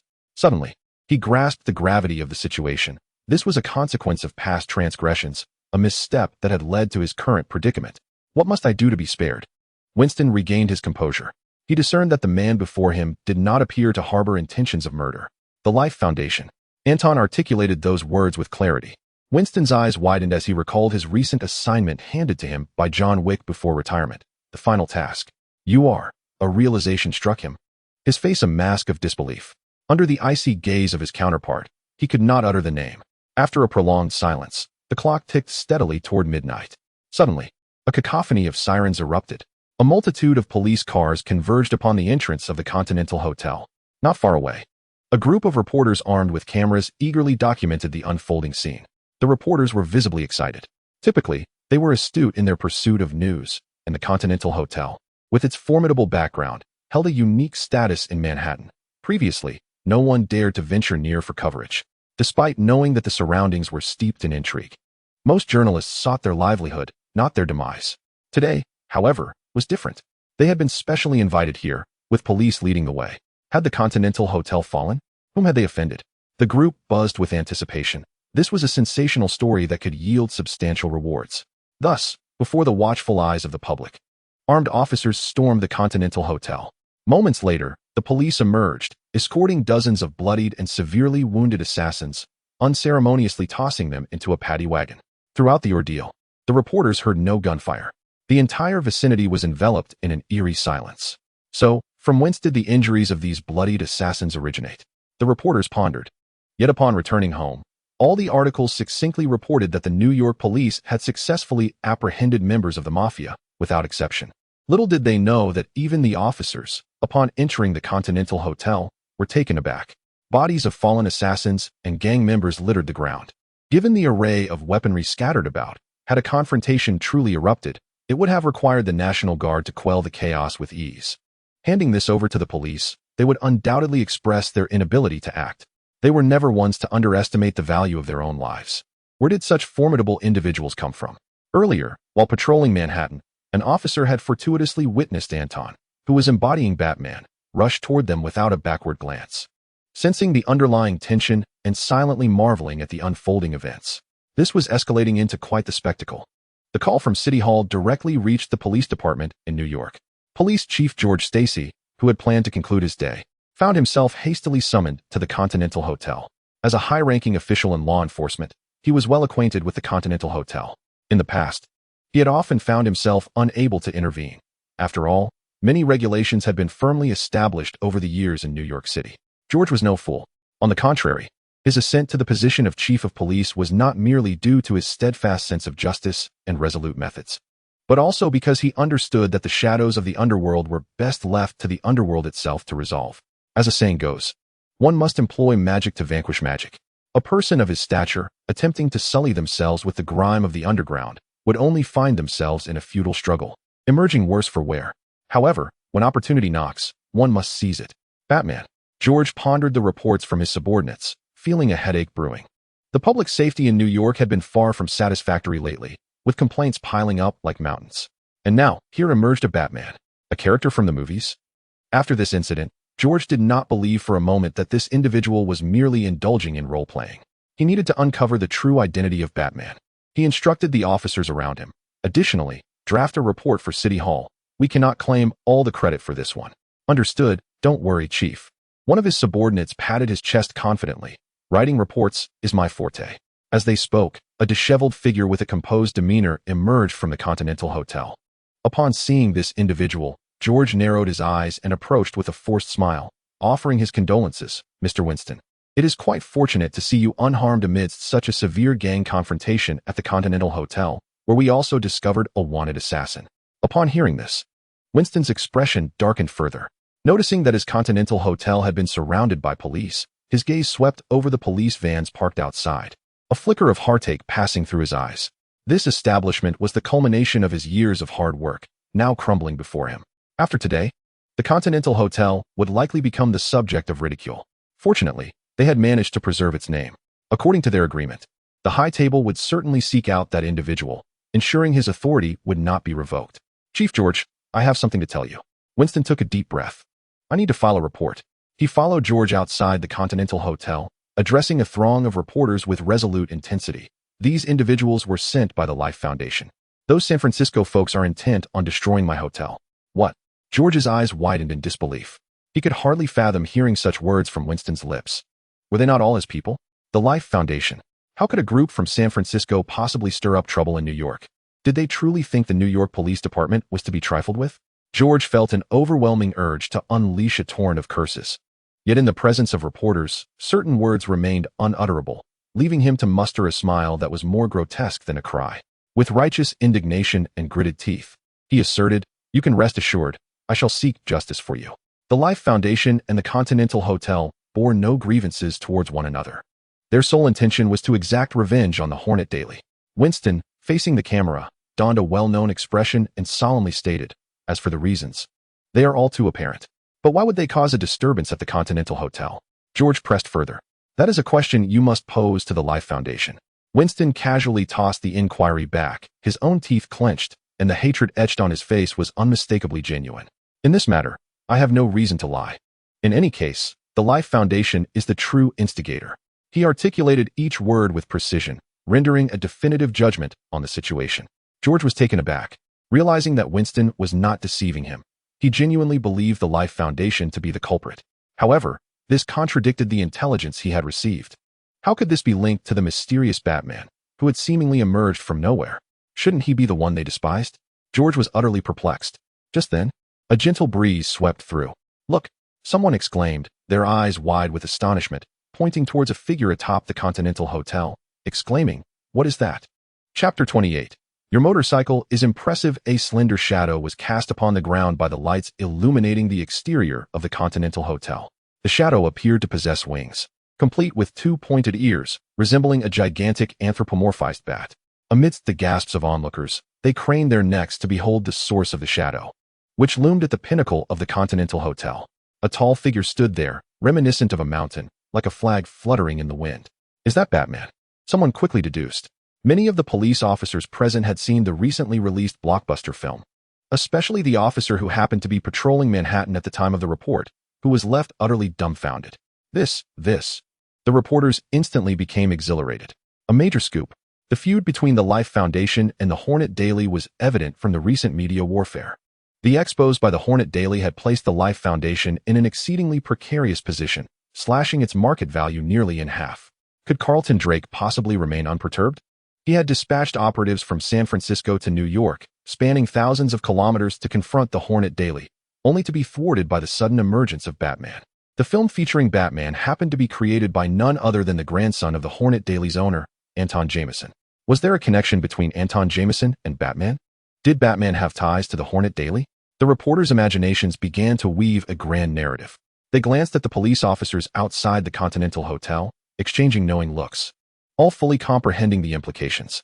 Of course, the official narrative would proclaim the commendable governance of New York City and the rapid resolution of cases by the police department. The private entertainment tabloids serve as the sanctuary for gossip news, donning new identities to navigate the fray. This is indeed the correct approach to capitalizing on opportunities, neither offending those in power nor missing any chance for profit. The flashes of cameras continue to illuminate the scene, only to extinguish moments later. A gust of wind sweeps through, casting the silhouette of a massive bat overhead, its shadow suddenly unfurling onto the ground. Amid gasps of astonishment, Batman glides through the air, soaring from the Continental Hotel to the adjacent skyscraper, vanishing into the darkness shortly thereafter. Ladies and gentlemen, the forthcoming actions are strictly off-limits for paparazzi. George Stacy, his expression grim, addressed the journalist beside him before turning to the authority of the Continental Hotel. Mr. Winston, you certainly wouldn't mind accompanying me to the police station, would you? Of course, I am here to serve the people, Winston readily consented. The following day, I am here to report that these individuals were dispatched by the Life Foundation. Those San Franciscans aim to ruin my hotel. The Life Foundation and the Continental Hotel share no enmity. Their objective is revenge against the Hornet Daily, and the reasons are well known to all.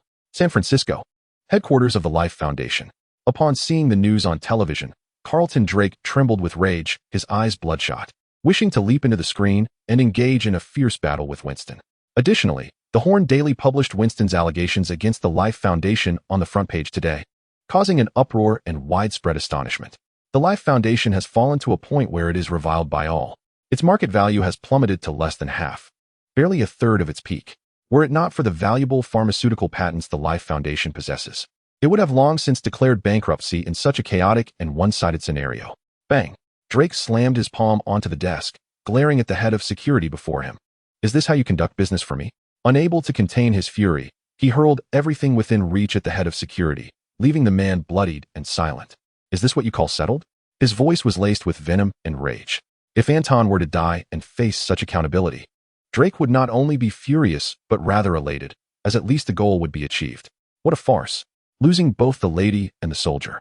After witnessing today's news, Drake's mind buzzed, perceiving those around him as utterly incompetent. Eddie remains elusive. The integration of symbiotes and humans is stalled, and even retaliation is akin to a futile endeavor where the basket is swept away by water. It's all too challenging. Boss, the Continental Hotel is a den of assassins. They have breached regulations, and we have grounds to lodge a complaint with the high table. The head of security, having finally calmed down after some time, could not help but interject.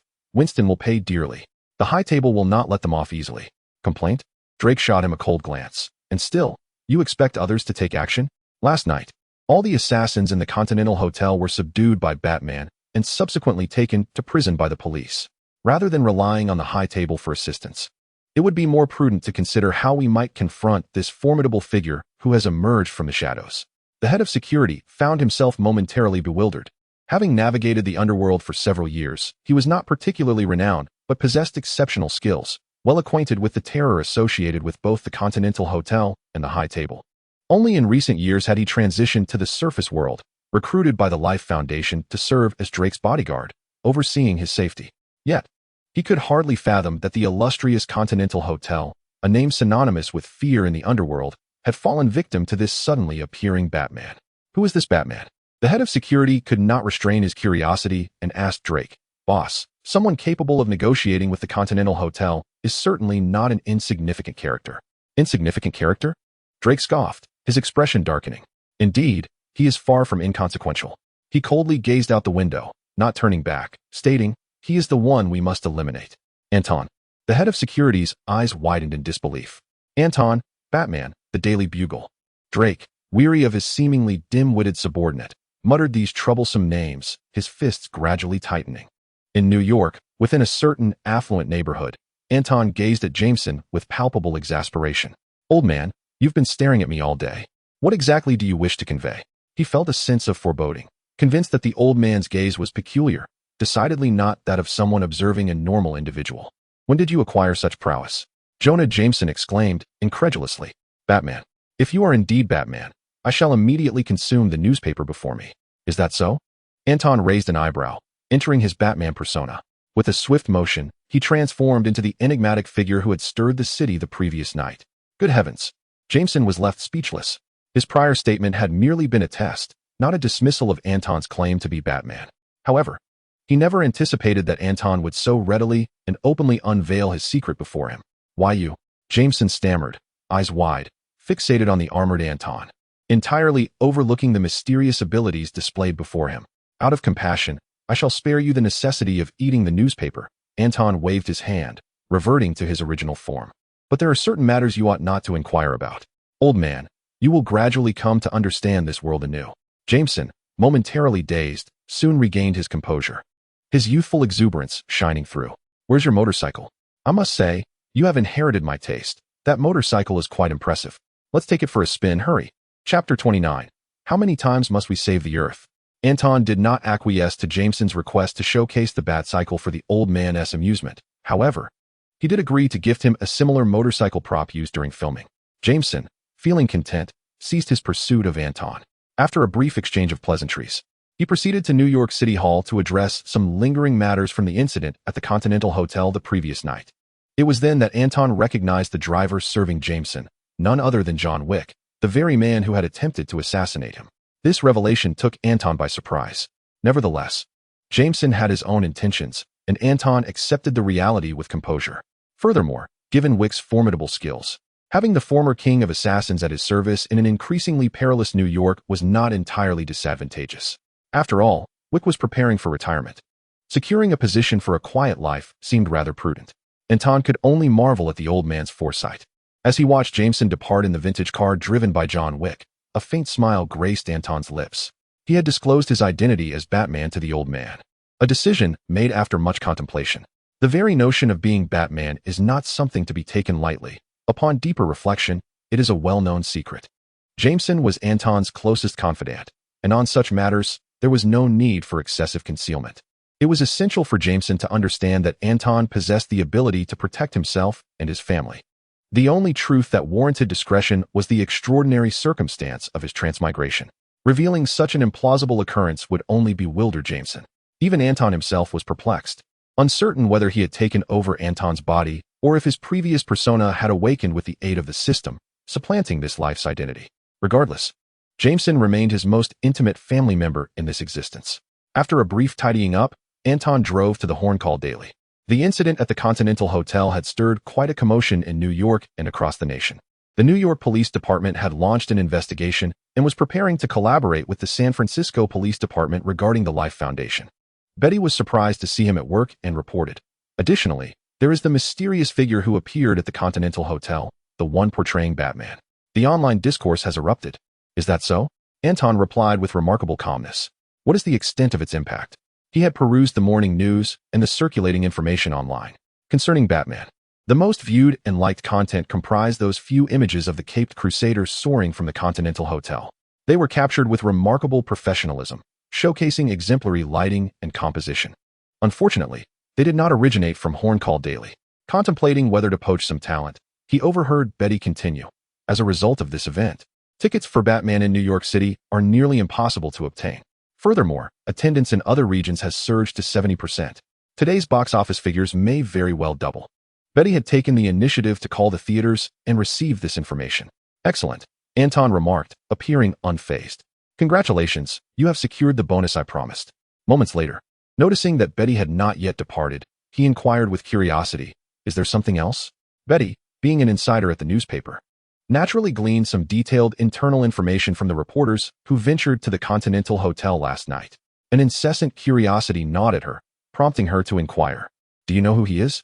How would I know? Anton waved his hand dismissively, seemingly indifferent. All I know is that he is a good man. Very well, Betty scoffed, detecting Anton's nonchalance, and stormed out in frustration. In the office, Anton settled into his executive chair, reflecting on the previous day's gains. The durability of his battle armor had diminished following the confrontation, yet it was not deemed damaged. Upon investigation, Anton discovered that fan points could replenish the durability of both the armor and equipment. Indeed, even damaged items could be repaired using fan points. However, this was not the crux of the matter. Before him, on a system panel visible only to himself, a notification flashed. Defeat the Continental Hotel. Reward of 2 million justice points. This was the issue that truly captivated Anton's attention. He was acutely aware of the dual metrics he needed to manage: fan points and justice points. Fan points could be exchanged for heroes, while justice points were designated for the primary template hero, specifically the special armor of Batman, which would unlock a more formidable form of the Dark Knight. Various armors awaited him in the system's inventory: thermal armor, insider suit, impact armor, rabbit armor, bat-enhanced armor, heavenly descent, anti-Superman armor, Finra armor, Hellbat, and the ultimate sixth-dimensional armor, each enticing him to sneak a peek occasionally. If not for the barrier of the air wall, Anton would have been tempted to caress them, yearning to embrace them as he slept. The three most affordable options, thermal armor, insider suit, and impact armor, each required 5 million justice points. Following these were tiers of 8 million, 10 million, 40 million, 50 million, and 80 million. The priciest, the sixth-dimensional ultimate armor, was valued at a staggering 100 million. If he could exchange for all these armors and assemble Batman's most complete and powerful ensemble, akin to Iron Man's exploits to woo women, how many times would he need to save the Earth? The mere thought left Anton feeling dizzy. The endeavor from the previous night served a dual purpose: to issue a warning to the Continental Hotel and to lay a trap for the Life Foundation, while simultaneously paving the way for the notification he now beheld. Justice points. Defeating the Continental Hotel had purified the urban environment, earning him a reward of 2 million. Thus, dealing with the Life Foundation should yield even greater rewards. Might he then exchange for a special armor, alternating it with the basic variant? Anticipation bubbled within him. He opened his computer and accessed his email, sending a message to Eddie to inform him that he had found assistance and would soon arrive in San Francisco to tackle the Life Foundation together. After a brief moment of contemplation, he called for Betty. If all went as planned, Eddie would be returning shortly, and her interim position as editor-in-chief would likely be supplanted by the official editor. After Anton finished speaking, Betty's expression remained impassive. He expressed his astonishment. "Aren't you the least bit angry? This is not the Betty I know. Is being angry useful?" Betty retorted. "No." "Then that's settled. However, if you were to be angry, I would recommend a new job for you." "What kind of job?" "My personal assistant." "Then I would never dare to be angry." Anton choked slightly. "Honestly, Betty, working at the newspaper does not showcase your full potential. It would be far better for you to be my personal assistant. I have plenty of tasks that await your expertise. Aside from flirting with girls, what else can you do?" Betty queried suspiciously. "You wouldn't want to flirt with me, would you? I am not particularly fond of your type. Do you think I can't find other women aside from you?" Anton replied, somewhat irritated. "Do not forget, I am still a genius director. My mind is brimming with ideas, all waiting to be unleashed." "Let me think about it," Betty said, her teasing demeanor fading. She grasped Anton's intent and, after a moment of contemplation, replied earnestly, "No problem." Anton nodded. "You can inform me of your decision after Eddie returns. By the way, please book me a ticket to San Francisco, preferably for this evening." "You are going to San Francisco?" Betty exclaimed, alarmed. "That is the territory of the Life Foundation." "Anton, have you thought this through?" "I am going there to resolve this matter at its source." Anton waved his hand dismissively. "Do not concern yourself with that. Just do as I say and book the ticket." "You are truly taking advantage of me," Betty remarked, rolling her eyes. Chapter 30. With a charming smile the following dawn, a plane landed at San Francisco Airport. Anton exited the airport and stood by the roadside, awaiting a taxi. "Hey there, need a ride?" a familiar voice called out. Of course, Anton smiled as he approached the passenger seat, glancing at the driver beside him. "Eddie, it seems you've been doing well lately." "Indeed. Although there were many misunderstandings before, now, I am getting along quite well with him." Eddie nodded, his face devoid of the initial fear he had experienced upon encountering the symbiote. He even introduced the symbiote residing within him, saying, "It's called Venom." "Hello, Anton. You smell delicious," Venom suddenly interjected, as Eddie's face transformed, revealing a menacing countenance, sharp fangs, and a gaping maw instilled terror, while a serpentine tongue flicked in and out, resembling a demon on a journey from hell to the mortal realm, though it was somewhat forced. Anton recognized this as Venom's way of greeting him. "Hello, Venom," Anton replied, his expression neutral, pointing ahead. You're about to crash. Oh, a minor issue. Venom receded back into Eddie's body, who, accustomed to the situation, calmly maneuvered the steering wheel. With a thrilling drift, they narrowly avoided the vehicles ahead. Hey, watch where you're driving. Ignoring the greeting from behind, Eddie continued to drive forward. How have you been lately? Anton chuckled. The Life Foundation has become quite disarrayed. Carlton Drake is not enjoying his days. With Oscorp backing him, he will soon find himself incarcerated. Oscorp? Eddie squinted and turned to Anton. There is something I have been meaning to discuss with you, Anton. It concerns Oscorp. Anton frowned. Indeed. Eddie nodded, his demeanor growing somber. Among those who have been pursuing me recently, besides the Life Foundation, is Oscorp. Oscorp is indeed aware of the symbiotes. Anton's brow furrowed slightly, feeling a hint of a headache. Oscorp and the Life Foundation are not on the same tier. While the Life Foundation may only wreak havoc in San Francisco, Oscorp possesses the capital to dominate across the entire nation. It is not fear of Oscorp that troubles me. Rather, it is the complications that arise when facing pressure from two formidable entities that makes this situation rather precarious and difficult to navigate.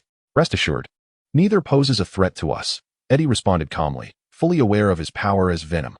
He emphasized, our only adversary at present is Carlton Drake. What do you mean? Anton pondered. Their communication had not ceased over the past few days, often exchanging messages through email.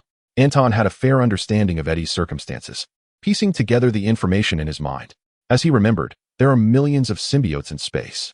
Aside from Venom, countless others drift in the cosmos, awaiting their kin who have descended upon Earth to lead them back and claim dominion over the planet. Drake's spacecraft has inadvertently become their beacon of hope. According to Venom, it was not Drake who discovered them. Rather, they had found Drake. Indeed, as Venom had recounted, 7 of their kind were brought to Earth by the spacecraft. However, the vessel crashed in Malaysia, and the Life Foundation managed to recover only 6, including Venom. Eddie stated with seriousness, one symbiote remains stranded in Malaysia. It is called Riot. Are you suggesting that Riot may have already arrived in San Francisco? Anton recalled the narrative in his mind, suddenly enlightened. It seeks to assist millions of extraterrestrial symbiotes in claiming Earth? Precisely, Eddie replied candidly. Venom has agreed to assist me in resolving this matter. We can coexist peacefully on Earth. Anton inquired, what does this have to do with Carlton Drake? Eddie explained, Riot escaped from its containment. Based on the information I have gathered during this time, it has previously bonded with a member of the Life Foundation search team. Therefore, it is certain that the individual most likely to help it return to space and bring its millions of kin to Earth is none other than Carlton Drake. After a brief pause, Drake has always harbored plans for launching rockets, filled with boundless fascination for the extraterrestrial, yet remains oblivious to the perils of the cosmos. I comprehend the situation. Anton nodded, stating, therefore, we must closely monitor Drake. Once chaos intersects with him, we shall take decisive action. At that point, the Life Foundation will no longer pose a threat. Eddie added, then we can turn our attention to dealing with Osborn Corporation. A splendid idea, Anton remarked with a smile. You truly astound me. It seems that you possess the capability to resolve this matter independently, without my assistance. It is through the power of Venom, Eddie replied, shaking his head earnestly. Regardless, I am grateful for your presence in San Francisco. Anton, you have aided me immensely. Pausing momentarily, he recalled the recent eruption of news in New York that swiftly engulfed the entire nation. By the way, your film has achieved remarkable box office success. I have yet to congratulate you, Eddie continued. And what about that Batman? Who is he? Is he our ally? You shall meet him soon. Anton replied with a mysterious smile. Very soon. They arrived at a house. This is the residence of my ex-girlfriend, Annie Wong, who has been quite supportive of me lately. Eddie and Anton exited the vehicle. At the entrance, a man and a woman awaited their arrival. Ah, that is Annie's boyfriend, Dan Lewis. A doctor, Eddie remarked. A hint of awkwardness in his tone. Seeking assistance from an ex-girlfriend is one thing. However, residing with her current partner is quite another. That indeed poses a dilemma. Anton scrutinized Dan Lewis closely and perceived him as a well-meaning fellow, albeit somewhat naive. The group entered the house and gathered around the table. This is Anton. You should all be familiar with him, Eddie introduced with a smile. He is the prodigious director currently in vogue in Hollywood. I just checked the box office for Batman. Anton's debut film has surpassed $350 million, and many see him as a veritable goldmine. Hello, Anton, Annie and Lewis exclaimed in surprise, shaking his hand in gratitude. Thank you for coming. He works for me. Anton did not seek accolades, nor did he consider himself of significant assistance to Eddie. As he had stated, he believed Eddie was capable of addressing the Life Foundation on his own, and his role was merely supplementary. His visit was not solely to assist Eddie in resolving his troubles, but also to accrue more justice points and unlock additional special armors for Batman. Once introductions were complete, the group delved into the matter at hand. According to Venom, the symbiote's vulnerabilities lie within the range of 4,000 to 6,000 hertz of noise, as well as flames. Eddie's expression turned serious as he declared, "To confront the chaos, we must approach it from this angle." Simple enough, Anton nodded, revealing a disarming smile.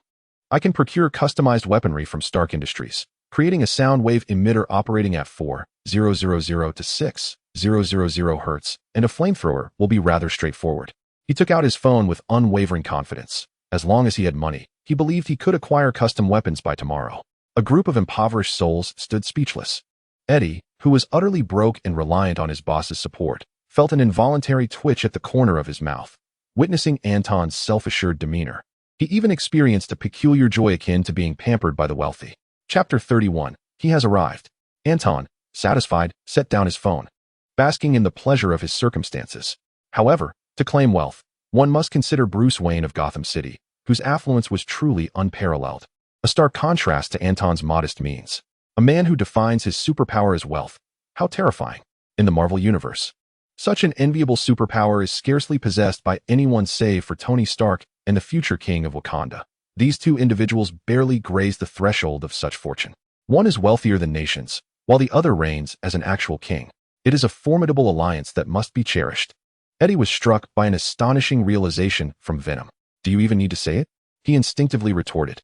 Upon noticing the three present were staring at him, he wished to vanish into the ground, forcing an awkward smile. "Let us continue our discussion. Where were we? Ah yes, the weaknesses of the symbiote are sound and fire." Eddie hastily redirected the conversation, anxious that the trio might delve deeper into his previous remark. Meanwhile, a little girl emerged from San Francisco airport. She broke free from her mother's grasp and swiftly vanished into the crowd. 10 minutes later, while her mother anxiously searched for her daughter within the airport, the girl mysteriously appeared at the Golden Gate Bridge. The journey from the airport to the bridge typically takes about half an hour by car, yet the girl managed to arrive in just 10 minutes, a miraculous occurrence. Bystanders noticed the pale-faced, dazed little girl and were intrigued. However, when they called out to her, she ignored them entirely, making her way towards the nearby Life Foundation's experimental facility. Only the little girl knew that there awaited the person she sought, as well as her kindred spirit. For the entity within her, this world was beautiful, yet it incited an irresistible urge to destroy. "Stop right there, little one. Where did you come from?" The security guard at the entrance, noticing the girl, furrowed his brow and approached with an impatient tone. "Your mother isn't here. If you are lost, I can assist you in calling 911. The little girl halted, gazing up at the tall man wielding a firearm. What an expression! The man felt a chill run down his spine, sensing something was amiss. Suddenly, the girl transformed into a monstrous creature. Though her size was that of an adult, she seemed considerably weakened. However, the familiar sharp teeth and gaping maw swiftly conjured thoughts of someone he knew. Is it really happening again? In the next moment, he was pierced through the chest by a sharp blade that emerged from the little girl's arm, then was violently thrown aside. The man could never have anticipated that. While he had narrowly escaped the recent onslaught originating from Eddie, he would not be so fortunate today. The wheel of fate turns, and does the heavens spare anyone? Beep, beep, beep. The alarm at the Life Foundation's experimental facility blared once more. A chill ran through everyone's hearts, fearing another incident orchestrated by Eddie. That terrifying creature instilled dread in all. Many researchers, having only glimpsed the surveillance footage from that time, felt their hearts race and their skin crawl. That monster had literally devoured a person. Boom. Security personnel quickly assembled and rushed to the alarm's location. Upon their arrival, they encountered a creature roughly the size of an adult, nearly identical in appearance to the monster Eddie had transformed into before, and they collectively sighed in relief. Thankfully, this one didn't seem as formidable. They were blissfully unaware that this creature had merely possessed the body of a little girl. In terms of combat prowess, the riot was likely more formidable than Venom. Meanwhile, the discussion among Anton and the others did not last long. It revolved around a singular plan. Once Riot appeared, they would seize the opportunity to confront Carlton Drake and eliminate both of those scoundrels simultaneously, thus saving time and effort. It was not that they could not strike at Drake beforehand. The crux of the matter lay in the fact that if Riot did not manifest in due time, it would always be a lingering threat. The best course of action was to wait until both adversaries revealed themselves. At that point, they could achieve two objectives at once. Eradicating future dangers. By the way, Anton, when will our ally arrive? Eddie inquired, unable to suppress his curiosity. The news in New York hasn't been peaceful lately. I read that the Life Foundation sent someone to deal with the Herald Daily. What is the situation there? After a brief pause, Eddie added, I know what the Continental Hotel is like. Don't forget, I worked for the Global Daily in New York for a long time. Our ally must be that Batman, who, within a single night, took down all the assassins at the Continental Hotel, right? Annie and Lewis exchanged glances. Being somewhat unfamiliar with New York and the Continental Hotel, they struggled to grasp Eddie's point. However, they immediately connected with the topic of Batman, as he had become an internet sensation. Just the night before, images of Batman appearing in Manhattan had transformed into a viral meme, with some even turning them into emojis. Want to learn how to ride a motorcycle? I'll teach you. After 2 days of fervor, the most striking images of Batman had garnered countless admirers.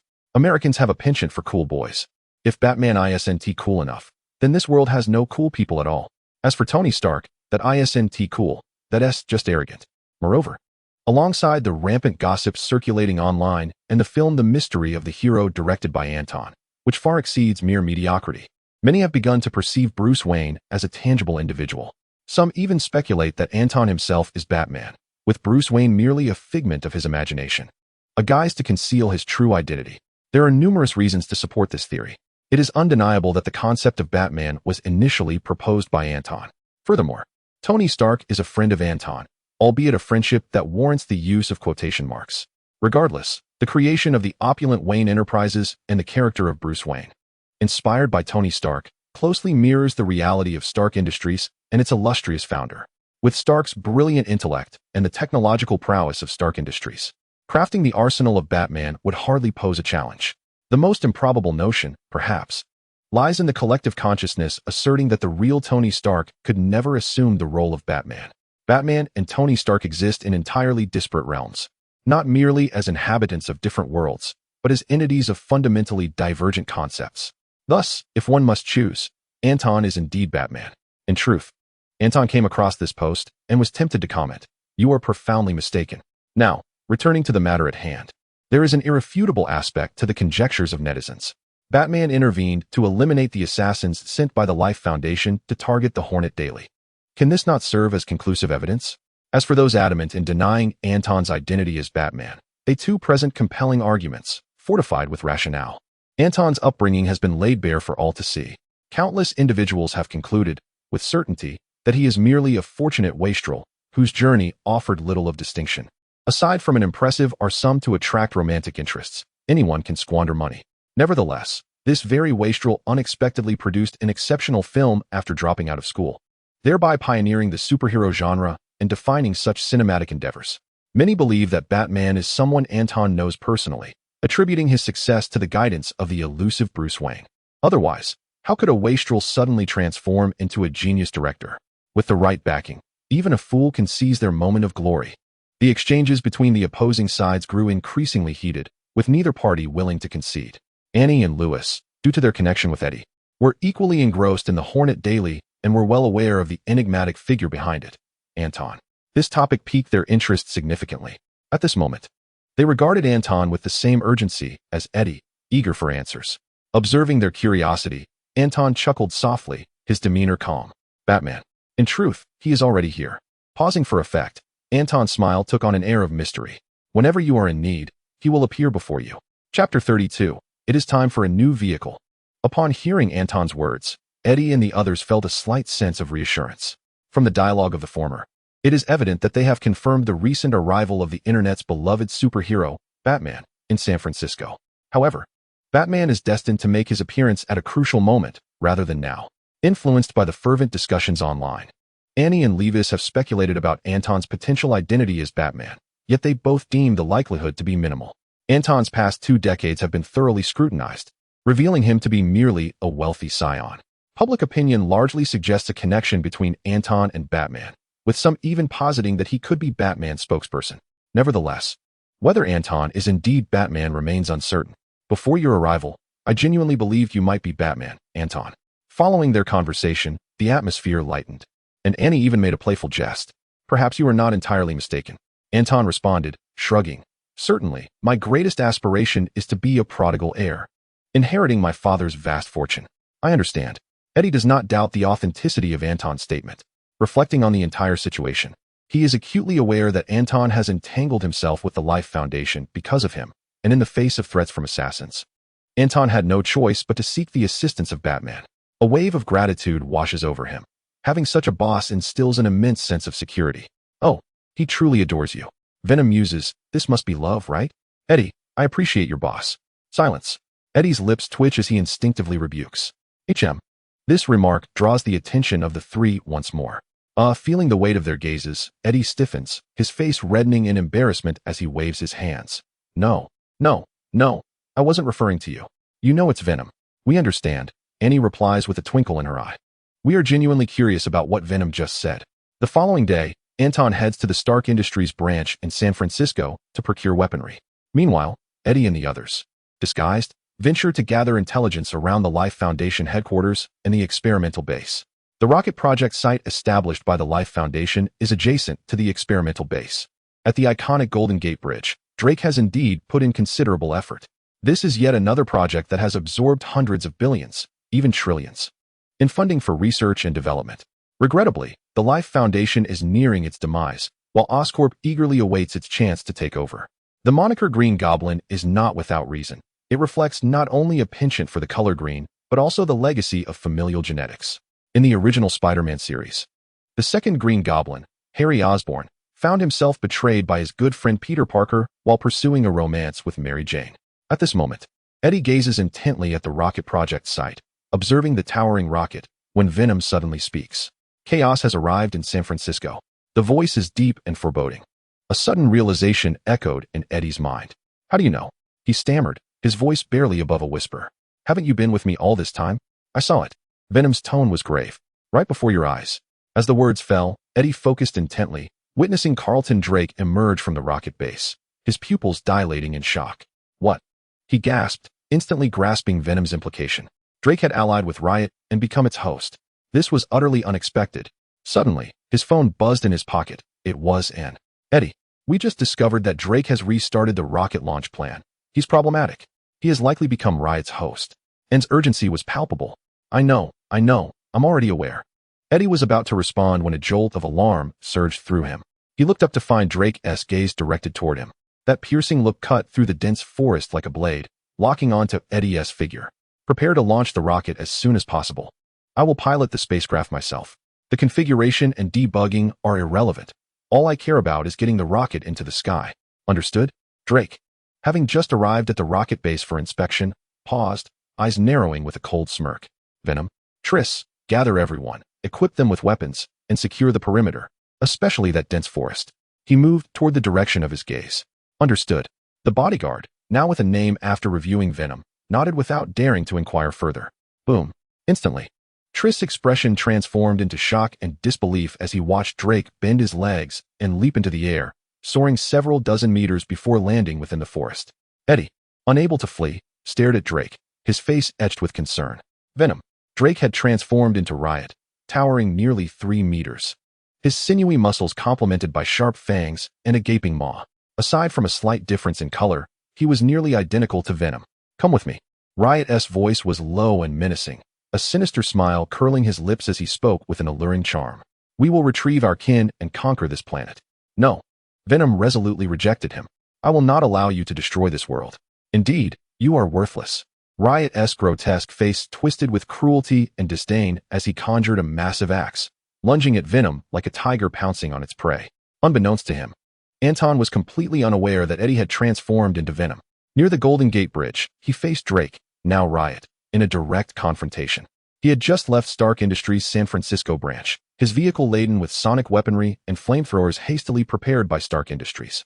The technological sophistication of these two weapons is rather low, and coupled with the generous funding from Anton, it allowed for an order to be placed in the early hours, with the weapons acquired by evening. Had the technology involved been even slightly more advanced, the timeline would certainly have been extended. One cannot deny that the vulnerabilities of the symbiote are indeed too easily exploited. Anton harbored doubts. Even if Drake were to successfully transport all the symbiotes from the comet to Earth, it would likely only incite chaos and would never be capable of annihilating the planet.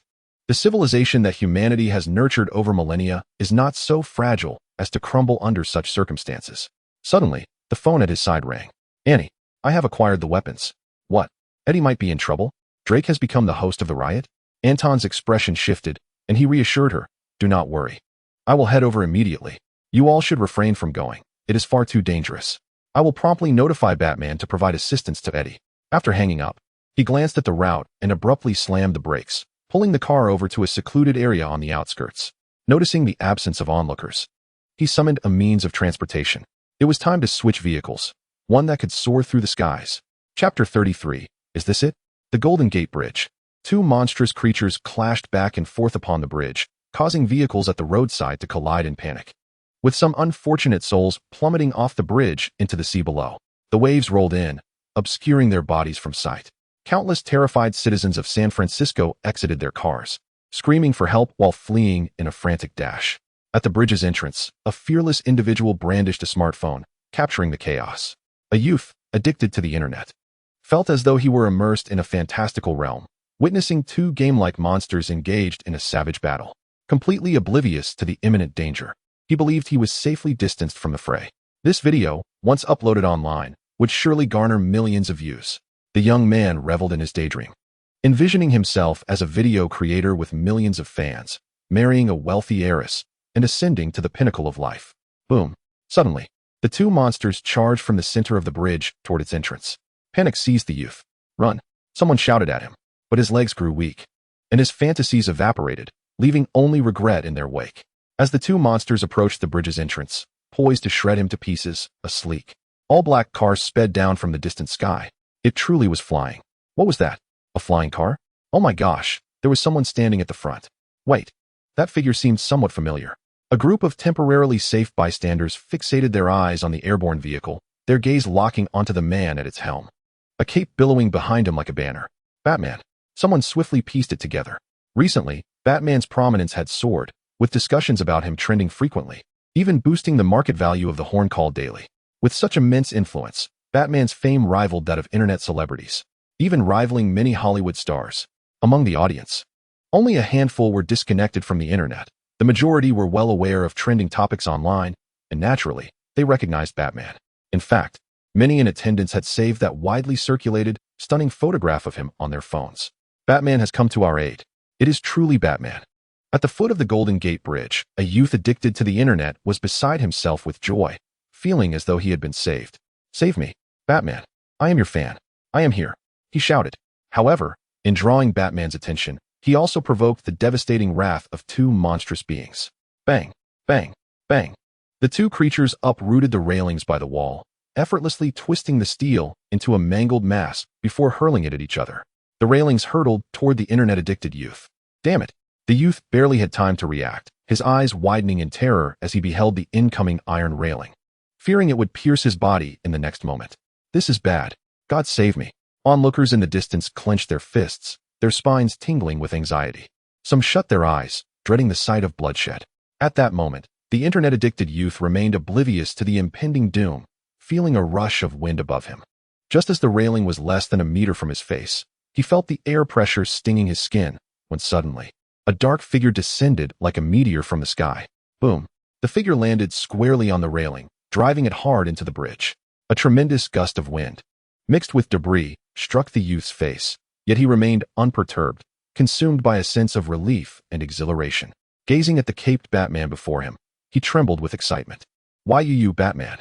You saved me, the youth stammered, clutching his phone, still intent on capturing the moment, feeling as if he might faint from sheer happiness. Get out of here.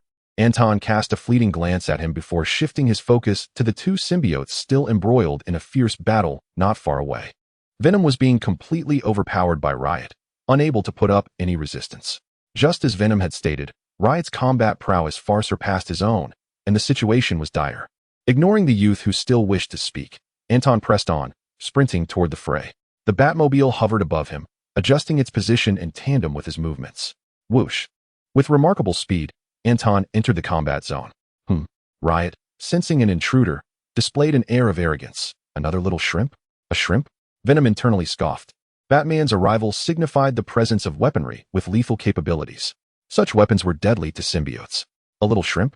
Anton also heard these words, and a cold smile crept across the corners of his mouth, visible beneath his helmet. He slightly raised his hand, causing the Batmobile above him to open its chassis. Two weapons fell abruptly. Venom, ensnare this creature and ensure it does not escape, Anton stated calmly. Of course, Venom immediately replied. Escape? Rage incarnate. It roared. Do you think you can let me flee? Little one, I shall savor you piece by piece. Ah, we shall see, Anton calmly retorted, stepping forward to grasp the fallen weapons. Meanwhile, the entity within the behemoth, Drake, seemed to communicate with it, both realizing that Venom and his allies possessed a surefire method to victory. Thus, ignoring Venom's assault, they charged recklessly at Anton. Batman, be cautious, Venom urgently warned, realizing it could not halt the onslaught. Humph. At that moment, Anton had secured his weapon and unhesitatingly activated the sonic wave emitter, unleashing a sound wave of 4000 to 6000 hertz that detonated in the air. Ah!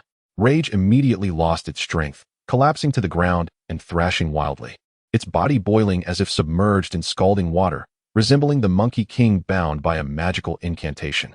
Not far away, Venom was also in considerable agony.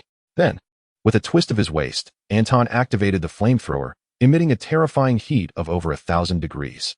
Even from several meters away, Venom felt every part of its body groaning in torment, let alone the monster facing the flames directly. You appear to be on the verge of collapse. Anton sneered at the fallen Rage, showing no intention of relenting, mockingly taunting. Is this it? Is this all a symbiote is capable of? You just proclaimed you would consume me. Why do your words lack substance? You seemed so confident, yet here you are, diminished before I even reach the next chapter. How utterly disappointing. Eddie, within Venom, felt a pang of frustration. No wonder Anton could be considered a requisite friend of Tony Stark, as both men were notoriously ruthless in certain aspects. This scene was captured by the internet-addicted youth whom Anton had just rescued. It was not that he was unwilling to leave, but rather that his legs were numb and trembled from anxiety and fear, rendering him immobile. If I survive this, I must gain notoriety. It would be unjust otherwise. A thought flickered through the youth's mind. Soon, he witnessed the monster withering under the burning flames, a human body separating from the creature. As a citizen of San Francisco, he recognized this individual all too well, his eyes widening in shock. Carlton Drake, the founder of the Life Foundation. It is he. This monster is indeed him. Chapter 34, The Slightly Balding Man. Who, then, resided within the other monstrous body? The youth's mind swirled with intense curiosity. Upon encountering Batman, the cacophonous sound emitted by the sonic device abruptly vanished. Suddenly, the monstrous entity turned its gaze towards him. In that moment, the internet-addicted youth, regaining his mobility, frantically scrambled to escape from the bridge, heedless of the identity of the creature before him. Overwhelmed by fear, he finally distanced himself from the Golden Gate Bridge, merging into the distant throng of people, where he found a semblance of solace. Meanwhile, on the Golden Gate Bridge, Anton supported the barely conscious Drake, casting a glance towards Venom. It is not prudent for you to reveal yourself now. Depart at once. I shall handle the remaining matters, Anton instructed. Understood, Eddie affirmed, having dealt with Drake while Venom quelled the riot, both feeling considerably relieved. With a nod, he maintained his Venom form and leapt into the sea. Anton, in a single bound, lifted the unconscious Drake and landed upon the hovering Batmobile. Gazing towards the direction of the San Francisco Police Department, sirens blared as officers, accompanied by reinforcements from headquarters, raced towards the scene at breakneck speed. Just as the patrolling officer was nearing the Golden Gate Bridge, an extraordinary sight unfolded before him.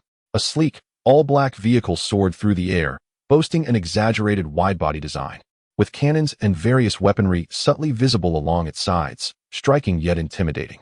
Most notably, a figure stood atop the vehicle, his cape billowing in the wind, revealing a half-hidden face beneath a helmet, bearing an expression of grim resolve. Batman. The officers inside the vehicle instantly recognized this recently emerged icon. Who was the individual he held? Drake. The Drake from the Life Foundation. The officers exchanged bewildered glances, uncertain of Batman's intentions. In an instant, Batman hurled Drake towards them. The impact sent him crashing onto the hood of the police car, nearly denting the engine cover. At this moment, Drake struggled to breathe, teetering on the brink of death. The fall only exacerbated his agony, as if he were on the verge of expiring. With the flames consuming everything, not only had the riot met its demise, but as the host of the chaos, Drake suffered severe burns, his face disfigured beyond recognition. Had it not been for the symbiotic form of Venom shielding him from most of the damage, He would have been reduced to ashes within mere seconds of the flamethrower igniting. I leave him in your care. I trust the San Francisco Police Department will not let me down, Batman declared, before elegantly departing from the Batmobile. Following closely behind was a throng of onlookers, eager for a glimpse of the spectacle, pursuing Batman with fervor. Upon seeing Drake sprawled across the police car's hood, the crowd exchanged glances. Realizing they could not catch up with Batman, and thus encircled the police vehicle instead, the officers disembarked to regain control of the situation and began to interrogate those present. A few minutes later, personnel from the headquarters arrived and finally grasped the situation. This was indeed a significant escalation. The chief of the San Francisco Police Department drew a sharp breath as chaos at San Francisco City Hall flashed before his eyes.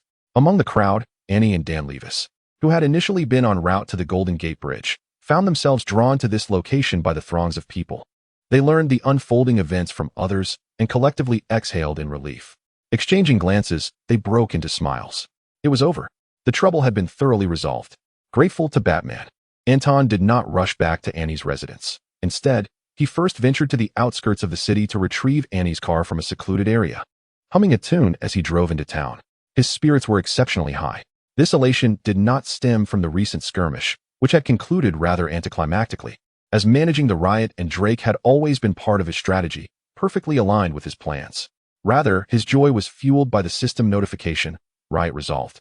Life Foundation defeated, reward, 8 million justice points. Current justice points, 10 million. What did this signify? It meant that Anton could, at any moment, redeem Batman's special armor from the system's space. Although he could only exchange for a few relatively inexpensive options, it still represented a significant advancement. Finally, he was no longer a blank slate. Anton reflected with satisfaction. Whether to redeem the special armor immediately or to save up for the most expensive option required careful consideration.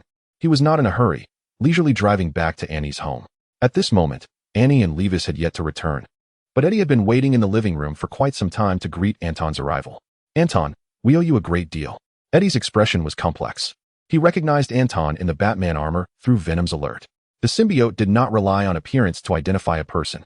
By perceiving scent, sound, and other factors, Venom instantly recognized Anton, who had made a favorable impression. Even during the battle, the moment Anton transformed into Batman and swiftly appeared, Venom had already provided the answer in Eddie's mind. No need for thanks. This is what you deserve, Anton replied with a slight smile, graciously accepting Eddie's gratitude. Earlier at the Golden Gate Bridge, Eddie and Venom had been utterly overwhelmed by Drake and the riot, almost being pounded into the ground without the ability to retaliate. Had Anton not arrived, the outcome could have been dire. This was not about taking credit. It was clear that his presence was indispensable. Truth be told, the level of performance exhibited by Venom today did not meet Anton's expectations. Upon reflection, he recalled that in the original storyline, Venom had never faced the riot alone and had relied on his ex-girlfriend's assistance to barely secure victory in battle. That made sense. Yet, this incident served as a timely reminder for Anton. In the original narrative, the protagonists are all children of destiny, blessed by fortune. However, now, as Anton transforms into a delicate butterfly, fluttering its wings, the fate of this world consequently shifts, rendering everything quite different. Except for those particularly resilient individuals, such as Tony Stark, Anton cannot rigidly adhere to the plot ingrained in his mind when assessing the others. I have delivered Drake to the authorities. He can no longer turn the tide. Anton is resolute. Even if he desires to reclaim his position, he must consider whether Osborn Enterprises will allow him that wish. Eddie Osborn has not forgotten that during his previous escape, not only was he pursued by the Life Foundation, but also by mercenaries dispatched by Osborn Enterprises. His expression grows grave. How should I confront Osborn? I will assist you in this matter. Currently, the Daily Bugle maintains a certain cooperative relationship with Osborn Enterprises, and I can certainly make my voice heard, Anton reassures him. Osborn Enterprises is not like the Life Foundation. Toppling it would be exceedingly challenging. A feat comparable to the monumental achievement of landing on the moon in the last century, given our current capabilities. Thus, it is prudent to engage in a fade of diplomacy with Norman Osborn for the time being. Understood, Eddie nods. Though he is not particularly concerned about the threats posed by Osborn. Firstly, he now possesses the symbiote, with Venom ever ready to assist him in battle, making him, in a sense, a superhuman. Secondly, Batman is his employer. Both individuals are far from ordinary. After the Life Foundation's demise and the fall of Drake, Osborn Enterprises would undoubtedly reconsider its approach, opting against such brutish tactics. Most importantly, Eddie understands that Osborne Enterprises is particularly interested in the symbiote. With the Life Foundation in turmoil and Osborne Enterprises eager to take control of it, this presents a golden opportunity. At that moment, once Osborne Enterprises acquires the symbiote, their interest in him as a host will likely diminish significantly. Coupled with the negotiations represented by Anton and the Daily Bugle, it would only be natural for them to abandon any hostile intentions towards him. From Eddie's perspective, Norman Osborn is distinctly different from Drake, at the very least. The former does not possess an overwhelming obsession with extraterrestrial matters. Soon, Annie and Levis return home, exchanging pleasantries once more. Well then, let us not discuss serious matters today. Let us revel in unrestrained joy, Anton declares, uttering the three words everyone longs to hear. It's on me. As they indulge in the nightlife of a San Francisco club until the early hours, they awaken in their respective hotels to a series of loud knocks. Each is roused by the noise at their doors, where they find different individuals standing solemnly, all impeccably dressed in suits. Hello, Anton. A slightly balding man smiles as he introduces himself. I am Phil Coulson from the Department of Strategic Homeland Intervention, Enforcement, and Logistics, a special unit established by the International Security Council to handle various extraordinary incidents. Chapter 35, Sincerity. Phil Coulson? Anton paused, fixated on the slightly balding man before him, pondering that although they did not share a striking resemblance, they were both bald. Perhaps it is a shared vulnerability among jovial men. Coulson, feeling somewhat uneasy under Anton's scrutinizing gaze, sensed the hostility in the young man's eyes, as if he were constantly probing his weaknesses. I am here regarding yesterday's events, Coulson said, disregarding Anton's unfriendly demeanor and maintaining a gentle tone. Please accompany me. I represent the Department of Homeland Strategic Defense, Attack, and Logistics, and I wish to discuss a matter with you. And how shall we converse? Anton replied, crossing his arms with a flippant attitude. Your companions are already awaiting you in the conference room, Coulson replied. Then let us proceed, Anton remarked, arching an eyebrow as he gestured for Coulson to lead the way. In the hotel conference room, Eddie, Annie, and Levis had arrived first, seated at the table under the watchful eyes of the agents from the department, also known as SHIELD. Eddie scrutinized the room, his expression one of astonishment. Even without Venom's reminder, he could tell that these individuals were specially trained, their every movement exuding an indescribable aura, considering their self-introduction as members of the Department of Homeland Strategic Defense. It dawned on him that the official agency had likely been stirred by the recent skirmish at the Golden Gate Bridge, monsters clashing, with Batman intervening. Such a sensational occurrence surely warranted the attention of special departments. Did they truly believe that the Americans maintained these operatives merely to consume resources at home? Anton, a few minutes later, entered the room, sluggishly trailing behind a man. Speak, Coulson, what is it you desire? Anton nodded at Eddie and the others, signaling them to remain calm, then pulled out a chair and sat down, exuding an air of dominance. Greetings, I am Phil Coulson from the Department of Homeland Strategic Defense, Attack, and Logistics, and I am the lead for this discussion. Coulson introduced himself once more to Eddie and the others. Regarding yesterday's events, we have acquired a comprehensive understanding of the situation. Carlton Drake is guilty beyond measure.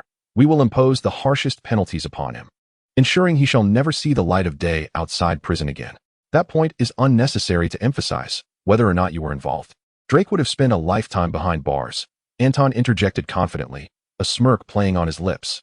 The relevant authorities always arrive post facto. Your inquiry into us regarding the symbiote matter is rather misplaced. You ought to consult the personnel at the Life Foundation's experimental base. That is indeed part of our concern, particularly since among those present is currently the sole symbiote host in the world, Coulson retorted, remaining unperturbed by Anton's rebuttal. He turned to Eddie and Anton, stating, moreover, our department wishes to strengthen ties with both of you. Strengthen ties? Eddie mused, regarding Coulson with a puzzled expression. What do you mean? This world is not as peaceful and stable as you may envision. Our Department of Homeland Strategic Defense, Attack, and Logistics has made significant contributions toward addressing these challenges. Perhaps you both feel that our arrival is rather tardy, Coulson remarked, but in truth, it has served more as a test. A test for Eddie and me? Anton inquired. Indeed, you have both passed, Coulson affirmed. We hope you will become special advisors to the Bureau, assisting us in resolving pertinent matters. To this end, we shall oversee the conclusion of this incident, including addressing any subsequent complications. And if we decline, you want to proceed with it? Anton pressed on. No, we shall continue regardless. Coulson maintained a polite smile. The doors of the Bureau are always open to you. I would prefer to witness your sincerity before you make such a statement, Anton countered. In fact, we have already demonstrated our sincerity, Coulson replied. Oscorp has instructed me to extend an apology to Mr. Brock and to assure that there will be no further disturbances. Regarding the shares of the Life Foundation, Norman Osborn has promised to transfer 10% to the Jameson family. With that, he produced a check and handed it to Eddie. Mr. Brock, this is also part of Oscorp's gesture of apology. Eddie glanced at the check, his eyes widening at the multitude of zeros. 10 million, he exclaimed. This is merely an expression of remorse. He understood well what 10% of the Life Foundation represented, a transaction worth billions, handed over to the Jameson family behind Anton. Oscorp indeed possessed considerable wealth. It appeared to be a genuine gesture. Anton, somewhat surprised, stroked his chin and replied, very well. I shall deliberate with Eddie regarding the Bureau's invitation. The S-H-I-E-L-D seemed formidable, yet in reality, it was fraught with troubles. Anton was neither foolish enough to leap into a pit of complications, especially with the Hydra issue unresolved. For now, the best course of action was, as implied by Coulson, to maintain communication. Then I shall not intrude further, he concluded. Coulson understood the sentiment, smiled faintly, provided him with contact information, and waved goodbye. You may reach out whenever necessary. Certainly, Anton nodded. Oh, before I depart, Coulson turned to the ever-observant Annie and Levis, courteously stating, Miss Way and Mr. Levis, there is a confidentiality agreement that requires your signatures. Annie and Levis exchanged glances, initially believing they were uninvolved, yet they readily consented. A few minutes later, Coulson and his team departed. Anton and the others remained in the conference room. Eddie repeatedly caressed the check, his smile broadening to the point of disbelief. He never imagined that his greatest financial windfall would come from what felt akin to extortion, a claim for compensation. Enough with the laughter. Anton rolled his eyes. Now that the matter is resolved, you should contemplate when to return to a normal life. What? Eddie, bewildered, exclaimed, Am I not already a millionaire? Why should I still work? Anton's gaze turned stern. I've already vacated the position of editor-in-chief at the Horn Herald for you. You wouldn't contemplate abandoning me to venture solo, would you? Is it too much to ask for a few days off? Eddie inquired tentatively. 3 days. Anton declared emphatically. After 3 days, you are to return to New York and report for duty. Agreed, Eddie replied, though he felt the time was rather brief. Nevertheless, he acquiesced. The experiences of the past few days had seemingly introduced him to a new realm. Returning to a semblance of normalcy would provide a buffer, alleviating the potential for overwhelming stress and subsequent collapse. Pausing, he recalled a man from a certain department named Phil Coulson. Phil, Eddie pondered, casting a hesitant glance at Anton. Are we forgetting someone? Somewhere in a San Francisco apartment, Phil Urich, exhilarated, was bouncing on the floor as he watched the viral video of the monster battle at the Golden Gate Bridge online. Since the news broke, he had sent emails to both Anton and Eddie, yet received no replies. Phil dismissed it, assuming his superiors were preoccupied with their troubles, completely oblivious to the fact that they had spent the night reveling in a club, forgetting their subordinate, who was left alone in San Francisco. Thanks to the generous donations from the indigenous gods, please continue to support with collections and recommendations. The competition in the recommendation section is fierce, 2 5s, 1 4, and 2 3s, while I, a mere novice, am just trying to help the children. Thank you all. Chapter 36, Exposure of Identity? Damn the airlines. Ultimately, the heartless Anton and Eddie recalled Phil Coulson's namesake, Phil Urich. They greeted Annie and Levis before departing the hotel to reach out to the forgotten Phil. Boss, editor, you two are incredible, Phil Urich exclaimed upon seeing them, his excitement palpable. Your video has gone viral. There are countless screenshots of you both everywhere, especially the moment when you, boss, leapt from the aerial chariot to save someone. People are calling it the most insane footage of the year. That video blogger must be raking in the views. What? Anton stared at Phil in disbelief, incredulously insisting, What are you talking about? I never jumped from an aerial chariot. You must be mistaken. Impossible. Boss, you are Batman. You can't fool me. Having been an insider in San Francisco for so long and maintaining sporadic contact with both Anton and Eddie, Phil had long discerned that Anton was no ordinary individual, harboring exceptionally high expectations of him. In fact, to some extent, Phil had become the person who understood Anton best since his arrival. With a discerning eye for the veracity of the circulating rumors, Phil, equipped with an extraordinary intuition, was convinced that Anton was indeed Batman. Yet, such statements could not be carelessly uttered, for they might mislead others. Anton, with a lack of conviction, gently rebutted and patted Phil on the shoulder, smiling. Phil, your contribution was vital in thwarting the Life Foundation this time. Upon your return, You shall become Eddie's assistant. And the bonus from this endeavor will leave you counting money until your hands ache. Thank you, boss, Phil exclaimed with delight, then cautiously added, boss, rest assured. I won't speak carelessly about Batman, but could I perhaps get an autograph? Just the name Batman would suffice, or even Bruce Wayne. I am an ardent fan of yours, or rather, of Batman. Anton sighed in resignation. Furthermore, regarding the two creatures that battled on the Golden Gate Bridge yesterday, one of them was Carlton Drake. The other. Phil swallowed hard. Sensing he had missed out on much, he turned to Eddie. Editor, that creature isn't you, is it? It is not called a creature. It has a name, Eddie replied, his tone slightly irritable. He had initially contemplated secretly rewarding Phil with a portion of his 1 million, but that thought vanished entirely. It is called Venom, an extraterrestrial entity, which you may also refer to as a symbiote. I must admit, your appearance is rather peculiar. How shall I put it? It's as though God crafted humanity and inadvertently sneezed, exerting too much force. Phil, unable to contain himself, spoke freely, convinced he was being quite tactful. Eddie's mouth twitched in irritation. I do not like him, Venom's voice echoed in Eddie's mind. He dares to call me ugly. I shall devour this fool. He must be the villain you mentioned in our previous agreement. No, he is merely indiscreet. Eddie gritted his teeth, lowering his voice. Editor, what are you talking about? Phil inquired with curiosity. I am conversing with the creature you mentioned. It is currently residing within my body, Eddie said ominously. Just now, you angered it by calling it ugly. It said it wants to eat you. Phil turned pale, hastily clarifying. No, I did not say it was ugly. I merely thought it was. Somewhat unrefined. Yes, just unrefined. Eddie was at a loss for words. Isn't that still tantamount to calling it ugly? All right, I must return to New York to attend to some matters. No more dilly-dallying. Eddie, would you care to accompany me? Anton interjected. Not this time. I plan to stay a couple more days. Eddie shook his head. Upon hearing this, Anton immediately thought of, and then of Louis. Feeling that Louis's hair appeared even greener, he turned to Phil. Phil was not particularly eager to return to New York immediately. He had hoped to catch up with Eddie. However, upon recalling the creature within Eddie, he shivered and resolutely declared, Boss, I shall certainly accompany you. Anton nodded and bid farewell to Eddie. I will await your return in New York. Very well, Eddie replied, watching the two depart. Boss, is this your private plane? Phil marveled at the opulence of a wealthy family's private aircraft, filled with envy and admiration.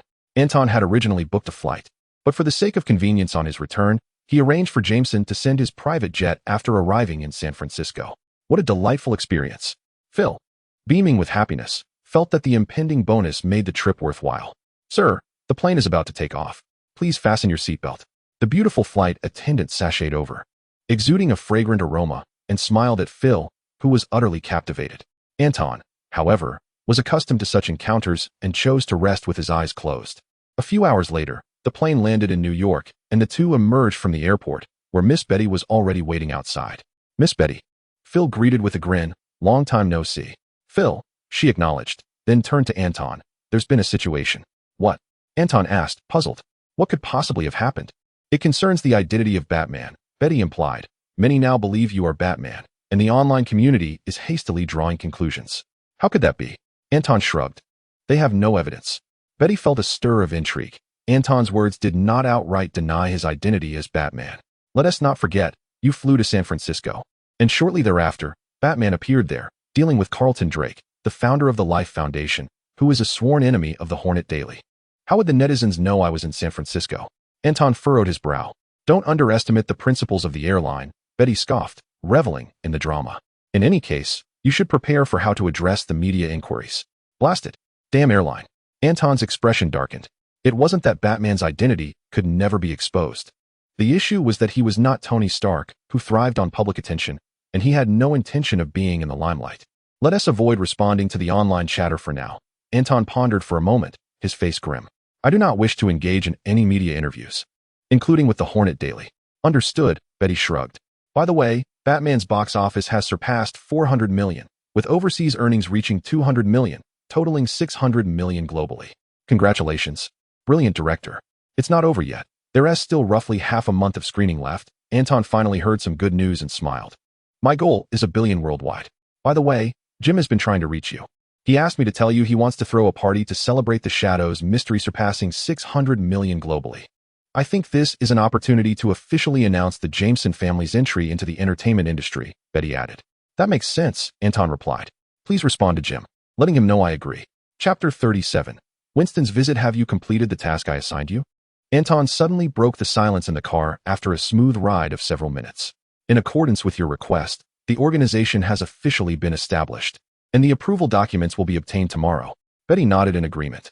On the night when Anton booked his flight to San Francisco, he inquired whether Betty would be willing to change jobs. Initially hesitant, she soon reflected deeply and, with clarity of thought, approached Anton before his departure, agreeing to become his personal assistant.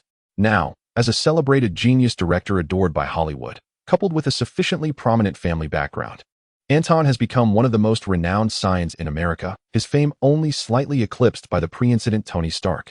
Not to mention, the two are close companions. Since the incident, Tony Stark has been missing for nearly a week, and while the news has been fervently discussed, public interest in Stark has waned day by day. After all, in the eyes of many, he is already considered deceased. He vanished amidst the chaos of Afghanistan, having been attacked by a terrorist faction. The uncertainty surrounding his fate is merely a fantasy for those hoping for a positive outcome. Most are aware that Tony Stark has likely met his demise.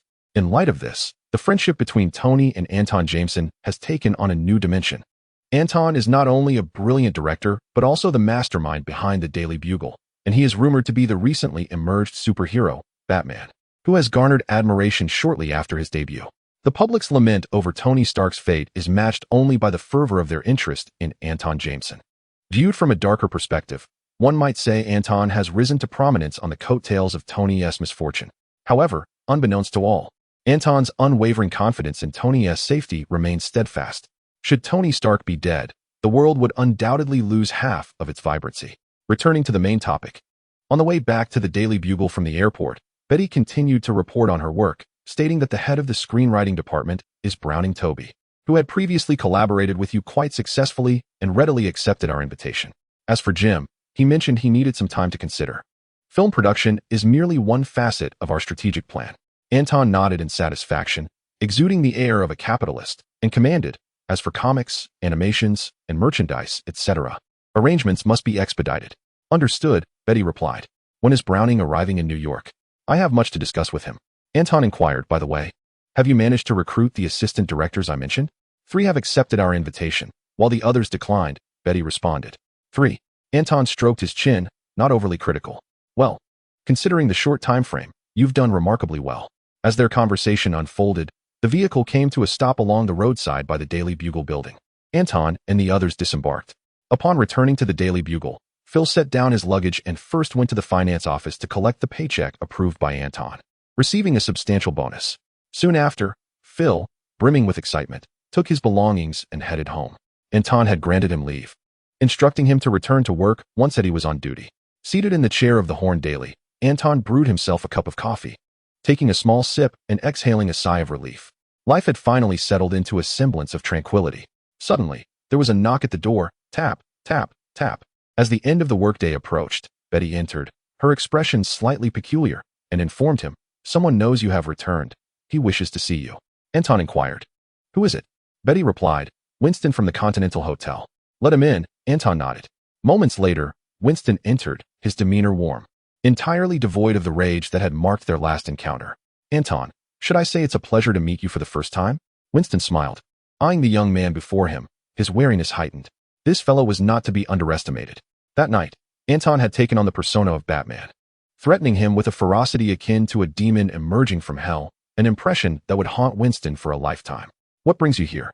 In Winston's presence, Anton saw no need for pretense. They were well acquainted. With a bemused smile, he remarked, "I thought you would never wish to see me again." "A adjudicator wishes to meet you," Winston replied calmly. "Regarding the Continental Hotel, you must provide an explanation, do you not?" "An adjudicator?" Anton's expression shifted to one of sardonic amusement. "Let her come in." Winston hesitated. "Actually, she prefers you to visit her at the Continental Hotel." "I do not belong to the high table, nor have I offended them." Anton's countenance darkened in an instant. He regarded Winston with a cold, dangerous gaze and slowly uttered, "Quite the opposite. It is the high table that has wronged me.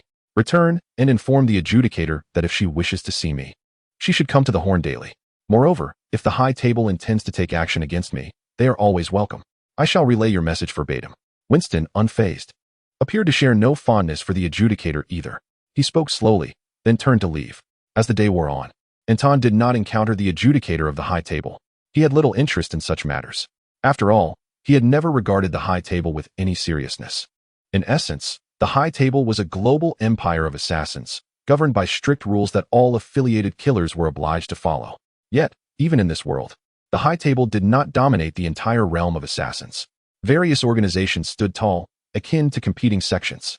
From Anton's understanding, the high table comprised 12 seats, held by the Camorra, the Mafia, the Chosen, the Chinese, and the Russians, each serving as elder representatives. Their influence spanned the globe, making resolution exceedingly complicated. The Continental Hotel was merely one of the high table's outposts in New York, far from being their stronghold. This was precisely why Anton, after dealing with the Continental Hotel, did not fixate on the high table lurking behind it, nor did he seek to uproot it entirely. If the high table possessed any sense, they would refrain from provoking such a formidable adversary again, for it was not he who had made the first misstep. Meanwhile, in the aftermath of the disaster, within the confines of the Continental Hotel, a short-haired woman, exuding an air of authority, regarded the smirking Winston with a stoic expression. "Is that what he said?" she inquired. "Indeed," Winston nodded. "He instructed you to meet him, rather than him coming to see you. This distinction is significant. After all, from his perspective, the initial transgressors are us. We?" The arbiter cast a piercing glance at Winston. As the proprietor of the Continental Hotel, Winston naturally included himself among the high table. However, within this context, his statement implied a reluctance to be the one to take a stand. In other words, Winston's apprehension towards Anton had reached a profound level. Was that newly emerged Batman truly so formidable? "When do you intend to meet him?" Winston suddenly asked, noticing the arbiter lost in contemplation. "I will meet him," the arbiter replied, glancing at Winston with a measured tone, but not at this moment.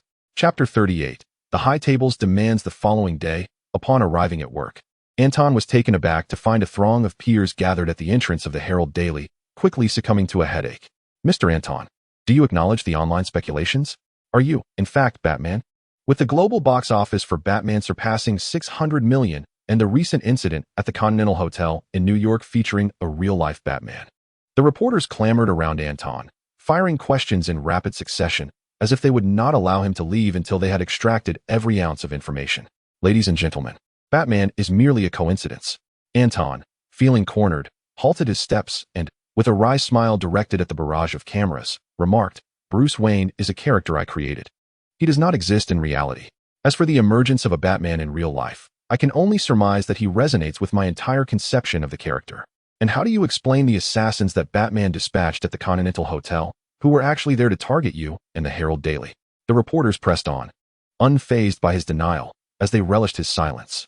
"Furthermore, why is it that upon your arrival in San Francisco, Batman also appeared there, personally delivering the founder of the Life Foundation, Carlton Drake, to the police? Mr. Anton, could you elucidate?"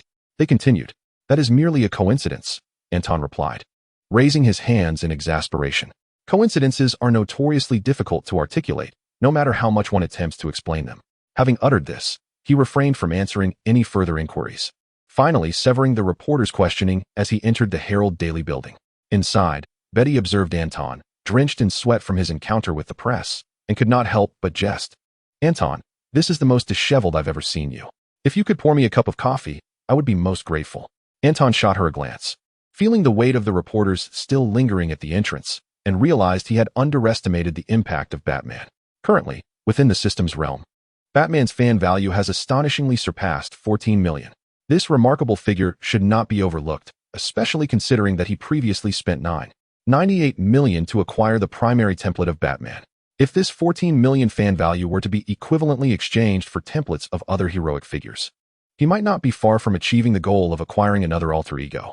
Moreover, this 14 million fan value is not without its utility, at the very least. During his battles as Batman against various adversaries, both his armor and equipment will incur wear and tear, thus rendering the fan value valuable once more. Presently, however, 14 million is undoubtedly sufficient, and this number continues to rise steadily. Although it had long been anticipated that Batman's identity would eventually become an open secret, the swiftness of its revelation was unexpected. Anton rubbed his temples, pondering for a moment. While the prevailing online sentiment estimates an 80% likelihood that he is indeed Batman, there remains a portion of the populace who adamantly refuse to believe it. The most effective method of denying a truth is to sever the connections that bind it. Currently, The strongest evidence supporting this notion lies in the deep ties between Batman and the Horned Herald. Additionally, wherever he appears, Batman is sure to follow. These two facts provide ample room for speculation and deduction. To sever these connections, the former is easily managed through relentless denial, attributing it merely to coincidence. The latter, however, requires more effort. Then, an idea struck Anton. He suddenly recalled that Jim would host a gala in Los Angeles in a few days, and he would undoubtedly make an appearance under the media's scrutiny. If, simultaneously, Batman were to make a public appearance, it would effectively sever the established connection between himself and the Dark Knight. In that moment, he could naturally distance himself from Batman. To achieve such an effect, he would need to utilize a specific device or, more accurately, a unique suit of armor. With his current justice value, he was perfectly positioned to acquire this special armor. Stroking his chin, Anton resolved to proceed with this plan. Unlike Tony Stark, who boldly proclaims himself as Iron Man, such flamboyance does not align with Anton's character. He prefers to remain temporarily in the shadows. The reason for this temporariness lies in the burgeoning growth of his newly established company. As the leader, the more heroes that emerge, the more difficult it will be for him to remain concealed, akin to fireflies illuminating the night. However, until he is adequately prepared, Anton does not intend to expose himself to the public eye. Maintaining Batman's identity within a small circle for the time being is, in his view, the optimal way to avert complications. After all, Anton considers himself fearless, save for the prospect of entanglements. As the workday concluded, Anton first instructed Betty to check whether any reporters lingered at the entrance, and then he cautiously exited the office building, anxious to avoid being besieged by journalists once more. It is said that reporters are among the most bothersome creatures in existence, rivaling even the most persistent of flies. At this moment, Anton felt a profound understanding. Soon, as he opened the door of the car driven by the chauffeur, he was momentarily taken aback upon seeing the short-haired woman inside. However, he quickly composed himself and took a seat in the back, sitting beside her. "A representative of the High Table?" he inquired. "Indeed. I am the adjudicator of the High Table," the short-haired woman introduced herself. "I am Aisha Kate. You may call me Aisha." Anton's tone remained calm, yet it betrayed a hint of impatience. "I hope we can clarify matters promptly." "Of course," Aisha replied. "Regarding the assassination, I extend my apologies on behalf of the High Table. I assumed you intended to create trouble for me. It appears those seated at the High Table are not fools," Anton remarked, raising an eyebrow. Although he had an inkling of the outcome, the attitude displayed by the High Table left him feeling somewhat satisfied. At least it indicated that he had not brought shame to the name of Batman. Aisha did not respond to his comment, but shifted the conversation, stating, "Today, in addition to expressing our apologies, we have a primary request." "Request?" Anton replied coolly.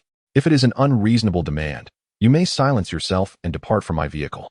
Aisha elucidated, rather than a demand, it is more of a request, or a proposal for collaboration. "What request? How do we collaborate?" Anton inquired, his brow furrowing slightly. At present, it seemed that the High Table was compromising excessively. Despite not holding them in high regard, they were, after all, the world's foremost assassin organization, wielding considerable power and standing as a significant force in the underworld. For Aisha to use the term request was evidently noteworthy.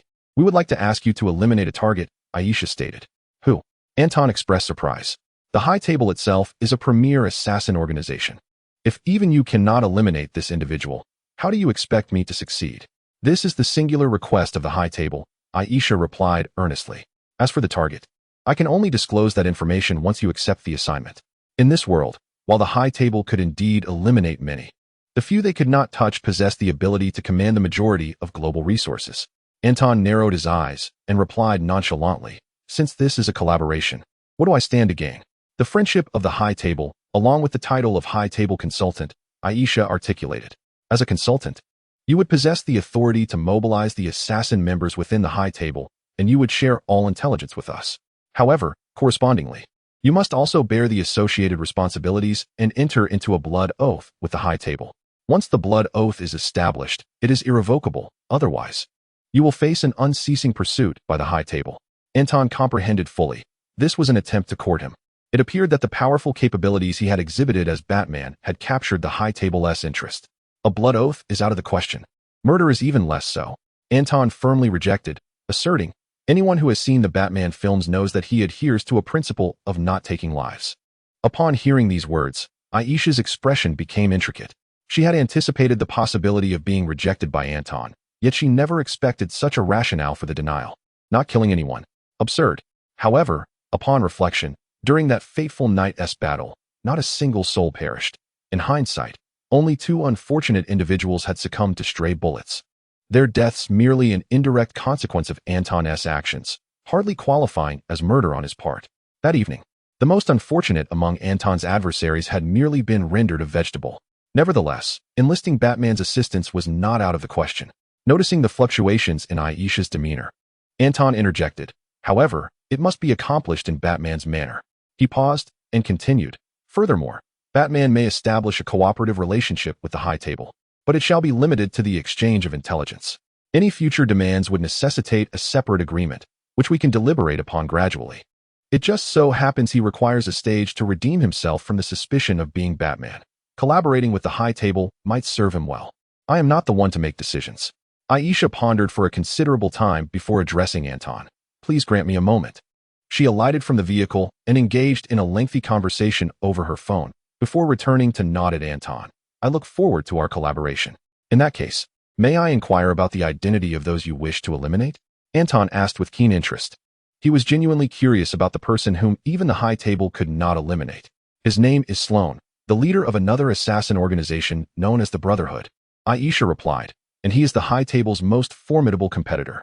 "Sloan? The Brotherhood a rival? That seems rather convoluted." Anton was taken aback. "The Brotherhood? Sloan? That foolish organization that manipulates fate under the guise of weaving?" "Indeed," Aisha replied, unfazed by Anton's familiarity with the Brotherhood. "Sloan is the leader of the Brotherhood. Possessing formidable strength and commanding numerous elite assassins, he has never failed in his endeavors on an international scale and stands as the primary rival to the High Table. Over the past decade, there have been multiple direct confrontations between the High Table and the Brotherhood, fostering a relationship akin to fire and water. Not only do we wish to eliminate him, but he is also intent on eradicating us. In other words, both parties aspire to dominate the assassin realm. When 2 tigers contend, eliminating the other naturally establishes supremacy in the industry. The one whom the assassin organization cannot eliminate is, logically, the leader of another assassin organization." Anton's understanding dawned. He nodded at Aisha. "Expedite the transmission of intelligence to me, and I shall arrange a time to act." "No problem. We have already compiled the intelligence," Aisha affirmed. "In the future, should you require assistance, you may reach the High Table through either myself or Winston. You shall be our esteemed guest." With that, she handed Anton a handheld device resembling a tablet and departed. As he watched Aisha vanish into the street, Anton instructed the driver to proceed and began accessing the information on his account computer. Upon reviewing the materials, he finally comprehended why the High Table had approached him at this juncture. The long-standing enmity between the High Table and the Brotherhood was rooted in history. Initially, the Brotherhood was a principled organization of assassins, targeting only those objectives that were sanctioned internally, posing no competition to the High Table. However, approximately 2 decades ago, a transformation occurred within the Brotherhood. Following Sloan's ascent, the organization flourished rapidly, thus posing a significant threat to the High Table's supremacy in the realm of assassins. Consequently, the High Table aimed to eliminate Sloan, intending to demonstrate to all in the assassin community that it remained the enduring empire of the trade. The reason for approaching Anton at this moment, aside from their uncertainty regarding the elimination of Sloan, was the emergence of the Brotherhood's most formidable assassin, Carlos, in New York. Carlos was the Brotherhood's ace, possessing extraordinary gunplay skills. Yet, several years prior, he had abruptly departed from the Brotherhood, and under Sloan's leadership, the Brotherhood appeared to have severed ties with Carlos, marking him as a target for assassination. This led to a prolonged stalemate, with neither side able to inflict a decisive blow upon the other. The Brotherhood suffered significant losses, while Carlos remained unscathed, until the High Table received intelligence indicating that Carlos would soon reappear in New York, and that the Brotherhood would mobilize its entire force to pursue him relentlessly. This would be the decisive battle, and Sloan was certain to make an appearance. It presented the High Table with an opportune moment to act. Given the uncertainty of success, it was wiser to entrust the task to someone more capable, namely, Batman. Even if Batman were to fail, the status quo would remain intact, resulting in no loss for them. The elders seated at the High Table were far from foolish. They had accounted for every variable.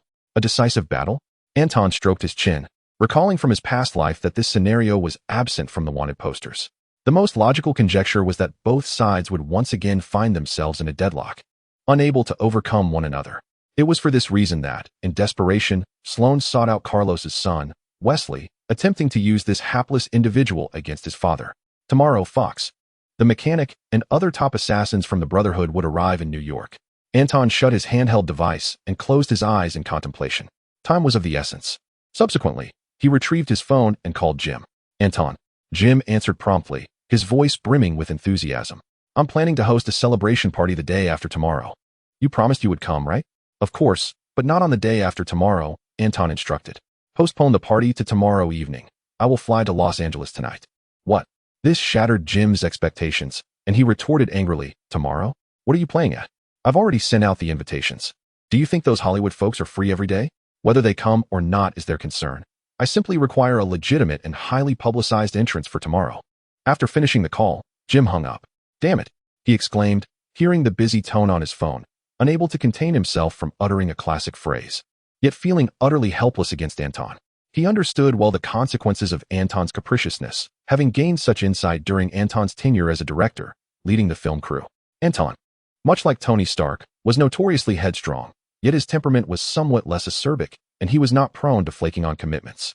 Following today, the update schedule would be altered, with new releases adhering to this timing, 2 p.m. and 8 p.m. Should I fail to post punctually, it would signify that I have exhausted my stock of chapters. Lastly, I humbly request your votes, your collections, and your support.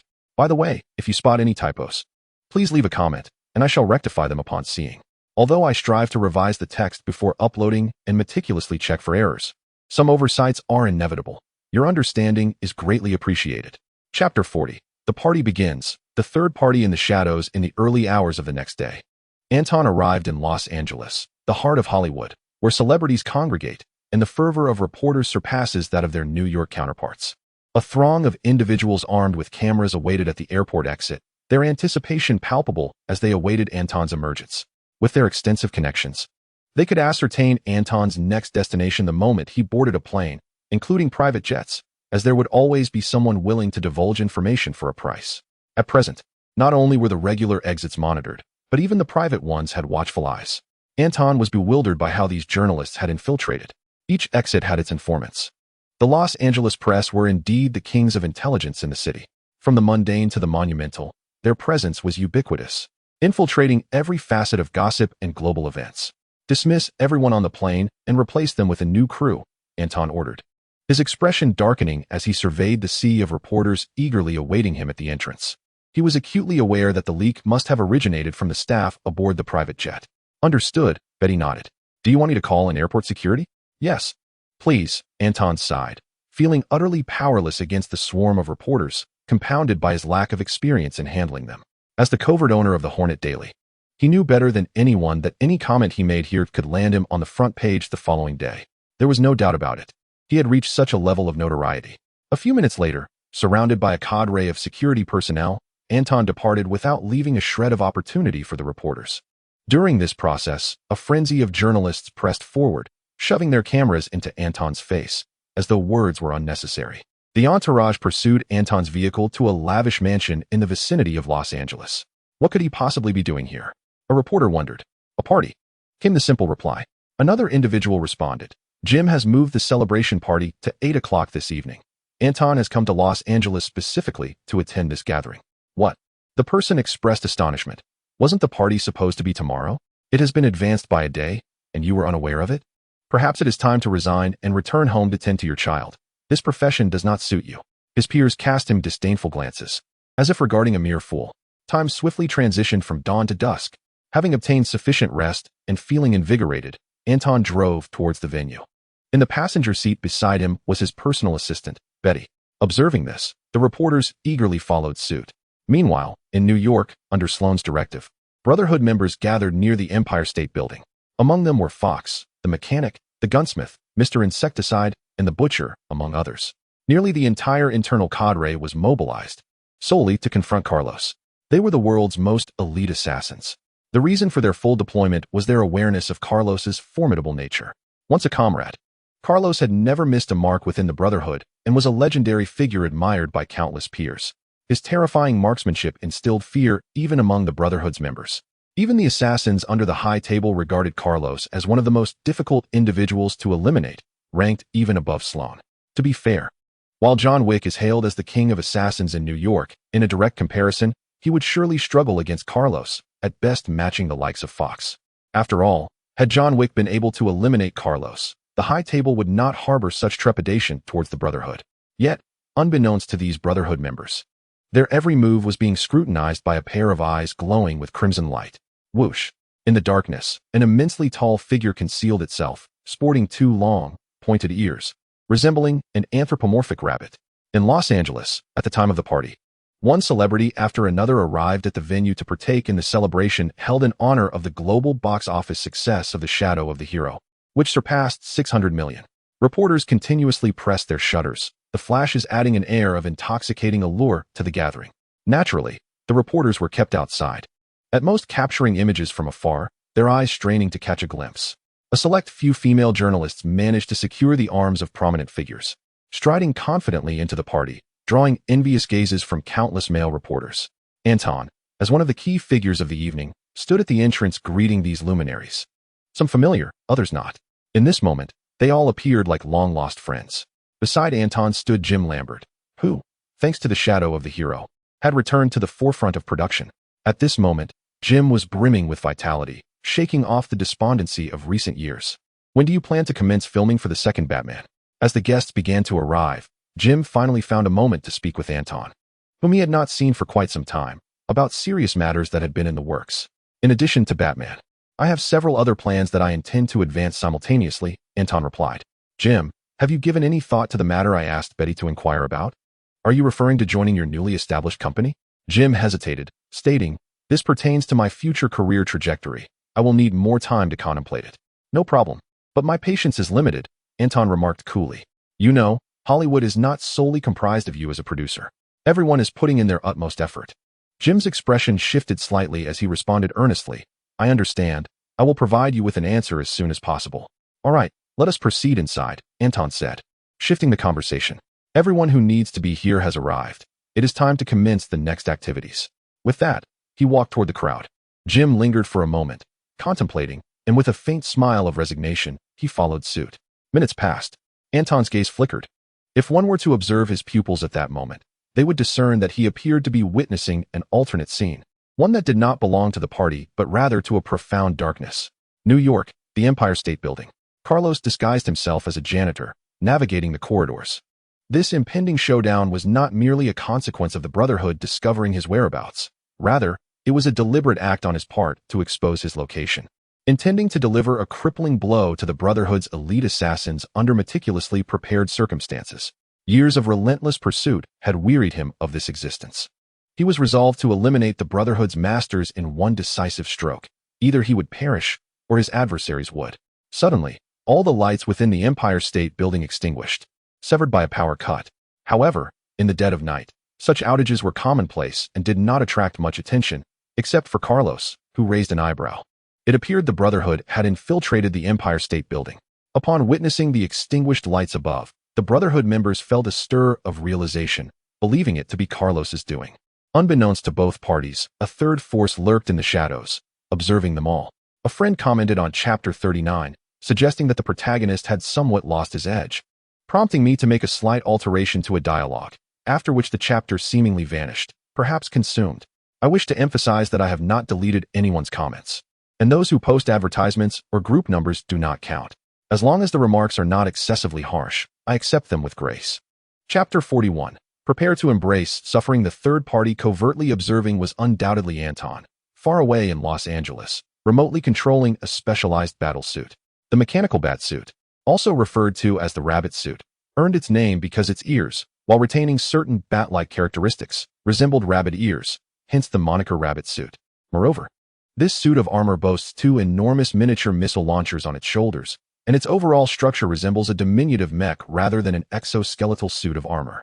In terms of appearance, it starkly contrasts with the basic version of the Batman armor that Anton had exchanged for.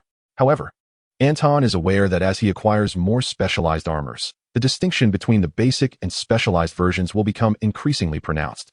It is noteworthy that the rabbit armor is not among the few Batman armors widely recognized by the public. It actually belongs to James Gordon, the well-known ally and partner of Batman, rather than Bruce Wayne. This narrative unfolds in the New 52 timeline, sparked by the renowned Flashpoint event.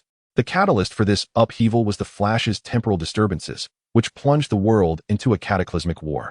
In an effort to restore the timeline, he endeavored to correct history. However, Dr. Manhattan covertly manipulated events, preventing the timeline from reverting to its original state, thus giving rise to the New 52 reality. Following the events of the Endgame storyline in the latter part of the New 52, Bruce Wayne lost his memories of the Batman era and the shadow of his parents' demise, transforming into a joyous volunteer and even reuniting with his first love for a carefree existence. Nevertheless, Gotham City necessitates a Batman. Consequently, James Gordon volunteered to become the Chosen One, and the Gotham Police Department crafted a suit of Batman armor to assume Bruce Wayne's role. The Rabbit armor can be piloted by a human, and it possesses the capability to act autonomously or be controlled remotely, becoming a formidable force. The system is priced at 8 million justice points. With a generous wealth of 10 million justice points, Anton purchased it without hesitation. At that very moment, far away in Los Angeles, attending a party, Anton was multitasking, remotely controlling the Rabbit armor. Once in Batman mode, Anton wielded all the skills of Bruce Wayne. Multitasking is not a challenge for the master. Furthermore, ensuring precision in his actions, Anton had evaded the crowd and retreated to a secluded corner by the window, presenting an image of someone who wished to remain undisturbed. The attendees were prominent figures, and none dared to approach him directly. Swish!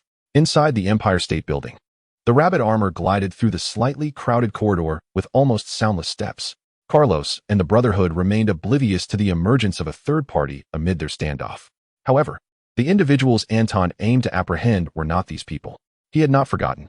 The leader of the Brotherhood, Sloane, was his true target. In fact, these individuals were merely distractions.